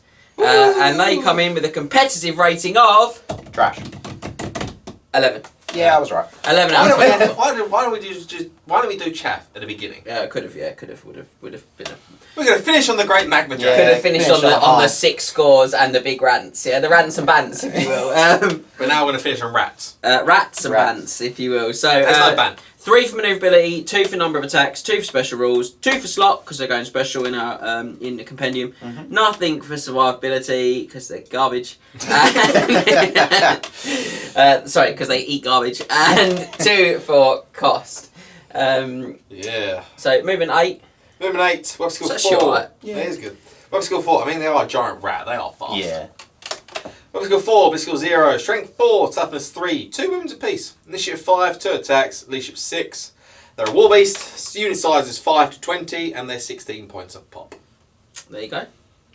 Rules. They don't have any special. What's the special rules? They're Swift Stride. Swift Rider, and they go for the throats and tie to death. So, go for the throats is due to their swiftness and bloodlust. Wolf rats have always strikes first, special rule on the turn in which they charge. I mean, that's not horrendous. They're strength 4. Yeah, So it's not terrible. it's alright. In tie to death, the wolf rat's voracious appetite means that they are usually close to the point of starvation, having killed most of the smaller prey creatures in the pack's territories. Should there be summoned to battle, their hunger will send them tearing through the enemy's ranks of the enemy units, their strength being bolstered with each mouthful of blood-soaked flesh they gorge themselves upon.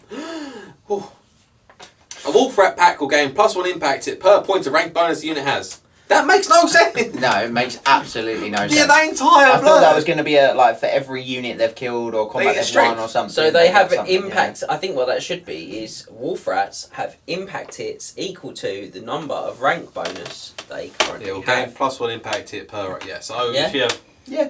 that does entice you to take units of 20. What, for 3 impact hits? Oh, Yeah. treat yourself. Oh, it's not per. Each model won't get 3 No, impact. It's just no. the actual unit itself. The unit. unit. Ah, I was thinking each. You're thinking you're getting like 5 15 impact hits. Yeah. 5 ranks, 3 deep. Yeah, the impact hits aren't great. They've got some upgrades. They have upgrades as well. 2 point there. You can take as many as you want. Yeah, any of the following As upgrades many you as take. you like, yeah. Pox feeders, 2 points each. Due to the disease carrion, wolf rats have poison attacks. Probably the one I'd think about for 2 points. Makes them 18 Yeah. though, feels pricey. For Chaff it does. They feel pricey at 18. I mean, for an army that doesn't have any proper dedicated chaff units, it has the rat darts. Yeah, rat swarms, Rat swarms. which are unbreakable, Yeah. which are really good chaff. Yeah. It's not as quick as these guys. Gutter runners in a pinch. Got runners if you need them to be, yeah. They're a lot of points. These are more expensive. 15 yes. point Warlock Engineers. I mean, that is legit chaff. Yeah. That is the god tier of chaff. 40 points of Skaven slaves. Yeah. Warpstone shard teeth. Some clan Sky warlocks augment their creatures' fangs and claws with warpstone impregnated implants, giving the wolf rats the arm piercing and warpstone weapon. See the Skaven Iron Book. They actually specify the Iron that's Book. nice. That's nice. I'm surprised the Shard Dragon doesn't say see the Orcs Goblins on it. Special rules, and that's 10 10 points. points. 10 points a model. Oh, 26 points to give them armor piercing and warpstone weapons after they've lost the I plot. think I'll leave it, thanks. And then bloated mutants, 3 points each. Many times the size of their kin, these are swollen brutes of limitless hunger. The wolf rats gain +1 toughness, but lose -1 initiative. So they become initiative 4, but they get toughness 4. Was that 3 points? 3 points each. 19 points. a model. 19. Yeah. Excuse me. It's 85 points for a minimum unit. 85? No, 95 points. 95. 95 points for a minimum unit. It's Okay. not bad. 10 wounds, toughness 4. What is that? 45 Skaven slaves and change. Madness. Um, Oh, madness. yeah, I feel like they're just. I think they're probably pointed about right. I just feel like they feel expensive in a Skaven book. You really have less yeah. finish on the live here. Yeah. What have I got here? They give you a little saying different for a Skaven army. There's not really a lot else I can say about them. They're actually probably alright at killing single models or war machines because they've got 2 strength 4 attacks each. And they are fast. And they are quick. They are very fast. Good at killing other chaff. Yes. And on that bombshell of a unison yes. Why can't we finish on the magma? We should have finished on the magma. I'm sorry. we should have. Mistakes were made. Mistakes were made in your organisation. Edit the video the other way round, and then it will just make no sense. It make no sense. But you know what? That's okay. It's in keeping with the content. The content of the wording of this book. Yeah. So see what our experiences are, and if we do in fact have poisonous attacks, in the next section of the video.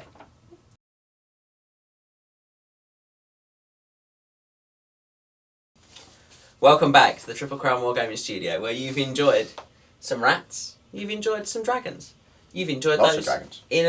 in perhaps different values. What I've not enjoyed is the lack of breath weapons. The lack of breath weapon. You didn't enjoy the Strength 7 breath weapon. Can't have 19. We have done approximately 8 minutes between the Strength 7 breath weapon and now. Yeah, I mean, you can't have like 15 breath weapons in an army using this book. Oh no. You can Oh. if you play like 40,000 points. Yeah. I mean, you could if you And they wanted. could all be Strength 9. If you take Emperor and Magna Dragons, Strength Strength 10. 10. Ridiculous. Only toughness. So we thought before we finished up, normally we bring you army lists and all of that. It doesn't really work as well with the compendium sort of style stuff. So we thought we'd just have a bit of a chat about some of our experiences with the monsters, a bit like we did with the Storm Magic video. There's probably a few more in this book that we've got some experiences with. So mainly because these ones are a lot dirtier. Yes. That's what you get for 4-year-old.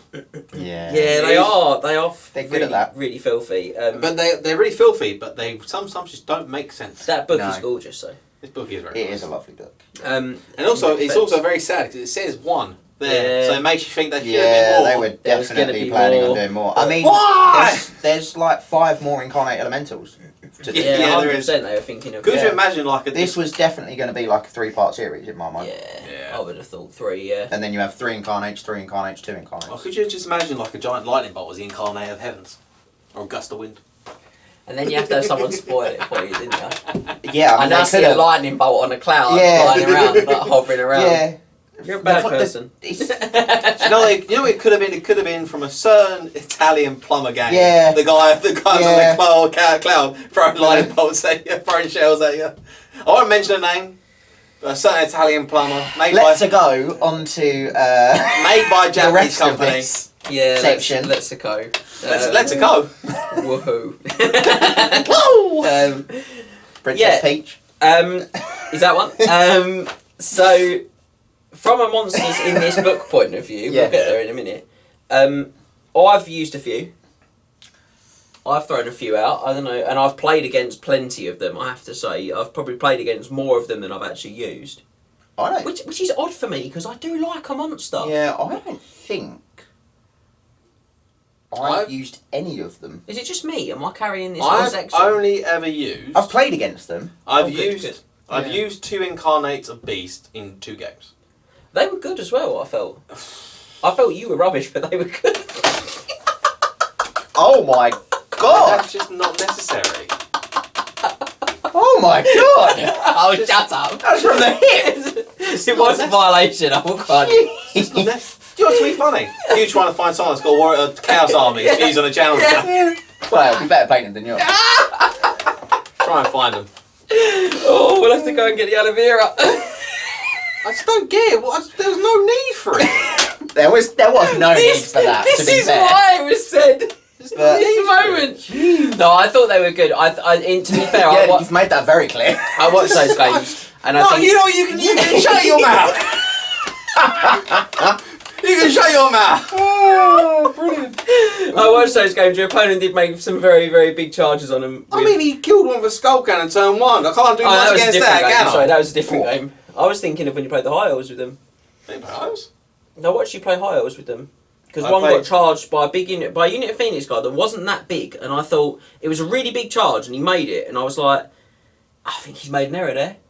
And then he just he got just through rolled it. really good, and I was like, he's 6 to wound, and he's just gutted this elemental. Game you're watching. Max could not pass a ward The save. 2 games I'm thinking of, I played Demons and I played Warriors. You played Who? Tim. Tim. The Oh, Wild Elves. yeah, I did, yeah. I remember it, yeah. So I played 3 games of two incarnates. And he just he passed a lot of save, panic yeah. checks as well. He did, yeah. Which were all sort of quite dicey panic checks, but he made them. Not a sort of performance from what I've seen of you two lately. New. But Yeah, they seem good. It's just, I think they're just being used in a subpar armor. I did. Yeah, they were using the Beastman army. I don't think I saw you get them into the same target once either. No. And I feel like that is probably where it's a bit like with the Frosties. I like one and a unit, or the or two of two. them in the same time, and I feel like the Incarnate Elemental Beast, Yeah. 2 in at once could be. I'm still trying to think if I've ever used anything from Monstrous Arcanum. I don't think I have. It's wild. I used you can check out quite a few of my usages actually on the channel, because I used Magma Dragon with a Lizardman army, You did. Yep. which I just lost the game because Yep. I'm not very good at I Warhammer. killed it, I killed Warrior. You used 2 dragons in that army, didn't you? I had Yeah, a dragon, yeah. and Magma and a normal a dragon. Magma and a normal. Yeah, He was a and Storm Dragon. I used a It Storm Dragon. was, yeah. Yeah, and a And Magma Storm, Rubbish. Storm Dragon went into the Skull Crushers and we We found just out died. it's not good. Yeah. You were not good. Yeah, but the magma I just struggled. I think it panicked and ran. He got into combat with Warrior block and I think it was put 2 poison wounds through on it. Yeah, and I just didn't roll very well on it. I think Festus may have made you drink some potions as well, possibly. Yeah, I can't remember. It didn't end well. I know that. No. But I split them up, and I think again it's that I didn't support them. Do you know what you need for that sort of thing? Dreadmores. You need a Warp Fire Dragon, though. Yeah, Dreadmore. Or a Dreadmore. Yeah, Warp Fire Dragon's really good when it gets spelled. Scott's going to sell me his Warfire Dragon at some point. No, I'm not. He'll cave. No, I won't. I mean, I've used the Shard Dragon, which you've seen on the channel. Yeah. I've used Yeah. it quite a few times, not on the channel as well. Oh, I think it's really good. Mm. It really brings something different to dwarves. I think you can still get enough range in to draw your opponent on. Yeah. And what I love about them is dwarves are surprisingly not that hard to kill. Do you know what I mean? Like, if you think about the fluff and you think about the kind of the idea that they're stubborn, they hold their ground. Yeah, they do have this sort of misconception in the community that dwarves are really, really heavily robust. armoured, tough. Once you get into they're not heavily armoured. Not really. Are you an Ironbreaker? You're heavily armoured. Everyone else, you're not. Yeah. And I think someone needs to tell some dwarves that as well. I feel like I need to go down to the hold and be like, look, get everyone in the Great Hall. We need to have some reality and some home truths, right? I think you do that. 4+ armour save is just alright. It's not great. I think you do that, you're going to the book, mate. Yeah, you. But maybe now, but maybe later, then there'll be some realisation. No, dwarves don't forgive. You know this, dwarves don't forgive. Yeah, that is fair. Yeah, I feel like there's this perception that they're really hard to break down. Once you actually get into them. And they're not. No. I think it's just they grind pretty well. Ironbreakers do. Hammerers don't. They kill or be killed. Yeah, hammerers not so much. Like Longbeards though. Sword on board Longbeards. They're alright. Yeah, they don't kill anything though. Because they're only strength 4 with 1 attack. And if you don't roll the hatred, they just don't kill much. Yeah. Like, I feel like you've got to go great weapons on your Longbeards. I know a lot of people don't, but I really feel like whenever I've used them without a great weapon, I struggle. Because I feel like I'm paying loads of points for this wicked stat line that kills nothing. Just holds you in place. And I'm like, where is the hammer that relieves this anvil of its duty? Whereas if I want that, I'll take warriors. Dwarf warriors are literally... Good enough, basically. Well, they're the same survivability beyond 1 point of weapon skill less. Yeah. That's the only difference between them and a Longbeard. Except they're about 3 points a model cheaper or 4 points a model cheaper. They're way better for... Yeah, I think. We digress slightly, but I think that Shard Dragon gives them something that's really hard to break down, tough to get through, and it's stubborn, so it doesn't run. Yeah. So actually it does give you something. Like when we played the game, which is on free now actually as well, the Orcs and Goblins Dwarves game, and you saw he's got this wicked unit that I'm not going to beat in combat. Yeah. I've got nothing really to deal with that unit, other than hopefully all can gun most of it off before it arrives. And the Shard Dragon just goes in and he's like, you had a problem, you are not going to have a problem soon. I'm going to deal with that for you. Yeah. And like we said, he's not even the best, it's not even his best matchup. No. You know, there was 3 characters in that unit. And ward saves all over that unit. And T4. You know, all of that is not his best day out. His best outing, no. Yeah, I think he's great. I think they're really underrated. I'd like to see some dwarf players give him a try. I had a couple email before last year's event, emailed in and was like, you know, is he actually any good? And I'm like, yeah. And no one bought him. I'm like, why are you not giving him a go? Like, he's really good. Is good as well. Yeah, he's beast. Did just mean that the strength 5 just didn't do anything? No. Only the elite of the elite will really get through safe. Yeah. And even then, with the ward save on top as well. Yeah, and the razor sharpened scale. Yeah, the razor scales. Where I think it's just come down to the fact that at the moment we're just not seeing artillery, which is why this book is seeing a good number of wins. Yeah, I do agree. No artillery, but you guys aren't taking artillery anymore. And that's where the Shard Dragon is good, because you know he's going to be surrounded by his own artillery. Yeah. So you're putting that pressure on your opponent. Are they going to go for your artillery dragon that's got a ward save, or are they going to go for your dragon? And then you still, you know, are they going to go artillery? And can you counter with yours if you get the opening strike? Dwarves don't have a lot of drops. A lot of the time, unless you spam the gyros, not a lot of drops there. Especially if they go heavy on the artillery, that all goes down at once. Yeah, that's what I mean. So characters, they're going to have probably 3, at least, maybe 4. Plus your dragon, probably 2, maybe 3 units in core. If I think of a standard sort of dwarf army, I'd have 3 core, like that I used there. I had 3 core units. I had a lord, which is possibly a little bit of an overspend, but that's my characters. I had artillery and I had the dragon and a gyro, I think. Yeah, 7 drops. Not bad. That's probably getting +1. Yeah, most of the time. You know, that was good. Big fan of him. Yeah. I fought against umpteen Magma Dragons. Yeah, I can't remember how many. I can remember 2, for sure. One obviously was on the channel. And I played one a couple of weeks before the May GT. Gave someone a practice game who was coming, Matt, with his Sneshy Demons. And a Magma, I remember that. And a Magma. I'm not going to lie, I got lucky with it. But it did absolutely nothing. Did you get Skull Cannon for it? No, I didn't have Skull Cannon. It was just, I think it was just my standard sort of all and Nurgle list. But I charged it in the flank. In the game. Charged it in the flank with 4 flyers. No one did any wounds. And he ran off the board. Wow, that's rotten. That's right for him. He was he was in range of the keeper, but he had no BSB, so his leadership 6, which he failed. Hitting their leadership definitely feels like the weakness of those dragons. Yeah. Whenever I've had the results against them, or when I used it on the channel, it was his leadership that let it down, and it went rather than anything else, because they're just so robust. But like you say, if they have a bad round and you can get them on the leadership test, that's probably the best way to get them. Matt had assumed that he'd do better on his attacks than he did, so didn't want to blow his breath weapon. Big call, I would have definitely blown it. Auto hits against you, which is massive. Yeah, and then did nothing with his attacks.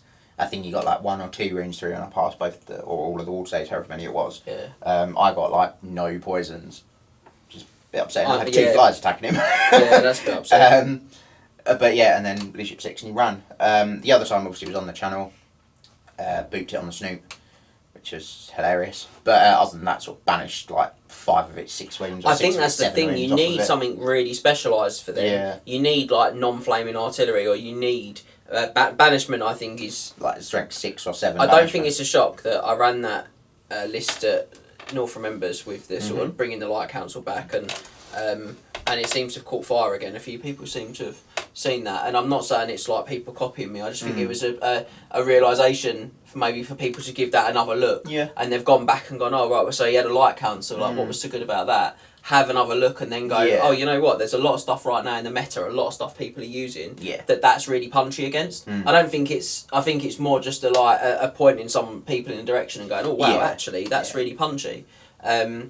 And I think again you need something like that. I wonder if metal will start to make a resurgence, because I think but maybe the magmas will be the thing that hold metal off of making a resurgence. So it's. I'm gonna honestly say I've only ever played against one magma dragon. Lucky you. That was on the channel. And beyond that, I've not really played against anything that from was this when book. James used it. I've not played against anything else from this book. Really? Remember, I played like almost a third of the games you guys play. Yeah, I guess so. I'm just thinking about some of the little skate through in my head before. That's true.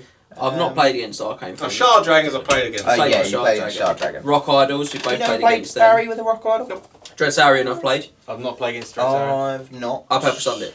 Naturally. And got unlucky. The Kenrick Titans, used them on the channel, you've seen it there. I've played against that half a dozen times, I think. That's it. I think I've not played against too many of those. I played against Barry ages ago with pretty sure it was the big Rogue Idol, the biggest one.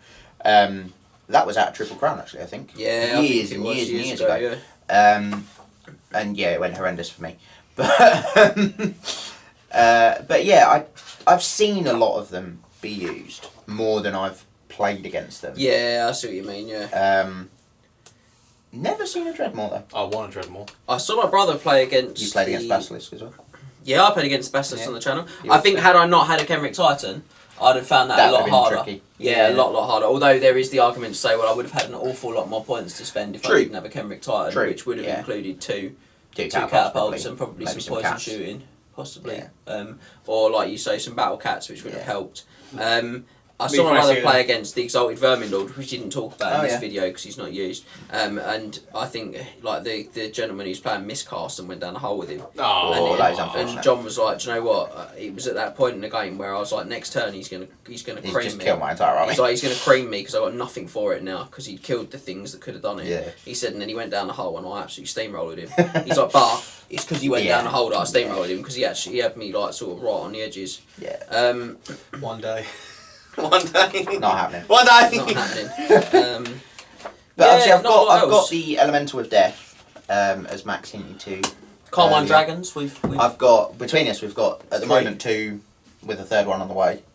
I've got a Warpfire Dragon. It is here. It just just got to collect it. Oh, okay. Yeah, I've got a Warpfire Dragon. I've got anything else?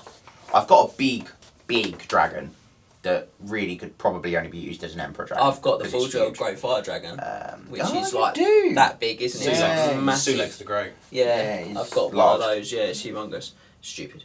That really feels like an Emperor Magma Dragon, really. I remember. Yeah, I think an Emperor Dragon for me because because the Magma Dragons have supposedly got that sort of snub nose, isn't they? Like they sort of look a bit toady on the front. Toad Dragon, you beat a Toad Dragon with a saber tusk. Amazing. I've not played against Toad Dragon. You don't really get to play in this conversation, do you? I just insulted you and then. Yeah, cheers, mate. I really do appreciate it. Turned away from him. No, get your hands off me. You don't get it. Get your hands off. There is no love here. Yeah, that was. Don't touch you, damn dirty. You damn dirty high elf. Whoa! You're a high elf player I now. also lent you figures recently. Oh, high elf player. Faux high elf, yeah. As someone says, you're Faux high elf exiled. performance. As someone says, you're exiled from the donuts. Yeah, I've not played against a lot. I just observe a lot of people using it, and just from my observation of people using it, I do just think it's the lack of artillery. Yeah, I think we're going to get some of it on the channel over the summer as well. I think like we'll get. I mean, I've got a toad dragon. Yeah, I've got a monster that I can't use. We could get a real monster mash on with the toad dragon and maybe with some Carmine dragons and stuff, and do something cool like Empire Chaos. I want to use an Exiled Bloodthirster. Quite cool. Let me use an Exiled Bloodthirster. The big Bloodthirster, yeah, the 775-point one. Yeah. Maybe we could come up with a specialist big boy beatdown style game. Maybe. We could do something like that with. Be big. There's an Exalt. That's like a 4K game to fit in. Not. Yeah, I'm just thinking though. There's definitely we've probably got enough Skaven, and I know that John's got an Exalted Vermin Lord, and they're the same points, so we could. That could be fun, and it's obviously not stuff that we normally do. It'd have to be something one off. But that's it. I'm gonna call time. I'm going to call time and say with a snap of jaws and a lash of tower attacks, the same opening of the closing that I used in the previous video. What? Some of that might have made sense. Doesn't have to make sense. It's monsters, and also I'm phrasing my answers in the style of this good book in Monstrous Arcanum speak. 2 supplements out of the way that make up our monsters compendium now. I would argue that the monsters in this supplement are generally a little bit better. I think that's very kind to the Storm of Magic monsters. Than the ones we discussed in the Storm of Magic. Storm of Magic, makes sense.